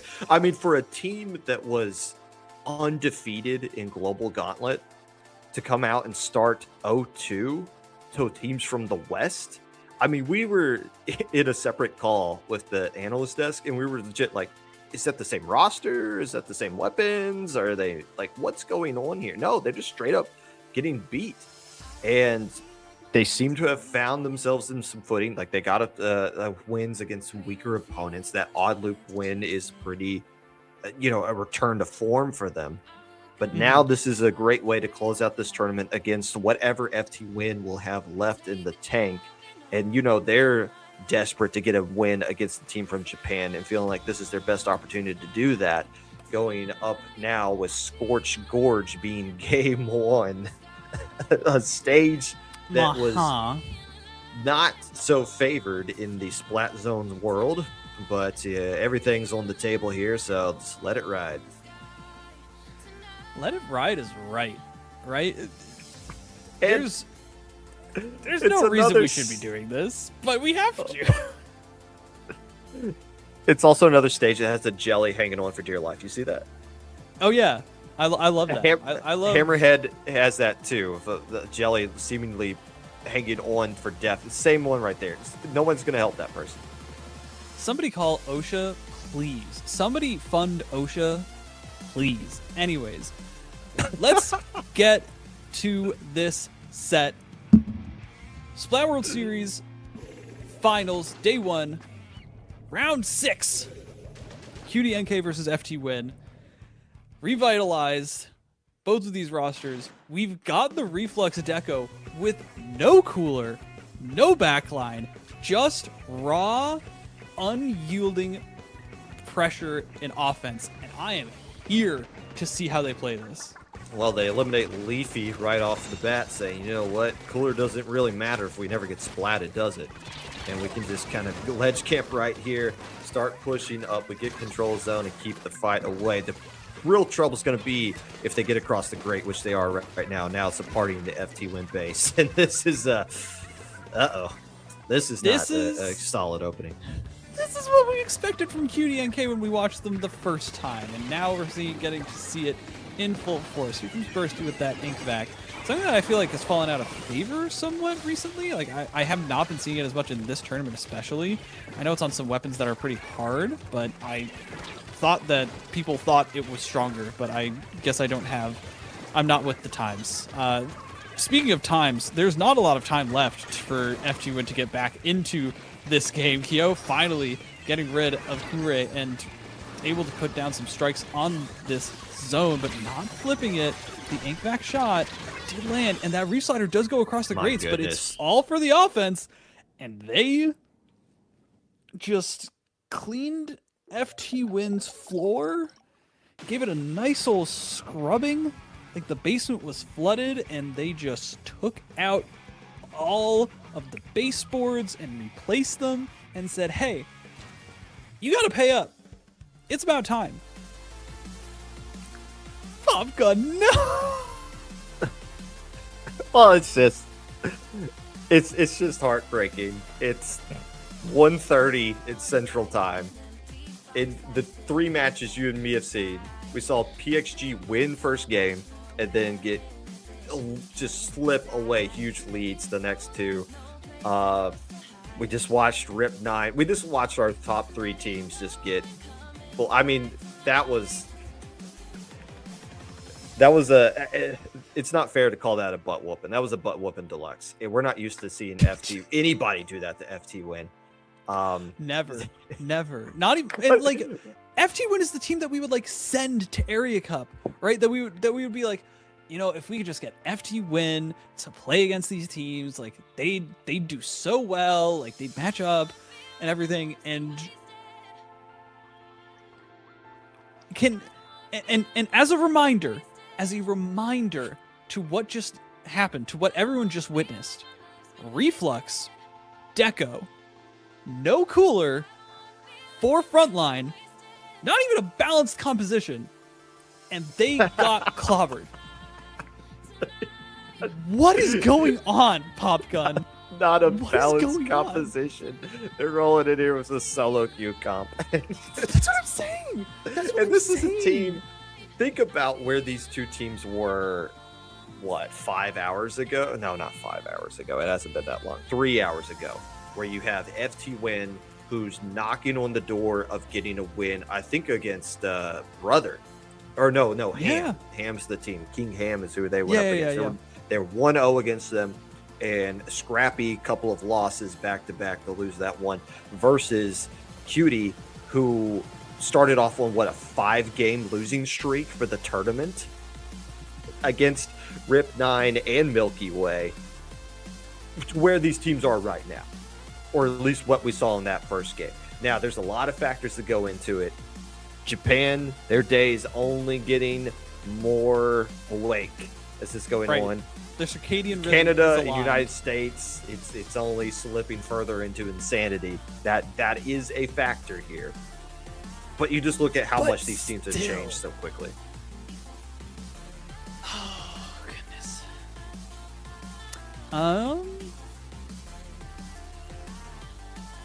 So where we go? I don't think that was FTWin's pick. Okay, yeah. I was like, I feel like there's something not right here. You're good. FTWin's counter pick, Mahi Mahi.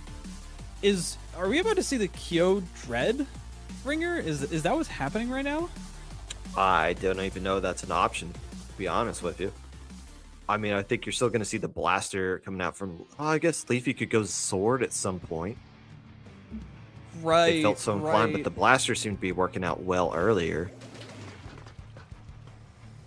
I don't know. It's a carbon, by the way. Oh, heavy? Yeah. Heavy Okay, so we switched zap? up a lot. We What switched is- up a lot, actually. So This is what I Bursty's mean. dropping the pencil, going with the in zap. They are bringing out the sword with Zipcaster, and yeah, the heavy. But that's Bursty on the heavy, isn't it?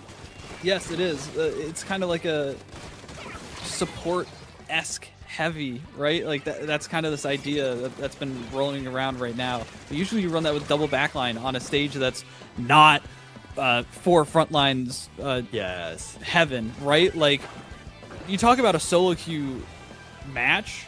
That's what we're looking at right now. That's what it feels like we're looking at right now. It's just fights. It's just Kure on this slosher showing up to Kyo's house and saying, "Hey, this is mine, actually," and completely justified in saying so.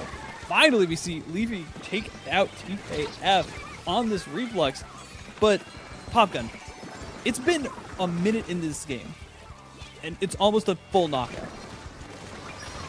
Well, no, I think unless these strikes can somehow stall things out a little bit longer now, they're just going to reflex over it. That was a 1 minute and 8 second game, Popgun. Look, Do you understand what that means, Popgun? That was 1 minute and 8 seconds. That means that 8 seconds. There was only 8 seconds during that game that CutieNK was not fully in control of the zone. 8 seconds. That's how long it takes to get from spawn to the middle of the stage. 8 seconds. It took these teams longer to figure out what stage they were going to go on than to play this entire match at this point. The match is over. They're up 2-0. They'll play the last one for honor at this point. But I don't want to sound like a West apologist honor, here. Whatever that is. But I mean, like, we are clearly seeing a team that has run out of gas. And a team that has revitalized themselves. These two teams played each other 3 hours ago. Where, maybe it's still like the same final result, but those two games are going to be more competitive. But I think we've found the finish line for these players for the night. I think that's what we're seeing here. I mean, FTWin's never been beaten like that, ever. Right. I was literally just thinking, this is what FTWin does to, like, the round ones in, like, a proving ground. The lowing scrubs, yeah. Right? Like, this is what they do to people. This is so messed up, man. This is so messed up.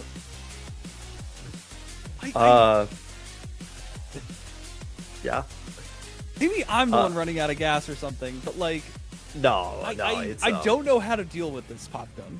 Well, how fast was that ready up? What? Well, I mean, I think both teams at this point are just ready to call it a night or a morning here as we're going to Hagglefish. And look, they're running the same exact comp, essentially. Yeah, I think this is just a ready up, and let's just shake hands and get into this one. Right. Again, it's going to be a different day tomorrow. Right, everything is going to be different tomorrow, but for tonight, they're throwing themselves at the problem and trying to move forward. You know what I mean? Yeah, Kyo is limit testing right now. That is 100% what's happening. And can't blame them. I mean, the double Zuka, my goodness, Pop. That's the Carbon, by the way. Yeah, I was mentioning. I didn't have enough time to talk about that in the last game, but they were using the Splat Roller in the first game, weren't they? But they switched up the Carbon in game 2 with that Zuka. No, it was Carbon. Bomb. It was Carbon. The Carbon the whole way. Well, to be honest, game 1 didn't last that long to take a gander at it itself either. But yeah, okay, so they've been rocking the same comp right here. Hey, FTWin's got the zone. For the first time in this set, the total of the 3.5 minutes that these teams have been playing, FTWin had control of the zone. So let's hear it for that. They do look like they have some amount of life in them right now for whatever reason. At 2:43 a.m. Eastern time, they have decided to wake up. And you know what? Good for them. Let's see if they can at least not get wiped in the next minute. Well, here we got the spawn camp being put on. Nay, just walking around with a bazooka waiting for some. Oh my goodness! Yikes! And I mean, you got the. I mean, you're. I know I'm the commentator, but I mean, like, you're looking at it. You Right. are looking at it, audience. Like, it seems like they're just slashing in random directions is what Leafy's doing right now. Like, it genuinely they look lost. And I feel like every time I watch one of these events, you know, it feels like, oh, the West can't match up and everything. I don't think I've ever seen it to the point where it feels this far gone. But that's the thing. They can match up. FTWin has shown earlier today, maybe not with this team exclusively, but they can match up against some of these teams. It's just, I mean, I can't stress enough how late it is. And that is clearly taking a factor right there. Now, these two teams play round one tomorrow. Could be a different story. It could not. But it's what we saw right there was just a team that has hit the wall. And I think is ready to put the video game down for the evening. And fair enough. Now, do you have anything else you wanted to say about that match? No, I don't have too much to say other than, obviously, I respect all of these teams immensely. Let's not forget any of that. Yeah. Tomorrow's going to be a different day. And if I was playing in this tournament, I would have gotten whooped even cleaner. And if I was playing against FTWin or Ripig9, I'd get whooped even cleaner. But as a fan, as someone who wants to see the West represented and encouraged and feel for once that we are truly at the peak of our power, this was so upsetting because, like we've all said, this isn't even like the strongest roster that Japan could have brought. For even all 8 teams, right, that are all doing so well against the West right now, it's not even enough. Perhaps next year we can host the tournament here at my parents' house and just fly all the players out so that there is no time zone difference, no lag or anything. And we'll host grand finals right here in this room, make it like a Splatoon summit. We'll see how I'll run that by my mom and dad tomorrow and see what they think about that. Well, also, I think we're going to toss it over to our analyst to see what sense they have to make of all this. We'll see you back here tomorrow, but Shiny Hunter Zach, please take it away. Welcome back, everybody. We are here for the post show of day one for the Splat World Series 2026 finals. Shiny Hunter Zach back here again with K-Bot and Pat on the analyst desk. And Pat, I want to start with you. We are still in the midst of round 6. Some matches completed, but others left to be done. What are your thoughts on the first 5.5 rounds for day one? Zach, we've learned a lot today. We've learned a lot about teams that we thought would not perform that well did better than we thought, and then did worse. And on the other side, CutieNK started the day very, very bad, but now I guess they're pretty happy with themselves. They're 4-2. They end up much, much better than they started, and they're going to be on the top, among the top seeds. So very, very good end for them beating FTWin. And yeah, I mean, all of these teams have tried things, have done things, and remember, this is just the appetizer. Tomorrow is the meal. And K-Bot, for every good end, there has to be an equal and opposite bad end. Talk to me about the phrase sleep tax and how it might be affecting especially some of our Western competitors. Bring out your tired. Bring out your tired. Yeah, I mean, look, we've seen it for the entirety of the global gauntlets up to this point, right? By rounds 4, 5, and especially 6, the North American teams are delirious, right? I mean, try playing Splatoon. It's hard to formulate sentences. Try playing Splatoon at the highest level that the game demands, right? Virtually impossible. And I think that's a large part of what we're seeing right now, right? The 3 Western wins came at the beginning of the event. So they did pick up 3 match wins. We got something. We've gotten something so far.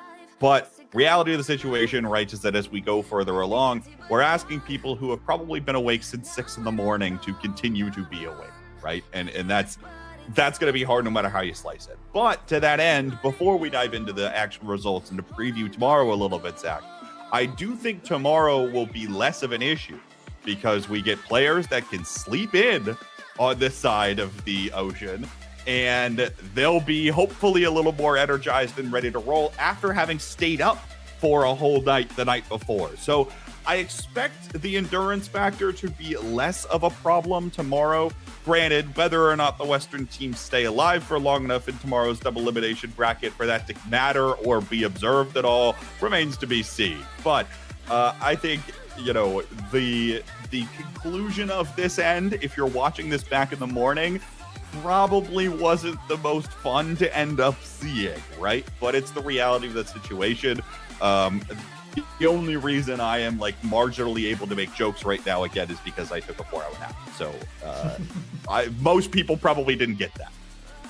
And to your point, some shakiness on both sides of the equation. We had some Eastern teams that either had players needing to leave early, some rosters only being formulated within the last hour or few hours prior to day one. Should be hopefully some more stability in day two for that double elimination portion of the bracket. And then, of course, on the Western side, players with varying levels of sleep that they were able to get through, of course.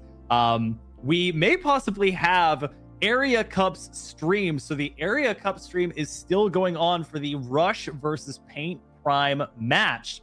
And that one is currently 1-0 in favor of Rush. But to update y'all on scores as they're going on right now, the matches we do have completed: CutieNK completing the 3-0 over FTWin. That will finish them off with a record of 4-2 match-wise.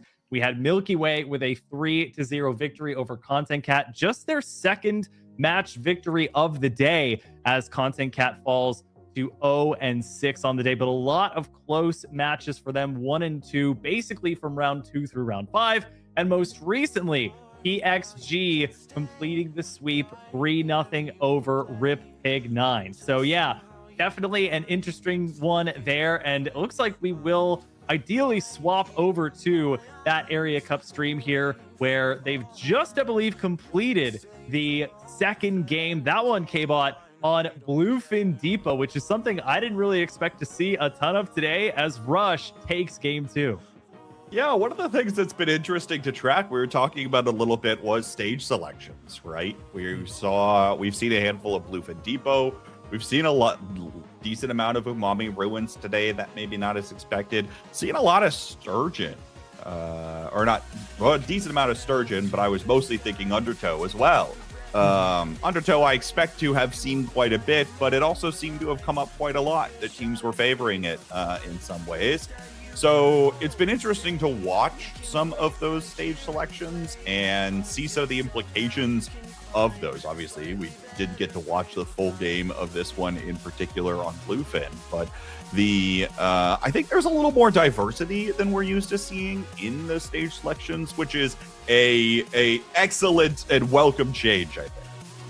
And Pat, a fair bit on the line here, not just for your prediction of how many Western teams would make that top half of the seeding, but both of these teams were spectating 3-2. Rush going to move up to 4-2 on the day, whereas Paint Prime, regardless of the result of game 3, will go down to an even 3-3. Is there anything you've gleaned from watching either East versus West matches, or from watching what we're seeing right now, which is East versus East or West versus West in preparation for tomorrow? I mean, there's a lot to say, but to bounce back on what K-Bot was saying, you don't want to counterpick Mahi Mahi or Hagglefish Market. You want to go to the odd maps. This is the maps that we want to see in terms of picks, because on Hagglefish, every team's good. Everybody has a plan. Everybody can make it work on Hagglefish or Mahi. But on Bluefin Depot, on Undertow Spillway, one team is going to have an edge.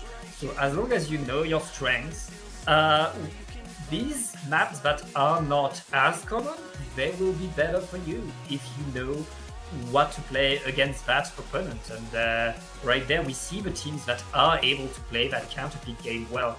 They get a game 3. They get to force a tiebreaker, and that's what we've seen several times tonight. And it's all these small adjustments, teams that are able to change their combat, are able to choose the right maps. They're the teams that are able to succeed. That was also one of the points we brought up in our pre-show, this strike select system in K-Bot. We do see that the most recent two stages struck here are going to be Urchin Underpass and Inkblot Art Academy, and it's going to be Paint Prime, taking from the available map list, of which I think a couple of the stages that you mentioned or that we've seen a good bit today still remain. I want to namely highlight Mahi Mahi Resort and Hagglefish Market, because I think both you and Pat had some comments about in what situations to choose or not to choose to go to those stages. Yeah, I think Mahi in general has been a favorite so far, thanks to the Reef Slider and the rise of a lot more weapons that we're seeing play into that. I mean, we've seen everything from the Reflux, which CutieNK turned it around in the back half of the event, and ends up 4-2 on the night. But also, you know, we've mentioned about Grand Roll. It's been brought up that that's a favorite of his in particular. So there's a lot of different ways to take this direction, and this will be a fun one to watch. I honestly didn't get to watch a lot of Paint Prime over the course of the day today. I was mostly keeping tabs on like every team except them for whatever reason. So I don't know what they might select. Let's see. Robo Ramen comes through for them, which we've seen a little bit of, but to that end, Zach, it feels like this stage has been a little less selected than I might have expected heading into the day today. I feel like this is usually a fan favorite, but we've actually been seeing it a lot less.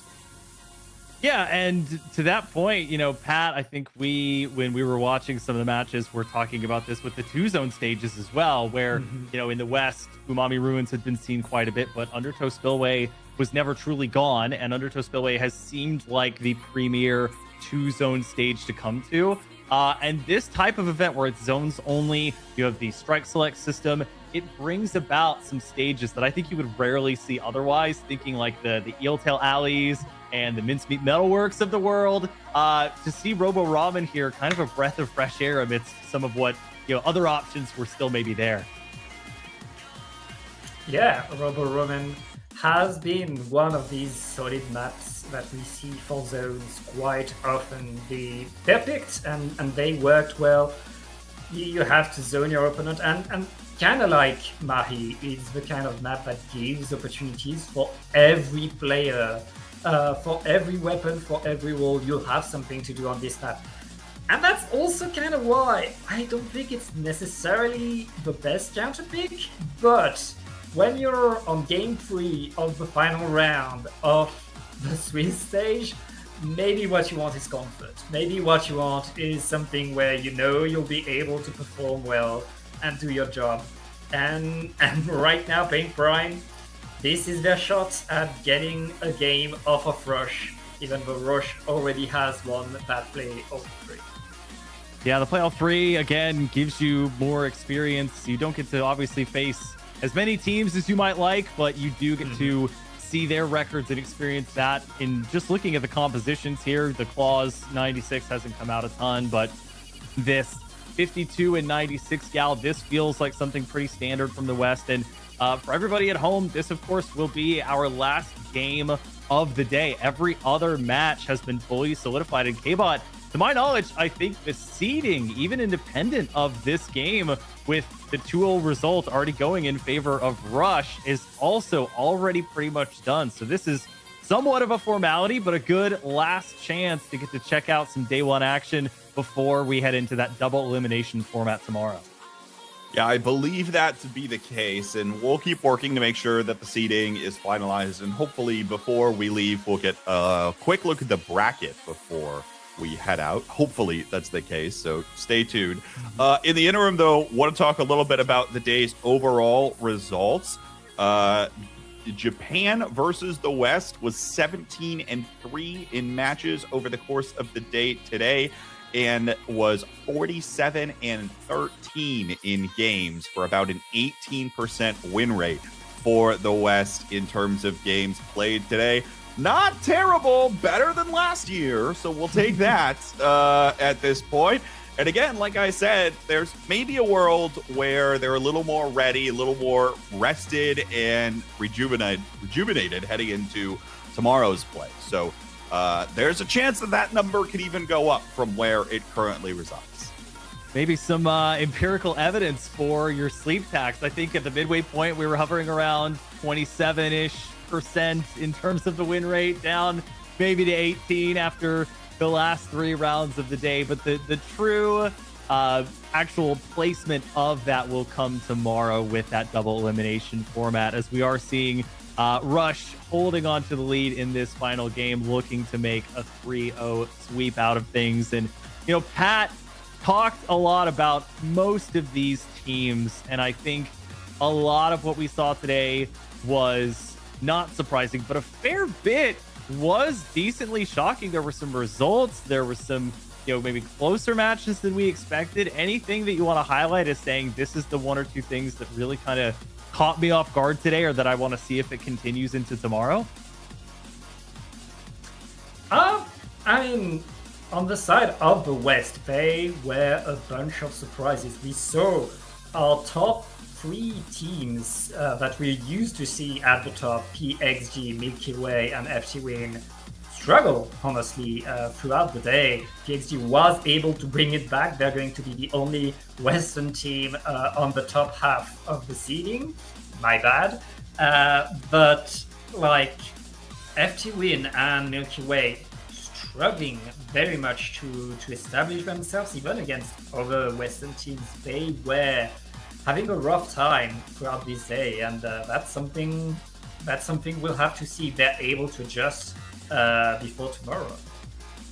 In the match there, Paint Prime gonna finish it off with a wipeout, so they will take a game off of Rush in the play all 3, but Rush will win the match 2-1 and will therefore go to 4-2 on the day. That will finalize everything, so we can confirm Vacuum World the only team to win 5 matches on the day. Nobody with a full 6. So competition, you know, decently stiff across the board. CutieNK, I think the only 0-6 as well. And a total of 6 4-2 teams, with only one of those, as mentioned, being from the West, PXG. The rest from the East, CutieNK, Pacdora, Let's Go Brother, King of Ham, and Rush. To give you the final results from round 6, King of Ham taking down Pacdora 2-1. We have Vacuum World beating Let's Go Brother 2-1. So a lot of these players and teams having good days on the Japanese side. Odd Loop beating Flowerman 3-0. CutieNK, same thing, 3-0 over FTWin. Milky Way, as previously mentioned, with that sweep over CutieNK. Rush, as we just saw, with couldn't finish off the sweep, but gets the 2-1 victory over Paint Prime.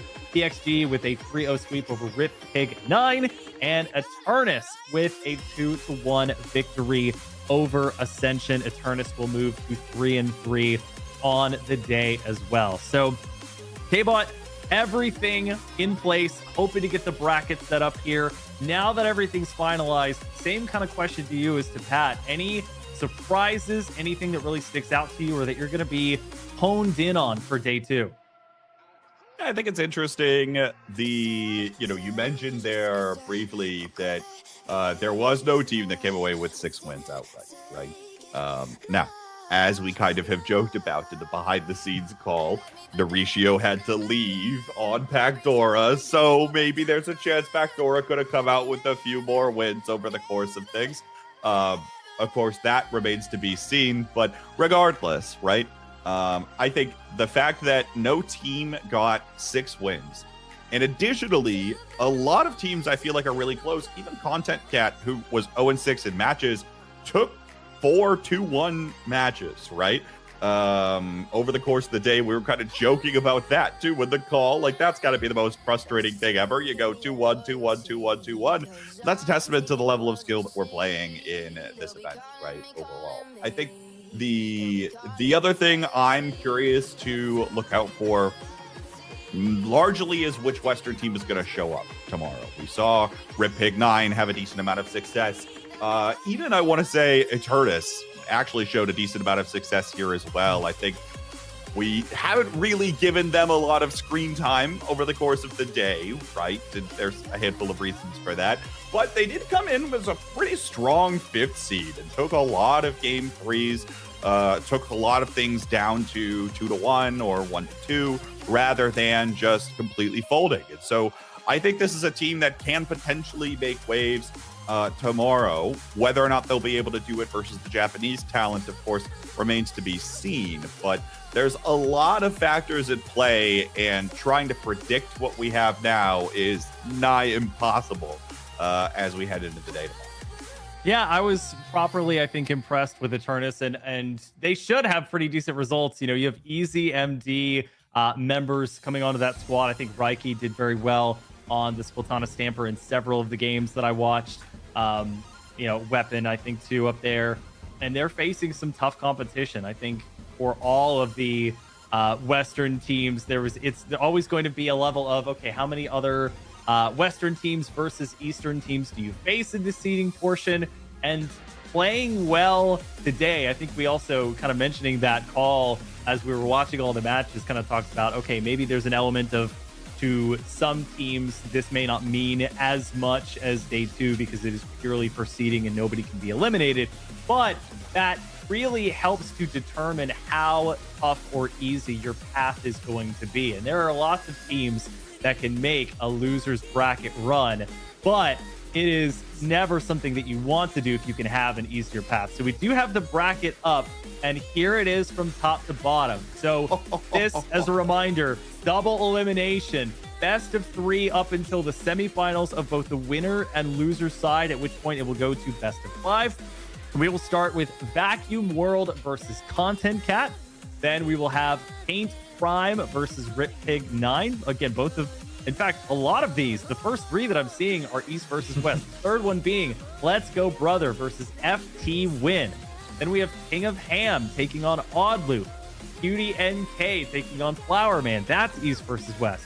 TXG versus Milky Way. That is a West versus West, but that is a heavyweight bout in this and any other tournament that we have in round 1. Acdora versus Ascension. Again, East versus West. And Rush versus Eternus. So, Pat, I want to start with you here. Not only, I think, do we get a lot of East versus West held up here to start us out, but some heavyweight tilts that will send some very good teams down to losers early no matter what. Zach, tomorrow I'll be on the mic for that opening round, so I'm taking note of these and I'm trying to think which one I want to see more. There's several that I want to see right there, and I mean, we've seen so much action today. There's going to be cool games left and right. So many players are going to stream their perspective again, and it's backed. Really, remember, one thing to remember is that, as we were talking about, no team hasn't won a game. Every team has taken at least one single game and lost at least one single game. And even the team Vacuum World, that's at the top of the seeding right now, they've dropped 7 maps. That's like, we have a very, very tight bracket, and I can't wait to watch all of that. K-Bot, over to you here. I know you have some very interesting thoughts about these teams facing each other. Anything stick out that you want to highlight, or just genuinely impressed at the sight of all of it? I mean, the Western fans are really going to be looking towards the bottom half of this bracket, right? Now, who is coming out between PXG and Milky Way? Again, the question I posed of who's showing up, is PXG going to wake up a little more than they were today, right? Or is Milky Way going to gel and click in a way that we also didn't see?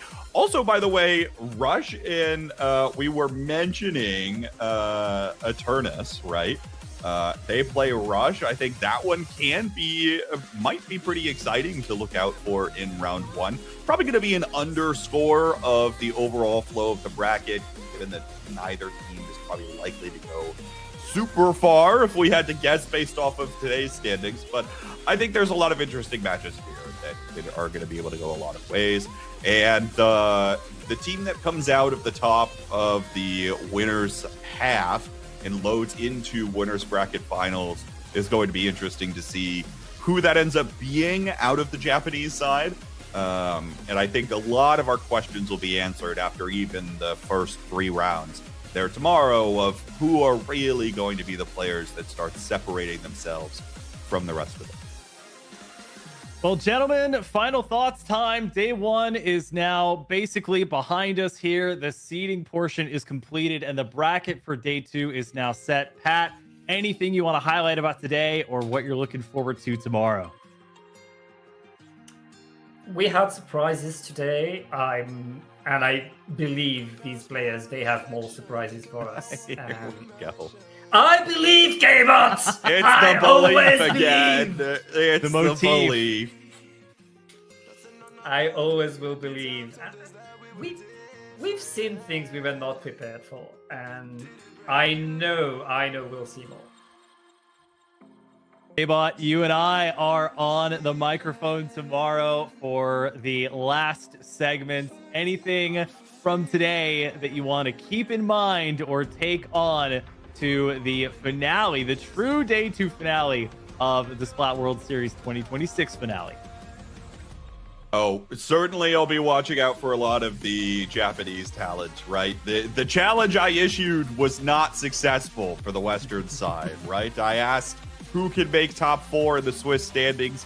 No one did. PXG comes in as 7th overall, which is a far cry from probably where they need to be. So the top contenders between will CutieNK struggle early again, or is it going to be mostly the Vacuum World and Pactora show? Time will tell, but that's certainly what I will be watching out for as we start loading into the day tomorrow. It's not only, Zach, about which Western contenders might come out on top, it's also about the Japanese teams that are going to separate themselves from not only their peers, but also what there is to offer on this side of the pond. All right, well, that will do it for day 1 of the Splat World Series 2026 finals. Day 2 tomorrow on the horizon. The bracket is set. Double elimination is nigh. And we have so much more wonderful Splatoon action to look forward to. I want to thank my excellent analysts on the analyst desk here, Pat and K-Bot. Thank you to our casters, Fufu, Dark, Magic, and Popgun. And of course, Ellie behind the scenes on the spec cam and on the production. And of course, to all of the players, teams, and you watching at home. That'll do it for the Splat World Series here on IPL Splatoon. We'll have more action for you tomorrow, but until next time, we will see you later.